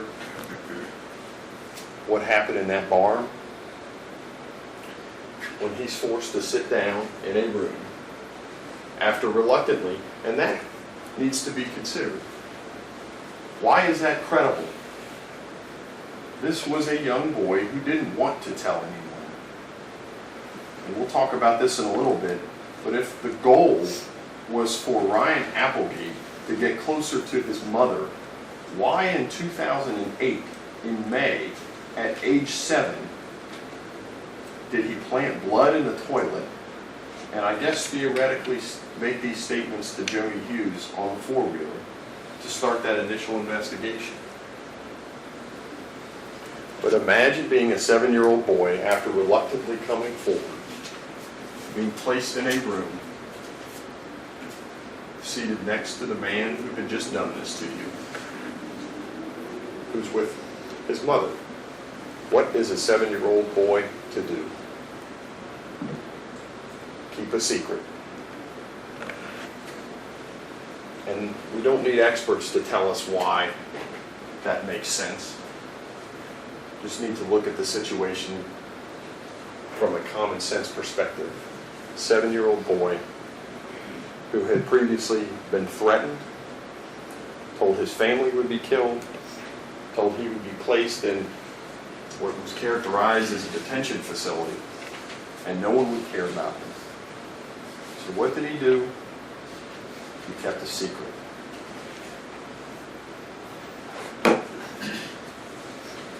There's also another way to look at the defendant's conduct. The kind and loving father that he pretends to be, or that the man who was grooming is a child molester, who isolated his victim, who humiliated him time and again. And again, it's your job to judge whether you believe that Ryan and Brianna, Joni, even the last witness of the day, Kara, whether they all came in here to tell you a lie that constantly he was ridiculed, being called a queer, a fag, a puss boy. It's your job to judge whether all of those individuals, even the defendant's own witness, to judge their credibility.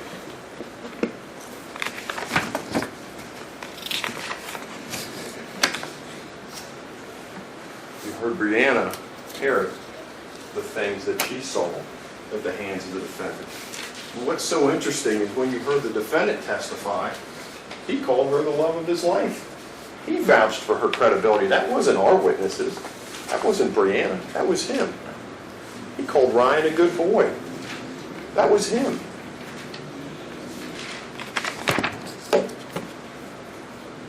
A good boy creates this facade to put you on trial for rape. The love of your life conceivably comes and lies about her own fears, her own abuse. All a grand fraud. For what? We'll get to that.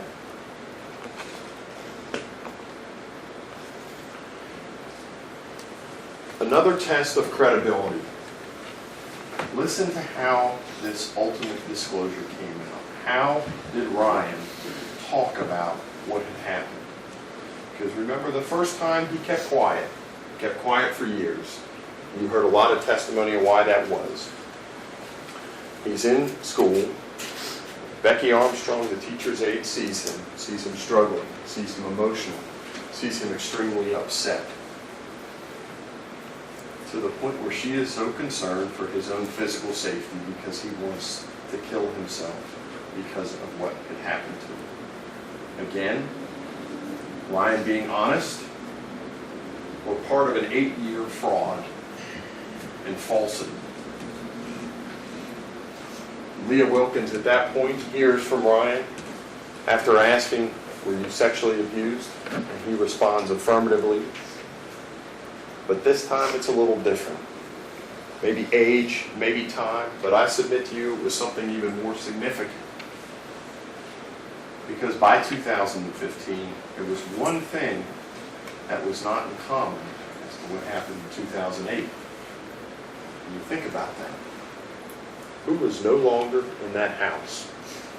Even after the divorce had been filed, you heard testimony from Ryan, even the defendant, that he would return to the house.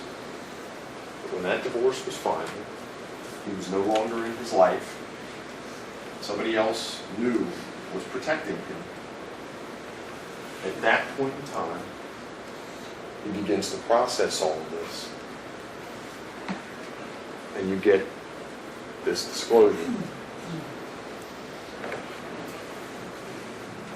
It's also important to note, and Ryan talked about it, he also, you got to see it during his interview, the one card that he kept, that card that Bruce England had given him in 2008, when he didn't say a word. And you ask yourself why a young boy would keep a business card. Why would that be a possession that a young boy would keep for 7 years? I think there's an obvious reason. He knew at some point he was going to tell his secret. At some point, he wanted to stop the pain.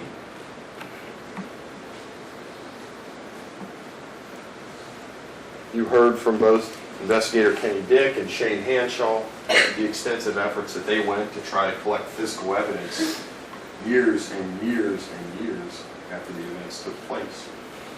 But they did it nonetheless. You also heard from Dr. Edward Connor, who indicated in his expert opinion the correlation for why victims of sexual abuse, especially children, remain quiet for so long. And you test for yourselves whether his testimony, the things that he said, would be consistent with remaining quiet, or what you heard from Ryan. You also heard from John, who now Ryan has seen 50 plus times. You heard about his diagnosis of post-traumatic stress disorder, that he has done this approximately 10 times, all with children of child sexual abuse. And that when he came and saw Ryan for the first time, he too, much like Becky Armstrong, was so concerned for his safety that he wanted to have him hospitalized. Again, testing the credibility of this young boy.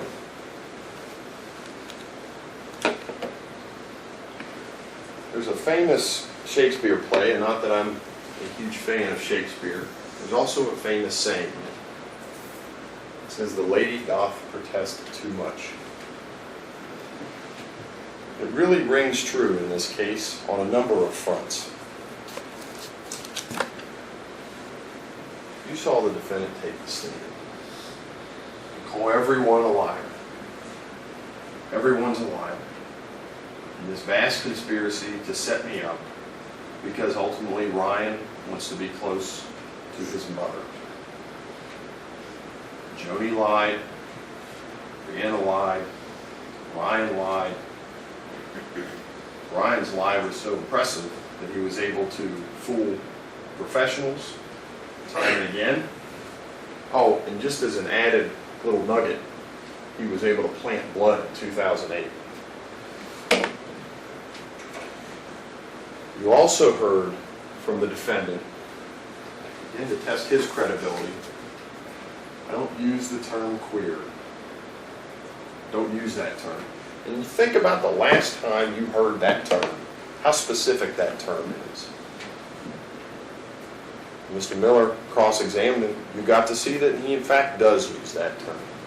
When Kara Roush came and testified, the mother of his third child, because he does have 3, mind you, she reiterated that back when Brianna and the defendant were married, he would call Ryan queer and a fag and gay. Again, she's in on this vast conspiracy as well.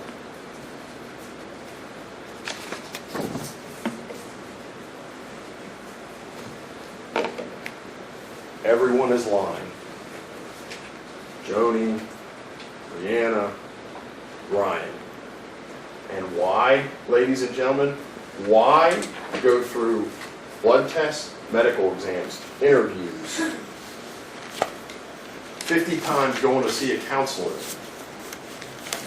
being brought in here and having the luxury of speaking about being anally raped in front of 50 strangers? Really?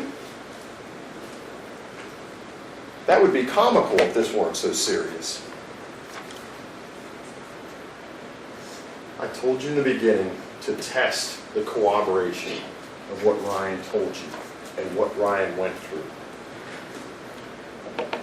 Because what you heard and what people saw and the words that they used matter.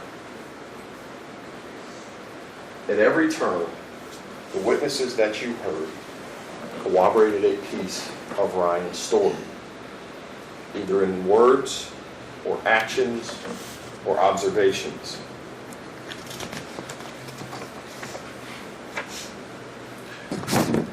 Ladies and gentlemen, there's one part that you have not seen, and the judge just referenced with respect to those polygraphs. I'm just going to talk briefly about it.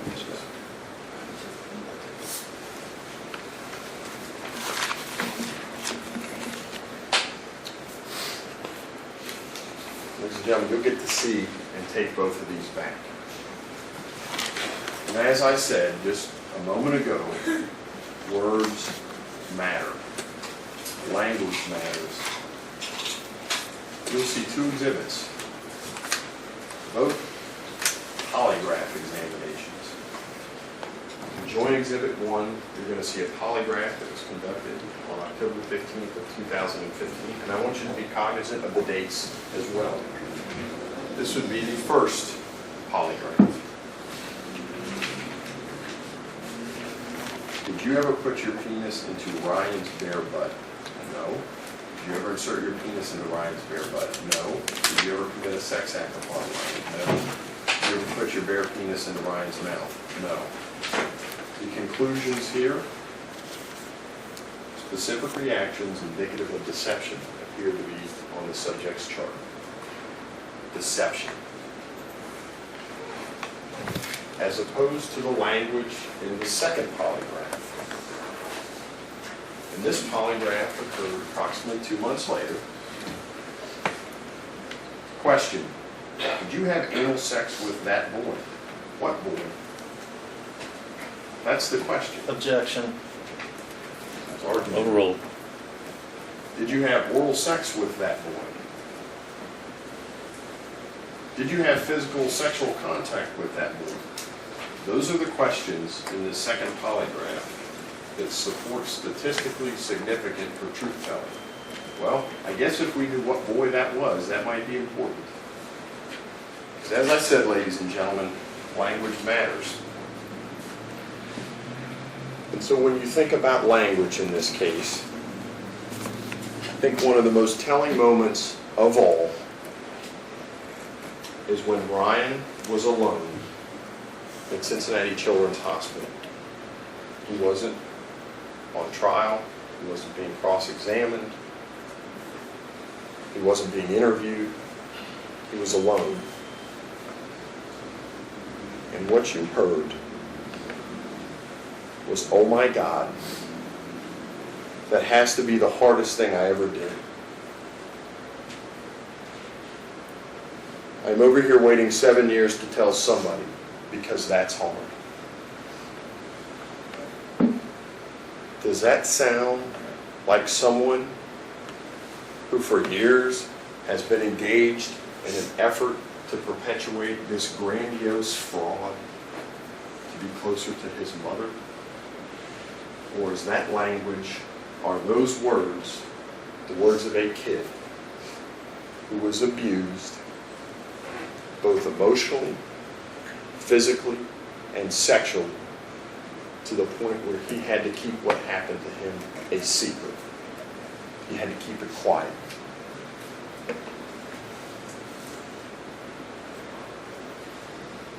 As I told you, child abuse, sexual abuse occurs in secret. Alone, isolated, away from family and friends and anyone to protect you. You heard what Ryan wanted to do with this place. Bulldoze it.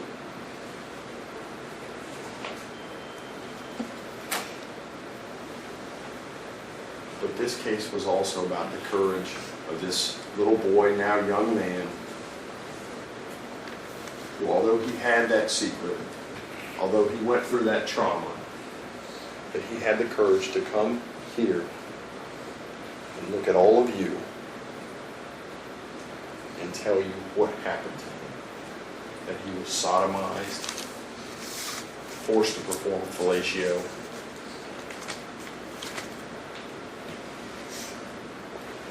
on the man who was brought into his home.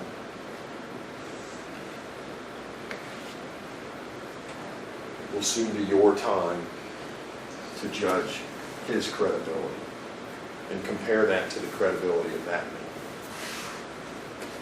And test whether you believe the emotions and the statements that he made both in here and to Cecilia Freihofer were valid, whether they were honest. Or whether, like a play, you can take a stand and have crying fits with no tears. You judge which one is more credible to you. As So I said, ladies and gentlemen, you are the most important people now. It's your job to determine the facts.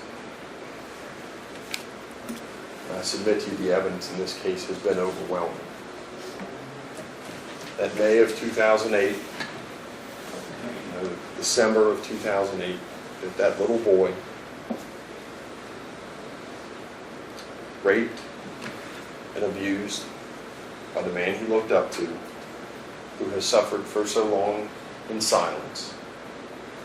I will ask that you listen to that secret, and I'm going to ask that you hold that man accountable for what he did to that little boy. And I'm going to ask that you return guilty verdicts on all 7 counts. Thank you, Mr. Riley. Mr. Haslam, on behalf of the defendant? Your Honor, may we approach? May.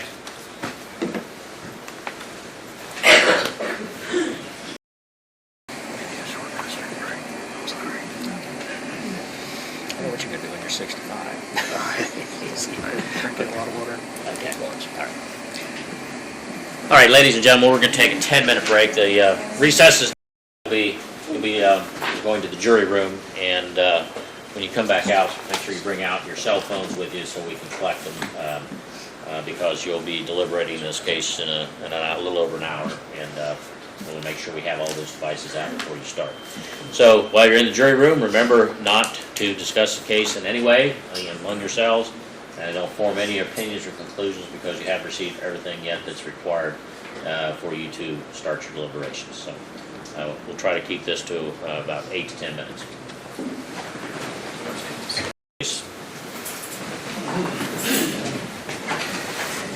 All right, the record reflect we're back on record. I'll remind again everybody to turn off cell phones or any electronic devices. And we're in closing arguments, and we'll now hear from the defense. Mr. Haslam? Yes, may I please report? Jurors, what we have today is reasonable doubt. You promised me in voir dire, if you recall, that you would follow the law, you would follow reasonable doubt, you would hold the state to that standard, and that standard is very simple. It's present when after you carefully consider and compare all the evidence, you cannot say that you are firmly convinced of the truth of the charge. It is doubt based upon reason and common sense. Reasonable doubt is not mere possible doubt, because everything obviously relating to human affairs or depending on moral evidence is open to some possible or imaginary doubt. But proof beyond a reasonable doubt is proof of such character that an ordinary person would be willing to rely upon it and act upon it in the most important of his or her own affairs. That's how the judge instructed you. You promised to follow the law. We have reasonable doubt here. Let's start first. No physical evidence. No DNA found at either crime scene. No DNA found in the barn. No DNA found on the floor, the carpet, next to the coffee table. This coffee table. No DNA discovered. No DNA discovered here. No physical evidence here.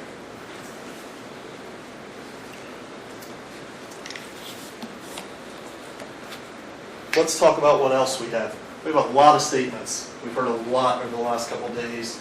We heard from Joni Hughes, Angie Day, Brianna Weiskup. What do these all have in common? They're all relatives. They're all related to the alleged victim. We heard Joni tell us that she didn't even talk about this case with her mother after traveling 2 hours from Florida on a flight, an hour drive. They didn't talk about the case. If you recall, she told us that in 2008, after she reported the unsubstantiated incident. Remember, Bruce England told us that he closed it as unsubstantiated. That she had no contact with Brianna, Kevin, or Ryan. Then we heard from her mother. Told us in 2010 there was a cookout with all 3 of those individuals present. With Brianna, the mother of the alleged victim, a mother will do anything to protect their child. But she's still the mother, the same mother that's wrapped up in a nasty battle with the defendant. A divorce that started years ago that is still going on. Still trying to collect money. And you heard Kevin. Kevin simply said, I'm following my attorney's advice. That's why he hasn't paid.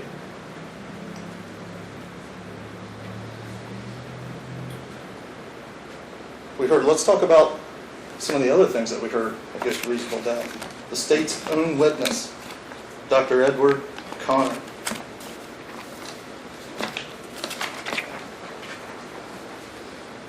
You're going to have his CV, his resume, and his report. What did he tell us? He told us some things about late disclosure, but he said he never examined the facts in this case. So he couldn't render an opinion on the facts based in the state of Ohio versus Kevin Gaffin. But he did tell us one other thing. He told us that he runs a sex offender treatment program. And he told us in his experience, most offenders who have one victim do not strike twice. Not 2 times. Multiple times. Over and over.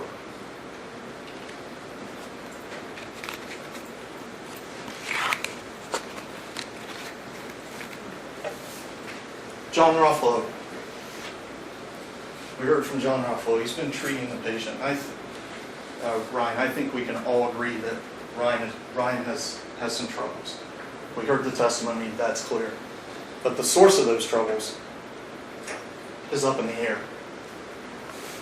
You heard John Ruffalo himself say he relies on information provided by the client being Ryan.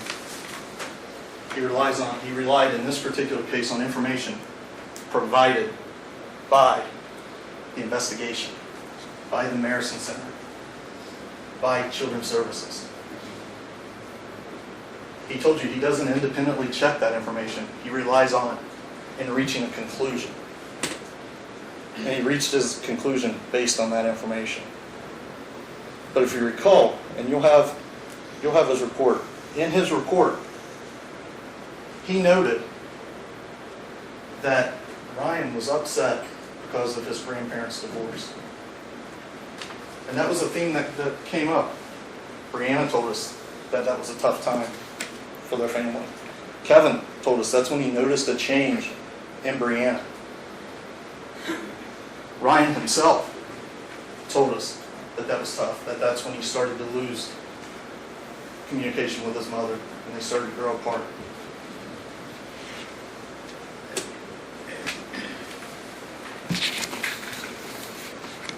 Let's go back to the lack of physical evidence. We heard from Kenny Dick and Special Agent Henshaw.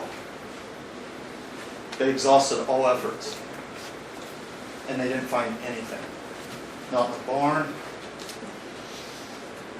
not in the family room, nothing.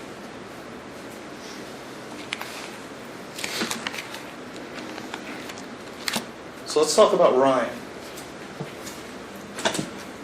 You had an opportunity to review the video. You saw his testimony. You heard his testimony here in court. Ryan remembered a lot of things. He told us about remembering the morning in May when it occurred. He didn't remember it was 2008, and you heard Cecilia Freihofer say that on the stand this morning. But he remembered it was in May. And he remembered that his mother was leaving in a white Super Sport Impala.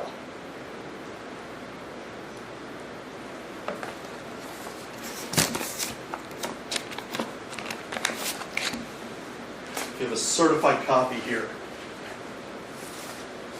A detailed report from the local BMV.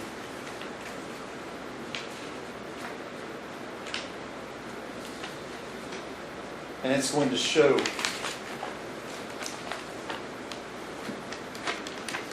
an Impala Super Sport, owned by Kevin Gaffin and Brianna Gaffin. When you look at this, you're going to notice the issue date, 12/1/2010. That's far from May 22nd, May 29th, or any of the days in between of 2008. That's 2 years past.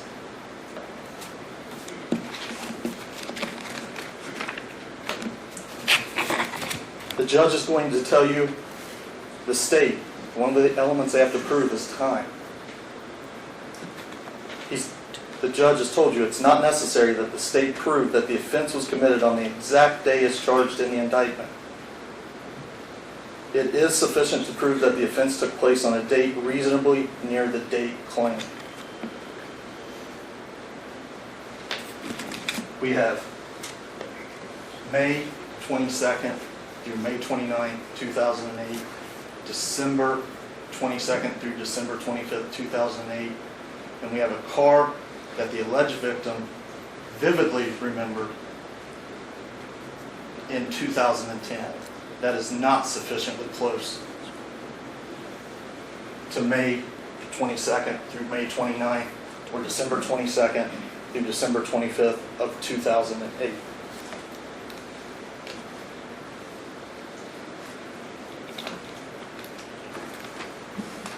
Why do we know that Ryan vividly remembered this? Because he said he loved that car. It's on the video. Look at the video. He said he loved that car, and he was upset when they got rid of it. And I said, when your mom got rid of it? And he said, no, when Kevin got rid of it. 2010.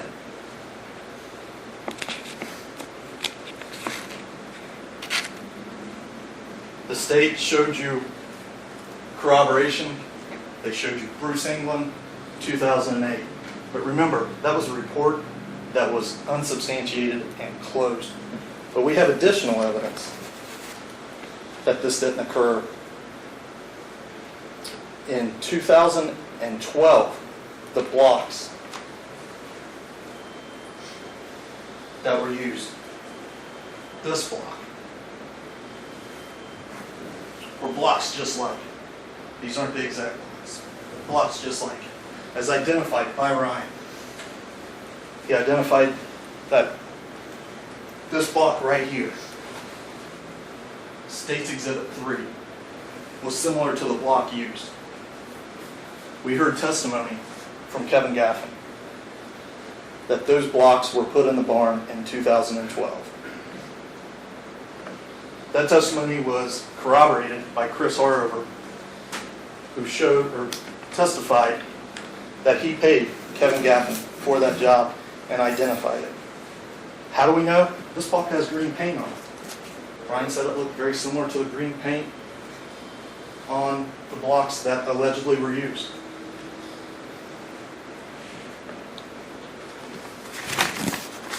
We have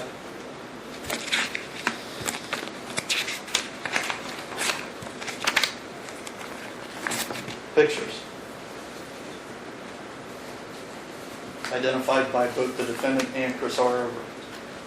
Defendant's Exhibit E, the new blocks that were put in by the defendant. F, the new blocks. G, the new blocks. And H, the old blocks, which he kept the good ones and put in that very same barn. Defendant's Exhibit J, where the defendant was paid for the work that he performed. Chris Harover confirmed that that payment did come from the bank. What are the odds of having very similar blocks with green paint found on them in that barn?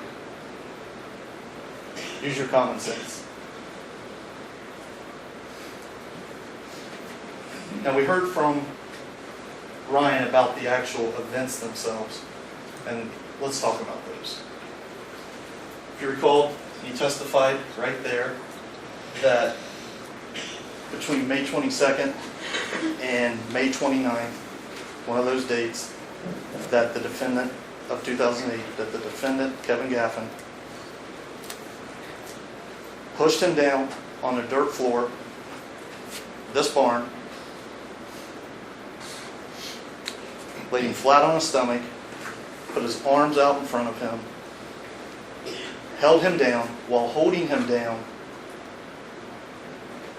managed to take one of these blocks and put on one hand, actually the wrist, if you recall, the wrist,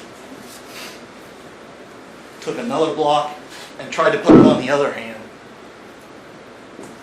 And you'll have these blocks, as you can tell, they're not light. And while holding him down, managed to put 2 blocks on his arms, out in front of him, and then managed to pull his pants halfway down and continue to molest him.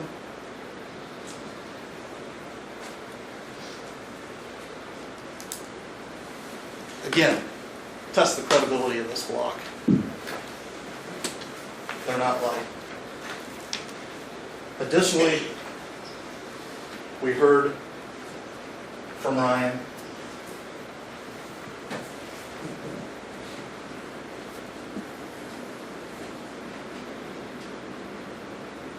that those blocks did not fall during this process. This block right here, which he said was put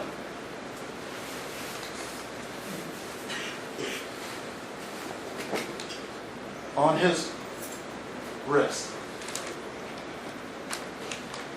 on top, and he said that they didn't fall.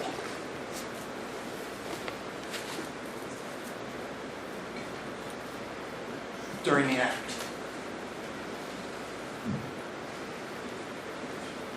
He also told us he didn't have any marks, cuts, or scrapes on him after this occurred. Specifically, if he had injuries on his arms. No, nothing on his face, even though his face was on a dirt ground in an area that looked very similar to this. He told us that. We also have Bruce England, who was out there around that time. He didn't notice any marks on his face, no marks on his arms, no physical injuries that could have been corroborated or substantiated at that time. Let's talk about December 22nd through December 25th. This coffee table, there's been testimony, it's the same coffee table that was there. Here's another photo. If you recall, Ryan told us that the defendant used these legs to hold down his arms and went on to do the same thing that he testified that occurred in May. Use your common sense. Arms being held there, flat on your stomach, the defendant holding you down, managing to pull your pants down, doing all that, and there are no visible injuries to the victim, no carpet burn on his face, no marks from the coffee table being on his hands, nothing.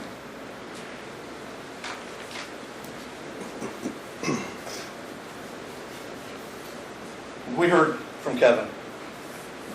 He looked you straight in the eye on that stand and told you he did not do this. Is he a perfect person? We clearly have established he's not. But just because you're perfect doesn't mean that you're capable of these offenses. Use your common sense. You told me when we were here on Tuesday that you would hold the state to a burden of reasonable doubt. And I submit to you, based on all the evidence, that they failed to meet that, and most notably, they can't meet the time or the physics of what occurred. You'll have these documents to look at when you're back there. You'll have that block. Please, feel free to look at it, examine it, and see what it does to your arms. Thank you.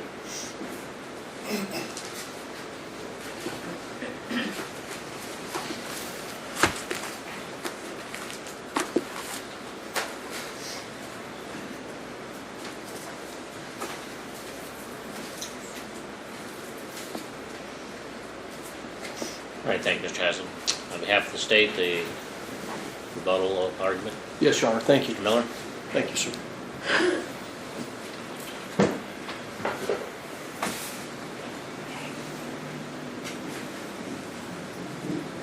Mr. Haslam.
Ladies and gentlemen of the jury, let's not forget what Ryan Applegate looked like in 2008 when these offenses occurred.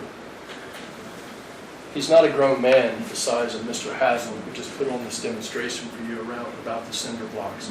His arms aren't that size. He's a little boy. A little boy that's being raped by his stepfather. And let's not forget the view that this little boy had of those cinder blocks when he was being raped by his stepfather. His view was side on the dirt. That's his view. Did he testify that block was similar? Yes, he did. Well, let's talk about the cinder block defense. And the defense made a big deal about where these blocks came from and this job that occurred in 2012.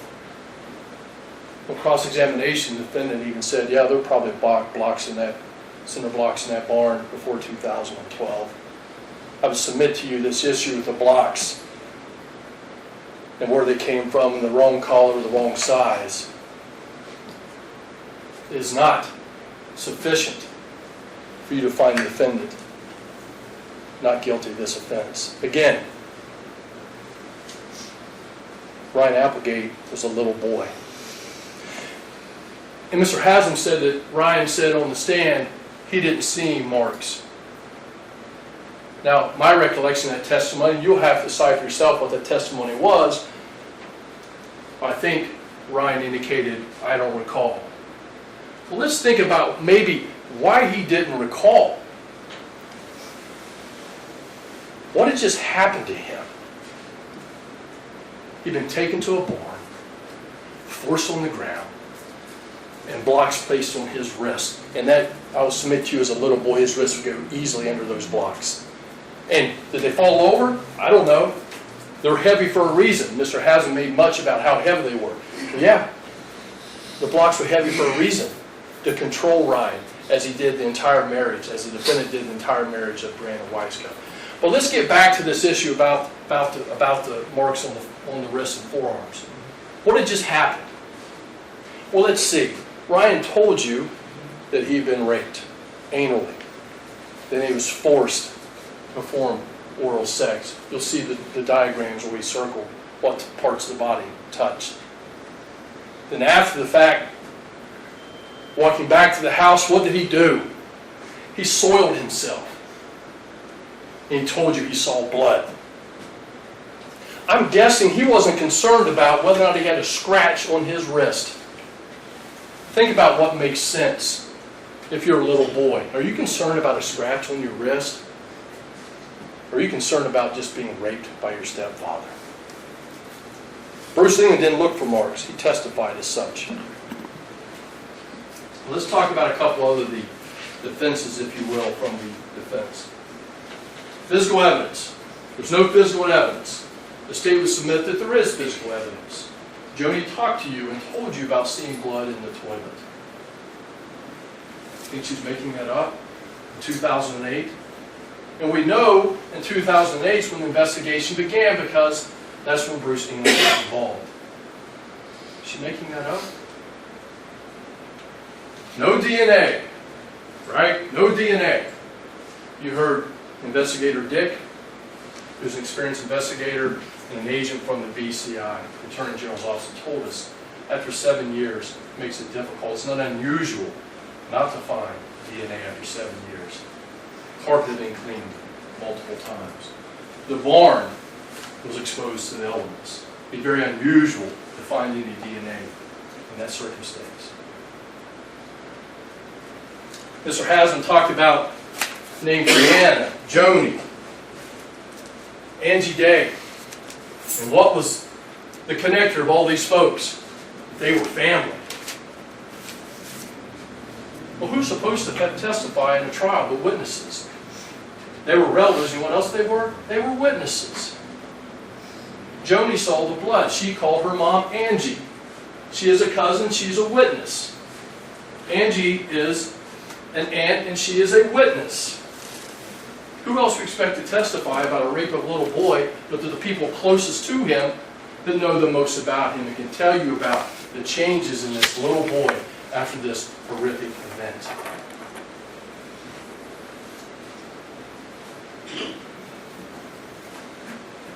Ladies and gentlemen, divorce was final in 2014.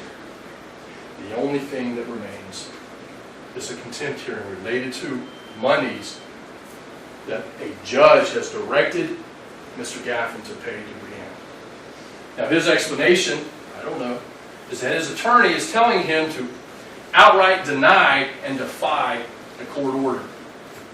I will submit to you, if that is the case, that attorney won't stay licensed to practice law in Ohio very long.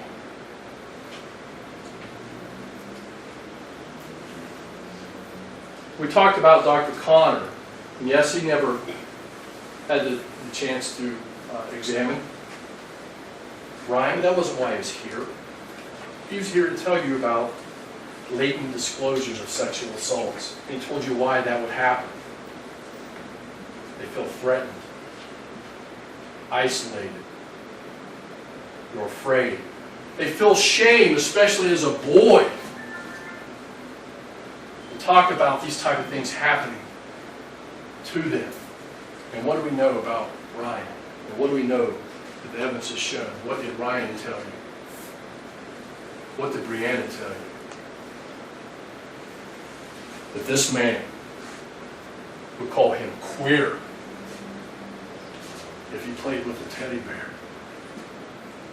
Puss boy. Objection. Overruled. Mama's boy. If you tell anyone, I'll kill your mama, your papa, and your mom. And your dad doesn't care anything about you. Nobody does. And you will end up at the children's home. The exact type of thing that leads to a delayed disclosure, as you were told by Dr. Connor. John Rothwell came in and testified as well. The defense made much about his lack, or so-called lack of experience. My recollection, 6 years education, 4 years in the field, and he has a supervisor that had, I think he indicated 10 years in the field. Yeah, he based some of his treatment protocol, if you will, based on what information he reviews, but he also renders his own opinions. He told you the very first time he met Ryan, he was angry, very angry. Think he's making that up?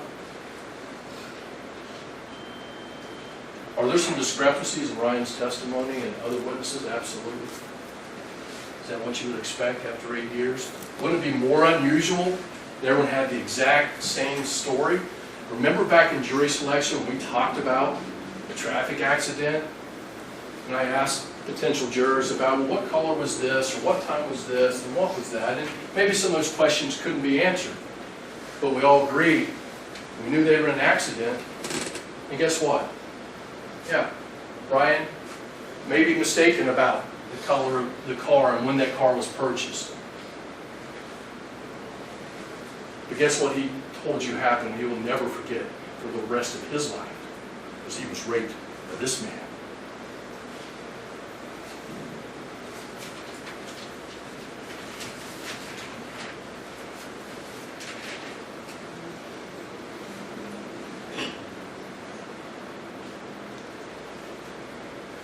Ladies and gentlemen, what strikes me and what I remember from part of this testimony that jumped out at me, there was a lot of it, but when Becky Armstrong in 2015, when Ryan was having his breakdown, approached Ryan. Objection, Your Honor. May we approach? All right.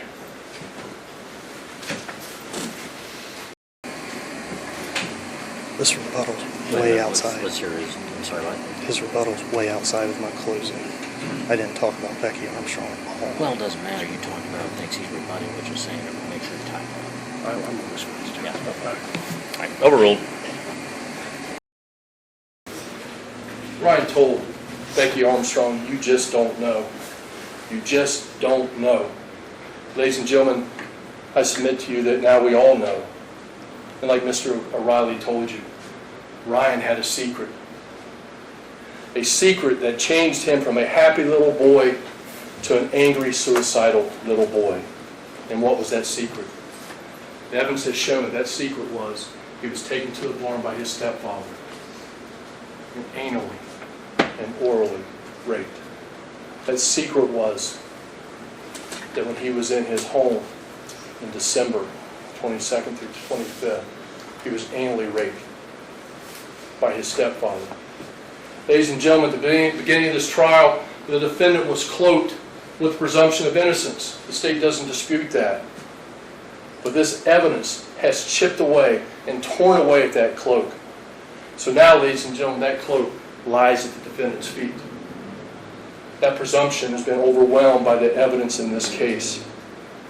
The state will ask that you consider the evidence carefully. At the end of the day, after deliberations, find this defendant guilty as charged on all 7 counts. Thank you very much.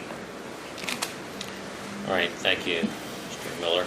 Now, ladies and gentlemen, I'll again remind you that the closing arguments of counsel are not evidence, and nor were the charts that were referred to in as far as examples of illustrations. Those are not evidence either, so you won't have those in the jury room with you. You won't have the exhibits.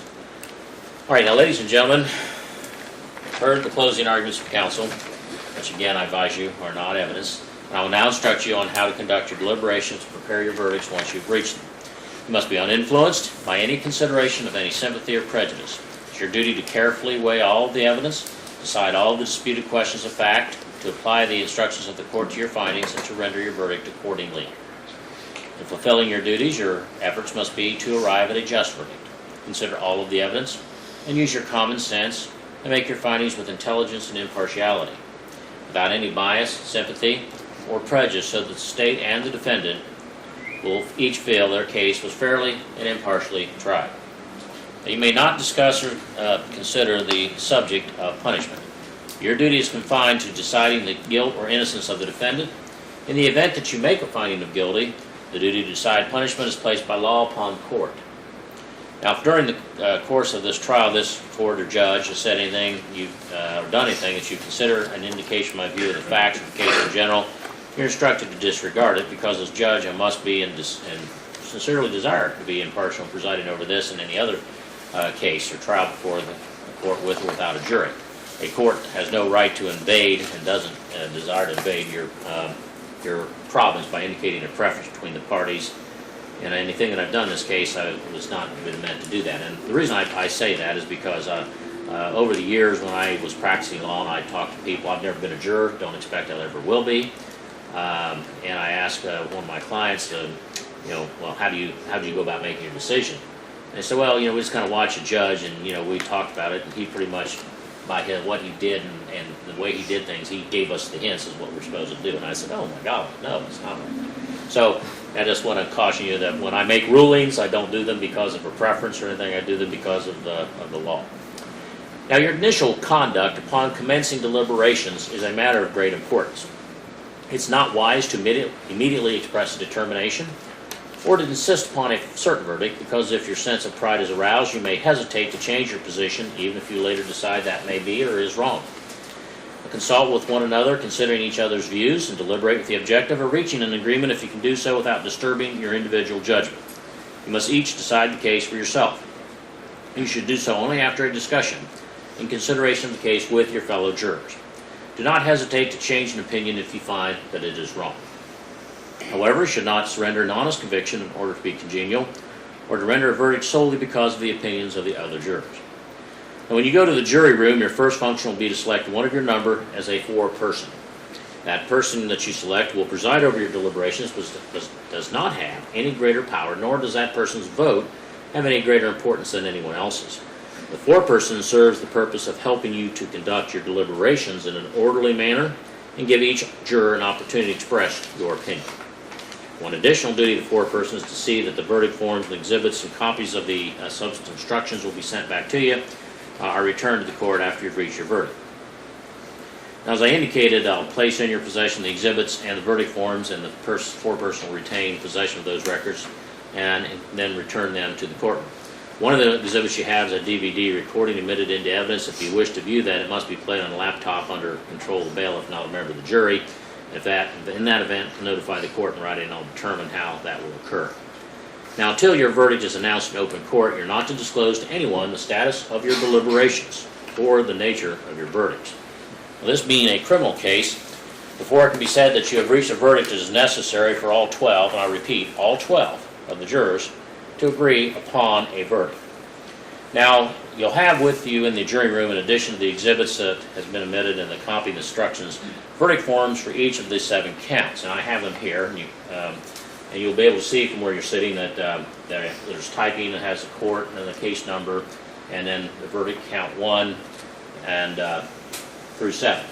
Now, as to counts 1, those verdict forms are read basically the same, but they apply to different counts. And I've indicated on each of the counts 1, 3, and 5 as to which act that is alleged to have occurred applies in which count. And so count 1 will be a verdict for rape, and I've got parenthesis barn dash fellatio. Count 3 will be rape, barn dash anal intercourse. Count 5 will be house.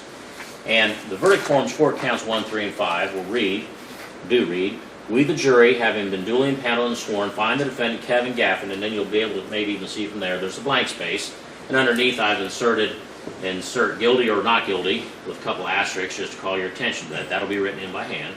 And then it says, of rape, a first-degree felony, as he stands charged in count 1 of the indictment. Now, in the event that the finding is guilty on any of those 3 counts, 1, 3, or 5, then you make a further finding of whether or not the victim was or was not under the age of 10 at the time of the commission of the offense. And I just noted I used the wrong word there, so I'll have to change that before I send these back to you. And so then you'll also, it reads, we further find that the victim was or was not under the age of 10 years of age at the time of commission of the offense.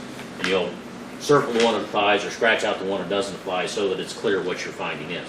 Now, if your finding is not guilty, then you do not need to consider that issue, as I've indicated to you previously in the instructions. Now, as to the instructions on count 2, the the forms, as counts 2, 4, and 6, again, they track the same way. Basically, 1, 2, counts 1 and 2, 3 and 4, and 5 and 6 refer to the same acts, different charges. And the verdict forms for counts 2, 4, and 6 will read that we, the jury, having been duly impaneled and sworn, find the defendant Kevin Gaffin. Again, there's a blank space for you to insert the verdict, guilty or not guilty, of sexual battery, a second-degree felony as he stands charged in count 2, 4, or 6. And then there's additional finding, if the verdict is guilty, that you further find that the victim was or was not under the age of 13 years in count 2 and 4 and 6 at the time of committing the offense. And again, if your finding is not guilty, then you're not to consider that issue. The final verdict form then will be for count 7. And count 7 reads that we, the jury, having been duly impaneled and sworn, find the defendant Kevin Gaffin. And this one just simply says guilty or not guilty, blank space for you to fill that in, of felonious assault, second-degree felonies, he stands charged in the indictment, and that's the only finding you have to make as to that form. And you'll have these forms with you along with the instructions, and I'll have to make the typographical corrections to those forms before I send those back to you. Now, once you have reached the verdicts, then each of you will sign on the lines. Each of them have lines, and there's an indication where the forepersons assign, and all of you will sign the verdict form. Your signature on these forms will be your indication that the verdict as to that particular count is your verdict. And again, all 12 of you must concur for you to have a verdict on any count. Now, once you retire to deliberate, you're going to be under the charge of the court bailiffs and personnel, and they'll be stationed nearby to make sure, outside of your door, not inside, but outside of your door, of the jury room, to make sure that your deliberations are not disturbed. However, he or she cannot discuss the case with you or cannot answer any questions about the case. So if you have any questions or any other needs, write those down and knock on the door. Is there a signal in there? I didn't ask. Is there a buzzer? What? Just a knock. Just a knock, okay. Knock on the door, and then the bailiff will answer, and you'll provide that to the bailiff. And then after I receive those, I'll review them with counsel, and I'll respond to you in writing. I probably won't bring you back. I'll send an answer back in writing. Now, I want to tell you now that I can't promise you that I can give you what you request. I can only promise you to be carefully considered, and then I'll respond to you as permitted by law. So, for instance, last week I had another trial Thursday and Friday, and within 3 minutes there was a question, can we have this? Well, no. If it's not in evidence, you're not going to have it. So when you get back and say, we're missing this or we're missing that, you're not missing it. If it's in evidence, you've got it. You've got the testimony, which you'll collectively recall. You have the exhibits. And so if you ask me for a piece of evidence that was not admitted at trial, I'm not going to be able to give it to you. So just so you know that. If you ask me a question about what is the law on such and such, if it's in the verdict instructions or in the jury instructions, I'll just simply refer to that page. So if you have a question about the law, look at those. And if you need some additional help, don't hesitate to ask. But before you do, you might want to take a look at that. Now, once you've reached your verdicts and complete all the verdict forms, then you'll knock on the door and inform the bailiff that you've reached the verdict. Now, at this point, we'll talk a little bit about time, and so it's going to be just a few minutes before 4 when you retire, and generally the day goes to around 4, 4:30, or 5. In terms of the deliberations, there's no time limit, there's no minimum time, there's no maximum time. And you folks will be in charge of your deliberations, and you'll determine how long you want to deliberate this evening. And if you want to continue into later in the evening, that's fine. At some point, if you're like me, you'll get hungry. We can do one of two things. We can let you continue to deliberate and order food to be brought in for you, and we can deal with that if that becomes your decision. Or we can take a recess for an hour or so for you to go out and eat where you want and be alone, and then come back and resume deliberations. Or you can deliberate till a certain time without an evening meal, and then decide that you would like to adjourn for the evening and come back tomorrow. I'll leave that up to you. There's no predetermined way to do this. Once you start your deliberations, you will make that decision. And we'll stay as long as you want to stay, or we'll leave as early as you want. I mean, I probably won't let you go home before 6 o'clock, but, if you decide you want to stay till, whatever time, that's fine. Or if you decide you've had enough, it's been a long day, that you would like to stop and come back tomorrow, then, that'll be fine too. Just let me know. And if that occurs, then I'll probably bring you back for some additional instructions. I know I will before that occurs. Now, any of you have cell phones with you? Or they've been turned in yet? If not, if you would, just put those right there in the ledge. Just if you would all pass them down here to Mr. I think it's Fetters, and he'll put them there in the windowsill, and the bailiff will assist you with that. Is there anything from council? No, Your Honor. Not from the state. All right. Now, for the first of all, I want to say thank you to all of you for your patience and your cooperation and your attentiveness during the trial. I know sometimes it's been somewhat long, although we've been able to get it to you, I think, a little more quickly than perhaps might have been anticipated. So I believe we've not wasted a great deal of time. There were some slow times. I try to keep those going, but sometimes that just happens. The attorneys have done a good job in getting the case presented in an expeditious manner. Although, again, we took the time that was needed to make sure that each of them had the right to present their cases fully. And I want to thank all of you on behalf of the citizens of Adams County and the cause of justice for your attentiveness and your participation. Now, at this time, the alternates are going to be excused, Mr. Adams, Ms. Worley, and Ms. Paul. Wait a minute, I'll tell you, and I do have to give you some additional instructions. You will not participate in deliberations, starting deliberations, because fortunately nothing has happened to any of the first 12 that would require them to be excused. However, the fact that you're not going to be participating doesn't mean that your obligations are complete, because in the event that something should happen to one of the 12 that are deliberating, and one of them would have to be replaced, then I would call in the alternates in order, and you're seated in your order. And so I would ask a couple things of you. One, you can stay around if you want in the courthouse, or you can go somewhere. I'd like you to be available within 20 or 25 minutes to come back, and we'll need your cell phone. So if you would provide your cell phone to one of the court personnel, Angie over there will get them for you. And then that way, either your cell phone or your home phone or both. I don't want to sound like a cliche in a TV show, but don't leave town.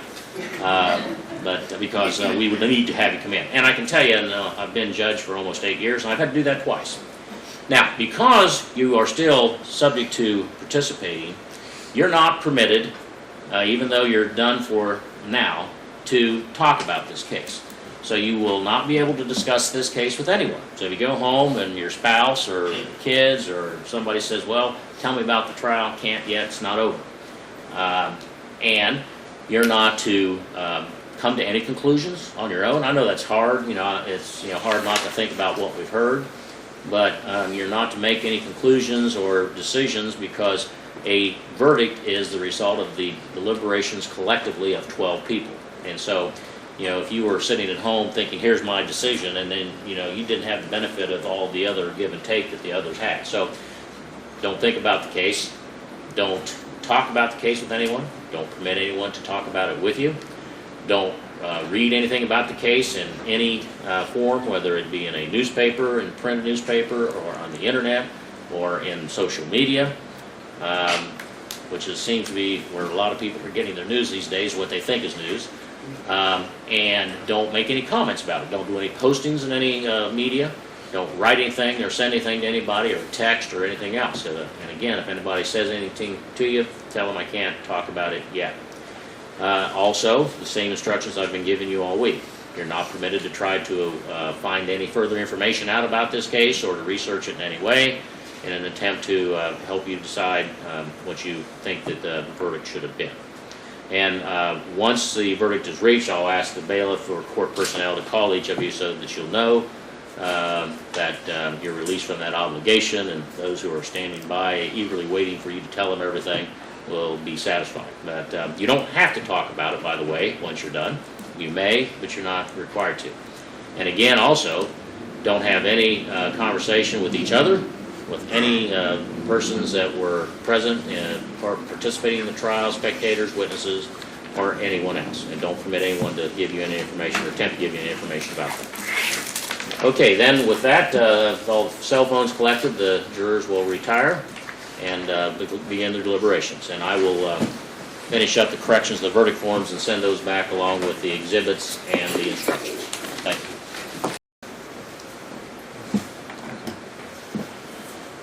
All right, we're on record outside the presence of the jury, and there's been a question raised about a juror.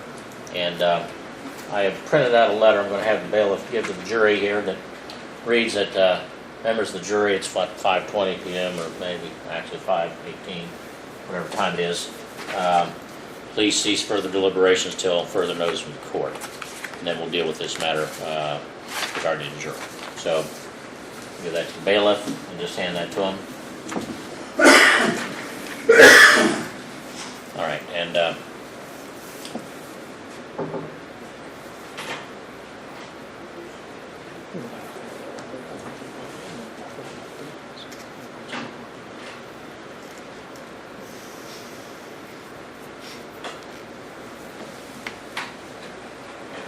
all right, now, we're reassembled with counsel and the defendant present, open court, the jury's deliberating, and the matter's brought to court in chambers, and so I'll let Mr. Haslam address that. Mr. Haslam?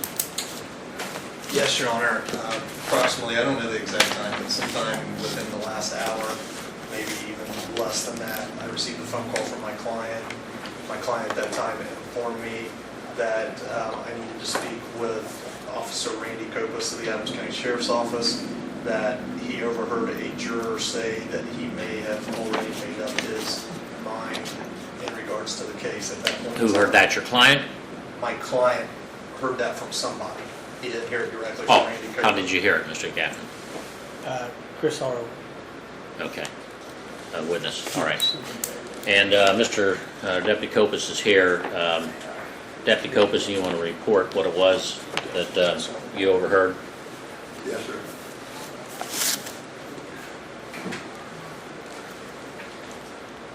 Just go ahead and state it in the record. I was at my desk a while ago, around when you got... Well, let me, for the record, your deputy is Yes, on duty here today in the yeah, courthouse. yeah. All right, go ahead. And I was at my desk, and there was one of the jurors come up and was talking to me. And This is a male juror? yes, sir. Okay. And I asked him what he was doing, and he said, I'm on the jury. And I said, oh, okay. Well, I told him, I said, you know, that can be good or bad, either way. And just, I have no clue what exactly the man meant, but he looked at me and he said, actually, he turned around and started to walk off, and he said, I've got my mind made up. He didn't say what he meant by it, or how he was talking either way. That's the only thing he said. And I didn't say anything. I thought, well, maybe you shouldn't have. You ain't heard all the evidence. Okay. From the description you gave, you said it was an older man wearing a T-shirt, Yes, glasses, gray hair, Yes, sir. and I think it may be Mr. Hayslip in the back row. So what I'll do, Your Honor, may I ask go ahead. Deputy Copas one question? Okay. Did you tell anyone after that? Did you tell Chris Harver or any other people? Yes, sir. Okay. Okay. Thank you. All right. Well, let's ask Mr. Hayslip to step out, and if he's not the right one, let me know. That's him, I know him. Okay. Oh, you do know it? It was Mr. I Hayslip? know who he is. Okay, fine. You still wait for him to step out? Yes, have him come in, and I'll have him come into the jury box, or into the witness chair.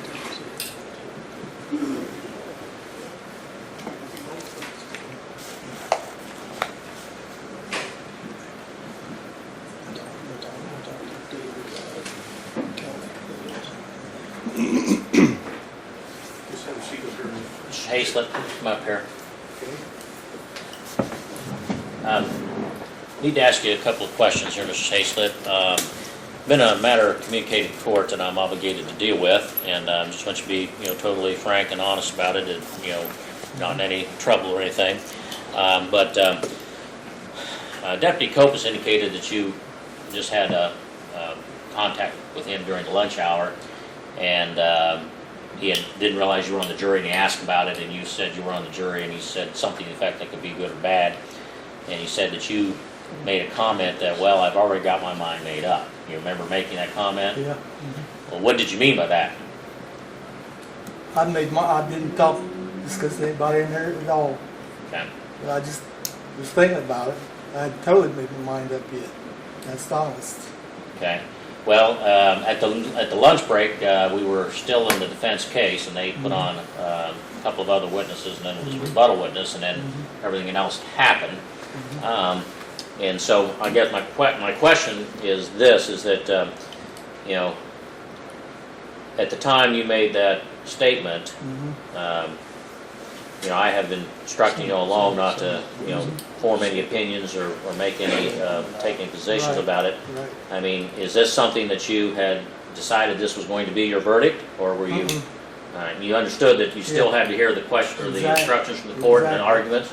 All right, and have you, when you entered, when you came back here this afternoon, did you listen to all of the testimony? Yes, I did. And did you listen to the arguments of counsel Exactly, I did. and the instructions from the court? Exactly. You're following those instructions? Yes.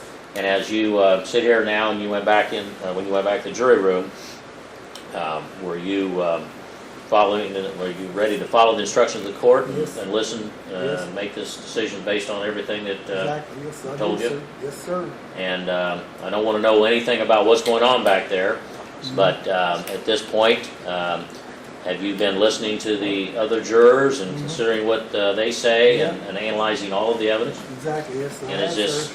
and is the opinion, or the statement you made to Deputy Copus, is that predetermined your decision in this case? All right. I've known him for a long time. Sure, I I was understand. talking about chickens. We got chickens, and he wanted. I said we'd give him a bunch of chickens if he ever gets a coop. I've known Okay. him for a long time. All right. Counsel wish to inquire. Judge, I'd like to make some statements to you, not in front of the Okay. juror. All right. Thank Mr. Haslam? No, Your Honor. All right, well, I'll tell you what we're going to do. I'm going to listen to what the attorneys have to say. Instead of having you go back to the jury room at this point, I'm going to ask you to go around this way and follow that lady over there. And Okay. just stand right outside the courtroom. Don't have any discussions with anybody about what's going on. And then we'll decide what to do.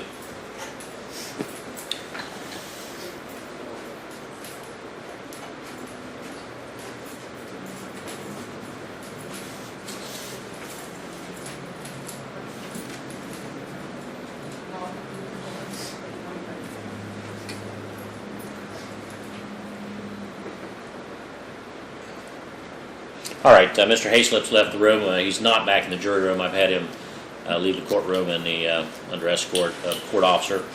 Now, Mr. Miller, Your Honor, you should say something. Mr. Ryan and I have discussed the situation. We'd asked for that juror to be excused and replaced with an alternate. This is the same juror that was sleeping during the video playing of the Marison interview. We believe, and again, have no idea what his decision might be. I believe in the interest of fairness to the state and the defendant, he should be removed and replaced with the first alternate. Mr. Haslam? Your Honor, we'll submit it to the court. Well, are you having an objection to that being done? Well, Your Honor, based on what I heard from the juror, yes, I don't believe that he in any way affects. Based on what I heard, it sounded like it was a comment in passing, and it's not affected his ability to convene with the jurors, hear what they have to say, make statements himself, and reach a decision based on their deliberations and the evidence that's been presented. You know, I would just finish by saying I don't think it could be a more clear statement. I have my mind made up.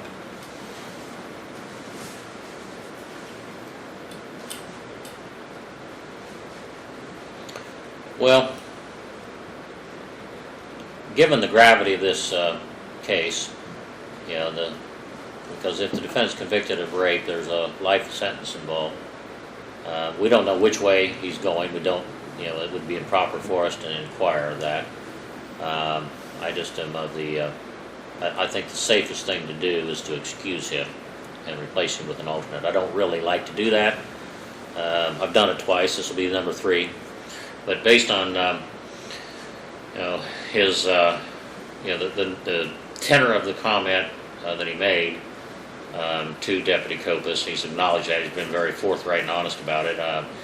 He does indicate that what I think what he told me initially was I didn't have my mind all the way made up, and so he was still somewhat seems to me indicating that that the opinion he had going in there was preformed and might be influencing his ability to consider the evidence. So I think the safest thing to do for all concerned is to replace him and have the jury start over.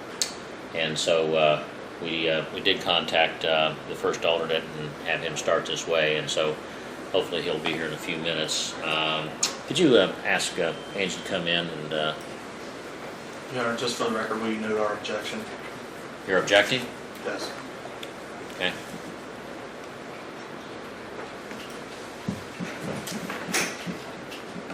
And just to add to that, Your Honor, I think the fear is You brought this up, Mr. Haslam. If you didn't want him off, then I would have thought you wouldn't want to bring it up. but it's not a fear of, it's more of a fear of he's already been back there deliberating, and it's not a matter of where we can explain to the jury that he felt ill or... I'll handle that. Okay. What will happen, I don't know if any of you have ever done this, been involved in a case, what I'll do is as soon as the alternate gets here... He's here? All right, we'll bring him in after Mr. Hayslip, and I'll tell him he's going to be seated, and I'm going to bring them all back in, and I'm going to tell them their deliberations have to start from anew, that, there were circumstances that required Mr. Hayslip to be excused, and that's it. They're not to make any, not to discuss that in any way or in any manner. And find out, I think he has a jacket, and I'll have, we'll have one of you get it while the jury is out. All right? Okay. So... have Mr. Hayslip come in first, and then we'll excuse him and have him wait out in the hallway. Okay. Understand, Your Honor, I had to report or else I would be talking to Chief Justice Marina Connors in the future. She's a nice lady. Yeah, well, I'll take your word for it.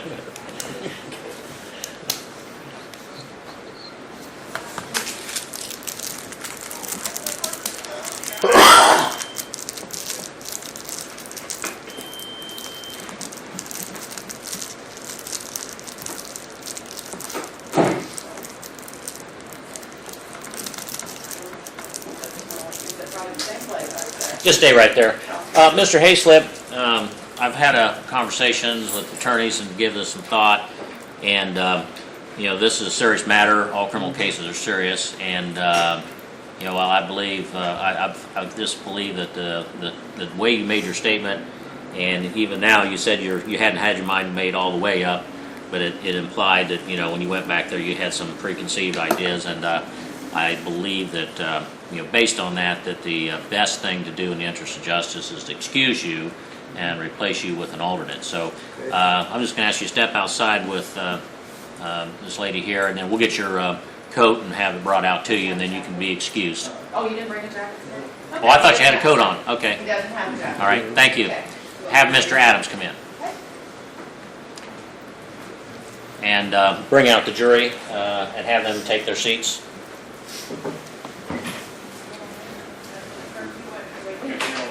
Okay?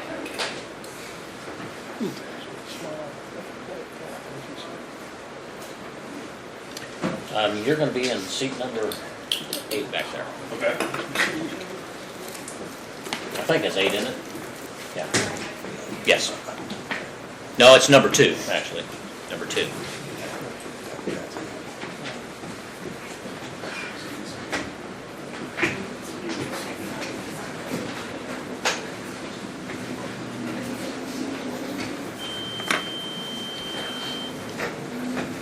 All right, the record will reflect that we have the jurors reassembled. Ladies and gentlemen, I had to stop the deliberations and deal with the situation, and because of the circumstances, Mr. Hayslip, it was necessary for him to be excused. And so we've called in Mr. Adams. I told you this has only happened twice in 8 years, and now it's 3. Mr. Adams is replacing Mr. Hayslip. Now, The deliberations in this case have to occur among all 12, and I know you've been discussing the matter for, an hour plus. You have to stop and start over. And so, basically, I don't know who the foreperson is, but you're the foreperson, all right? Thank you, you're Mrs. Baker. Basically, just start over like you hadn't done anything and go from there. And, it may be that, however the deliberations go, that's the way they'll go, but it's necessary that a verdict be reached on all of these counts by all 12, and since Mr. Adams was not involved in the first hour plus of discussions, those need to start from the beginning, follow the instructions of the court, and, return your verdicts in accordance with that. Could we have a new set of sheets? Verdict forms? Yes. Yes. Don't disclose anything that's on any of those to Mr. Adams, in fact, let's get an envelope and put those in an envelope, and then that way, just to make it safe for the record. Not that I don't trust any of you, but that's just the best way to handle this, I think, in order for it to be clear. Yeah. Okay, so what'll happen then is once you folks retire, if we can get a manila envelope or something, and then we'll give that to you. You insert those in there and seal it, and then hand it to bailiff, and we'll make a note of that, and then I'll print you out a new set of forms. Okay? And if you have any questions, just again, follow the instructions the court's given you previously. And again, since it's now 5:30, as far as a meal is concerned, decide you want to have a working, have food brought in while you're deliberating, we can do that. Or if you want to take a break, we can do that. You just let me know. Just remember what I said earlier. All right? If you retire now, please.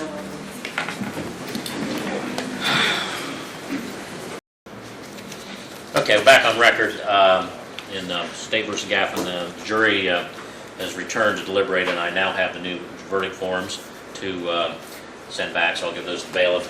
And then for the record, the forms that Mrs. Baker was referring to, the old forms, which I'm going to guess means that they've been somewhat completed. I don't know, we didn't look. They are sealed, and the court reporter has those. All right? I would stay close, gentlemen.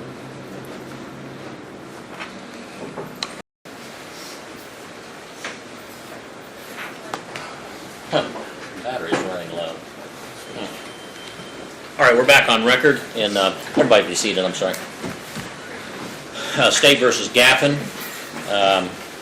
After the jury retired at 5:30, court received a word from the bailiff at about 6:10 p.m. that they've reached a verdict. So we've reassembled. Defense President, counsel, state's representatives are here. And I'll just tell the spectators that during the reading of the verdicts, not to be any outbursts or any comments or anything, and then the jurors are excused, allow them to leave without being talked to or inquired of at this point. All right, bring the jury in.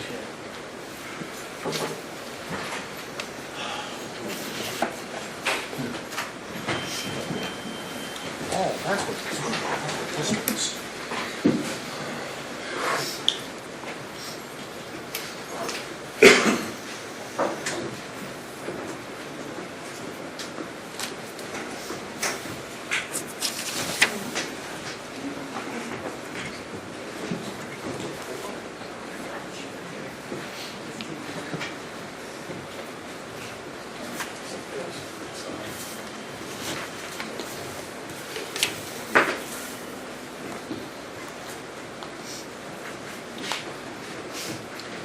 Be seated, please. All right, the jury has returned, and Mrs. Baker, has the jury reached a unanimous verdict on each of the 7 counts? Yes, sir. And did the jury follow the instructions of the court to begin deliberations all over again after Mr. Adams was seated? You did comply with that instruction? Yes, sir. And Mr. Adams, I did not ask you this before, I normally do, but since it's only happened 3 times, I overlooked it today. And that is that during the time that you had left the courtroom and were not deliberating, did you follow the instructions of the court and not discuss the matter in any way or permit anyone to discuss it with you? Yes, sir. Did not research anything or any of the other things I told you not to do, you didn't do? Okay. Walmart, bought some groceries, and went home. Okay, all right, well, I can imagine that was what I would do. All right, then, Madam Floor Lady, if you would hand the verdicts to the bailiff, please.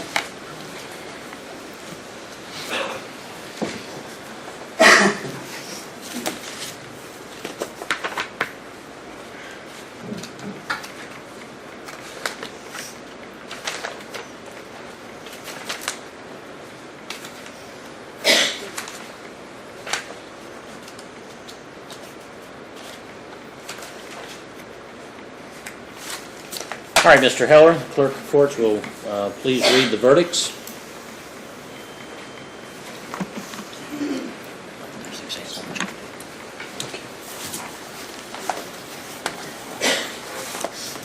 All right, read the verdicts beginning with count one, please. Count one, we the jury have been duly impaneled and sworn, find the defendant, Kevin Gaffin, guilty of rape, first-degree felony, as he stands charged in count one as an incident. Additional finding, we further find that the minor was under the age of 10 years at the time of commission of the offense. Signed by all 12 jurors. We, the jury, having been duly impaneled and sworn, find the defendant, Kevin Gaffin, guilty of sexual battery, second-degree felony, as he stands charged in count 2 of the indictment. Additional finding, we further find that the victim was under the age of 13 years at the time of commission of the offense. Signed by all 12 jurors. We, the jury, having been duly impaneled and sworn, find the defendant, Kevin Gaffin, guilty of rape, a first-degree felony, as he stands charged in count 3 of the indictment. We further find that the victim was under the age of 10 years at the time of commission of the offense. Signed by all 12 jurors. We, the jury, having been duly impaneled and sworn, find the defendant, Kevin Gaffin, guilty of sexual battery, a second-degree felony, as he stands charged in count 4 of the indictment. We further find that the victim was under the age of 13 years at the time of commission of the offense. Signed by all 12 jurors.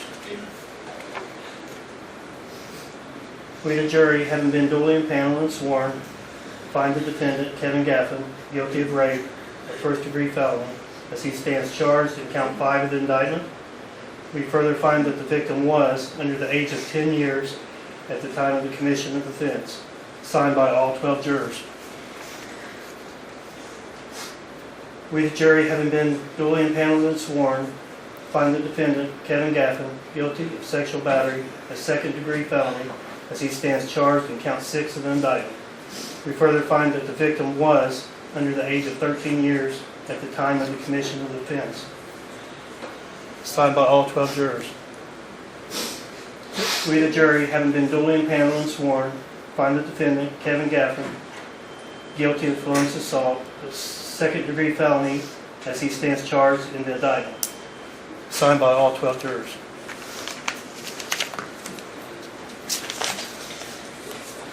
All right, I want to make one comment. I went back and reprinted these verdict forms as requested by the poor lady, and I noted in count 1 that I had made the corrections before I sent the verdict forms back the first time, changing the word minor to victim, and in count 1 it apparently didn't save when I saved it, so the way the reading the verdict form states, it says the minor was under the age of 10 years of age at the time of commission of the offense. The jury instructions did say the victim, and ladies and gentlemen, jury, each of you understand that it was the victim that's referring to in count 1, as where it says minor should say victim.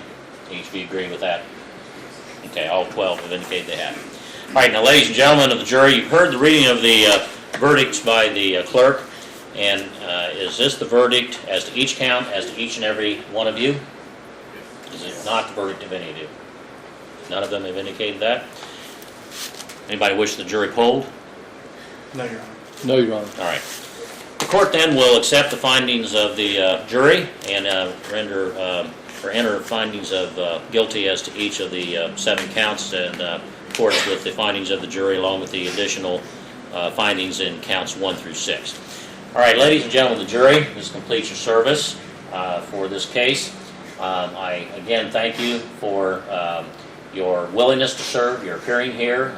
Oftentimes we don't have a lot of people that don't show up, and so it's good to see that people are still willing to make the sacrifice that is necessary for our system of justice to work in this country. And so on behalf of the citizens of Adams County and myself and the court staff, we thank you for your service. I know these things are never easy. You had to listen to some very difficult testimony, deal with some difficult things, but you took that on and you did it, and we appreciate that. So with that, you'll be excused, and you can return to, or you can report to the clerk's office. And we'll just take a minute or two break while they're doing that, and everyone else just remain in the courtroom. Thank you. You can get your, if you have anything.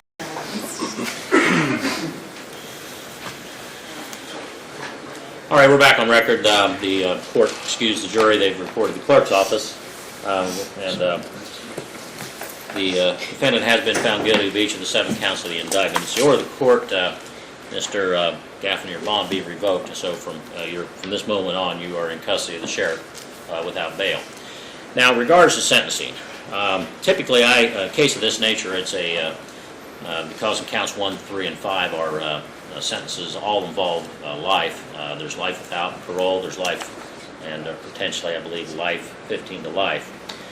There's also an issue of merger, and while I think I could deal with it, I think that in all fairness, to give the parties an opportunity to deal with those 2 issues, what I'm going to do is, since we were all set to be here all week, I know everybody has Friday clear. We're going to come back tomorrow morning at 10 a.m. That'll give the parties a little time to deal with this issue, and also to decide what evidence you would like to present at the sentencing hearing tomorrow. So at that time, I'll hear from the victim, if the victim wishes to speak, or family, or the victim's representative, as well as the defendant, any persons who like to speak on behalf of the defendant. We will deal with also the sex offender registration prior to sentencing. Well, we'll do it all at once. We'll do that first, then we'll go into the sentencing hearing. And the first issue we'll deal with will be merger, and then the second issue will be, make sure we're all on the same page as to what the possible sentences are. So, and I've been doing a lot of review all week. I've got to deal with this issue next Wednesday in my county. I had another case like this that happened Friday afternoon, and because of my schedule, I couldn't get back to sentence in that case till Wednesday. Also, the defense attorney was not available. So I think I'm pretty well versed with this, but I want to give each of the parties an opportunity to present any either written memoranda or just simply argument tomorrow. I think the salient statutes are 290702B, and then it references 2971.03, and I believe that that'd be I believe it's A, 1, 2, and then also B, and I forgot the subsections, but there's 3 different places in there that it's mentioned. So, is there anybody has any problem with doing that tomorrow? We're expected to be. All right, we'll see everybody here then tomorrow at 10 a.m. Mr. Gaffin, you're remanded to custody.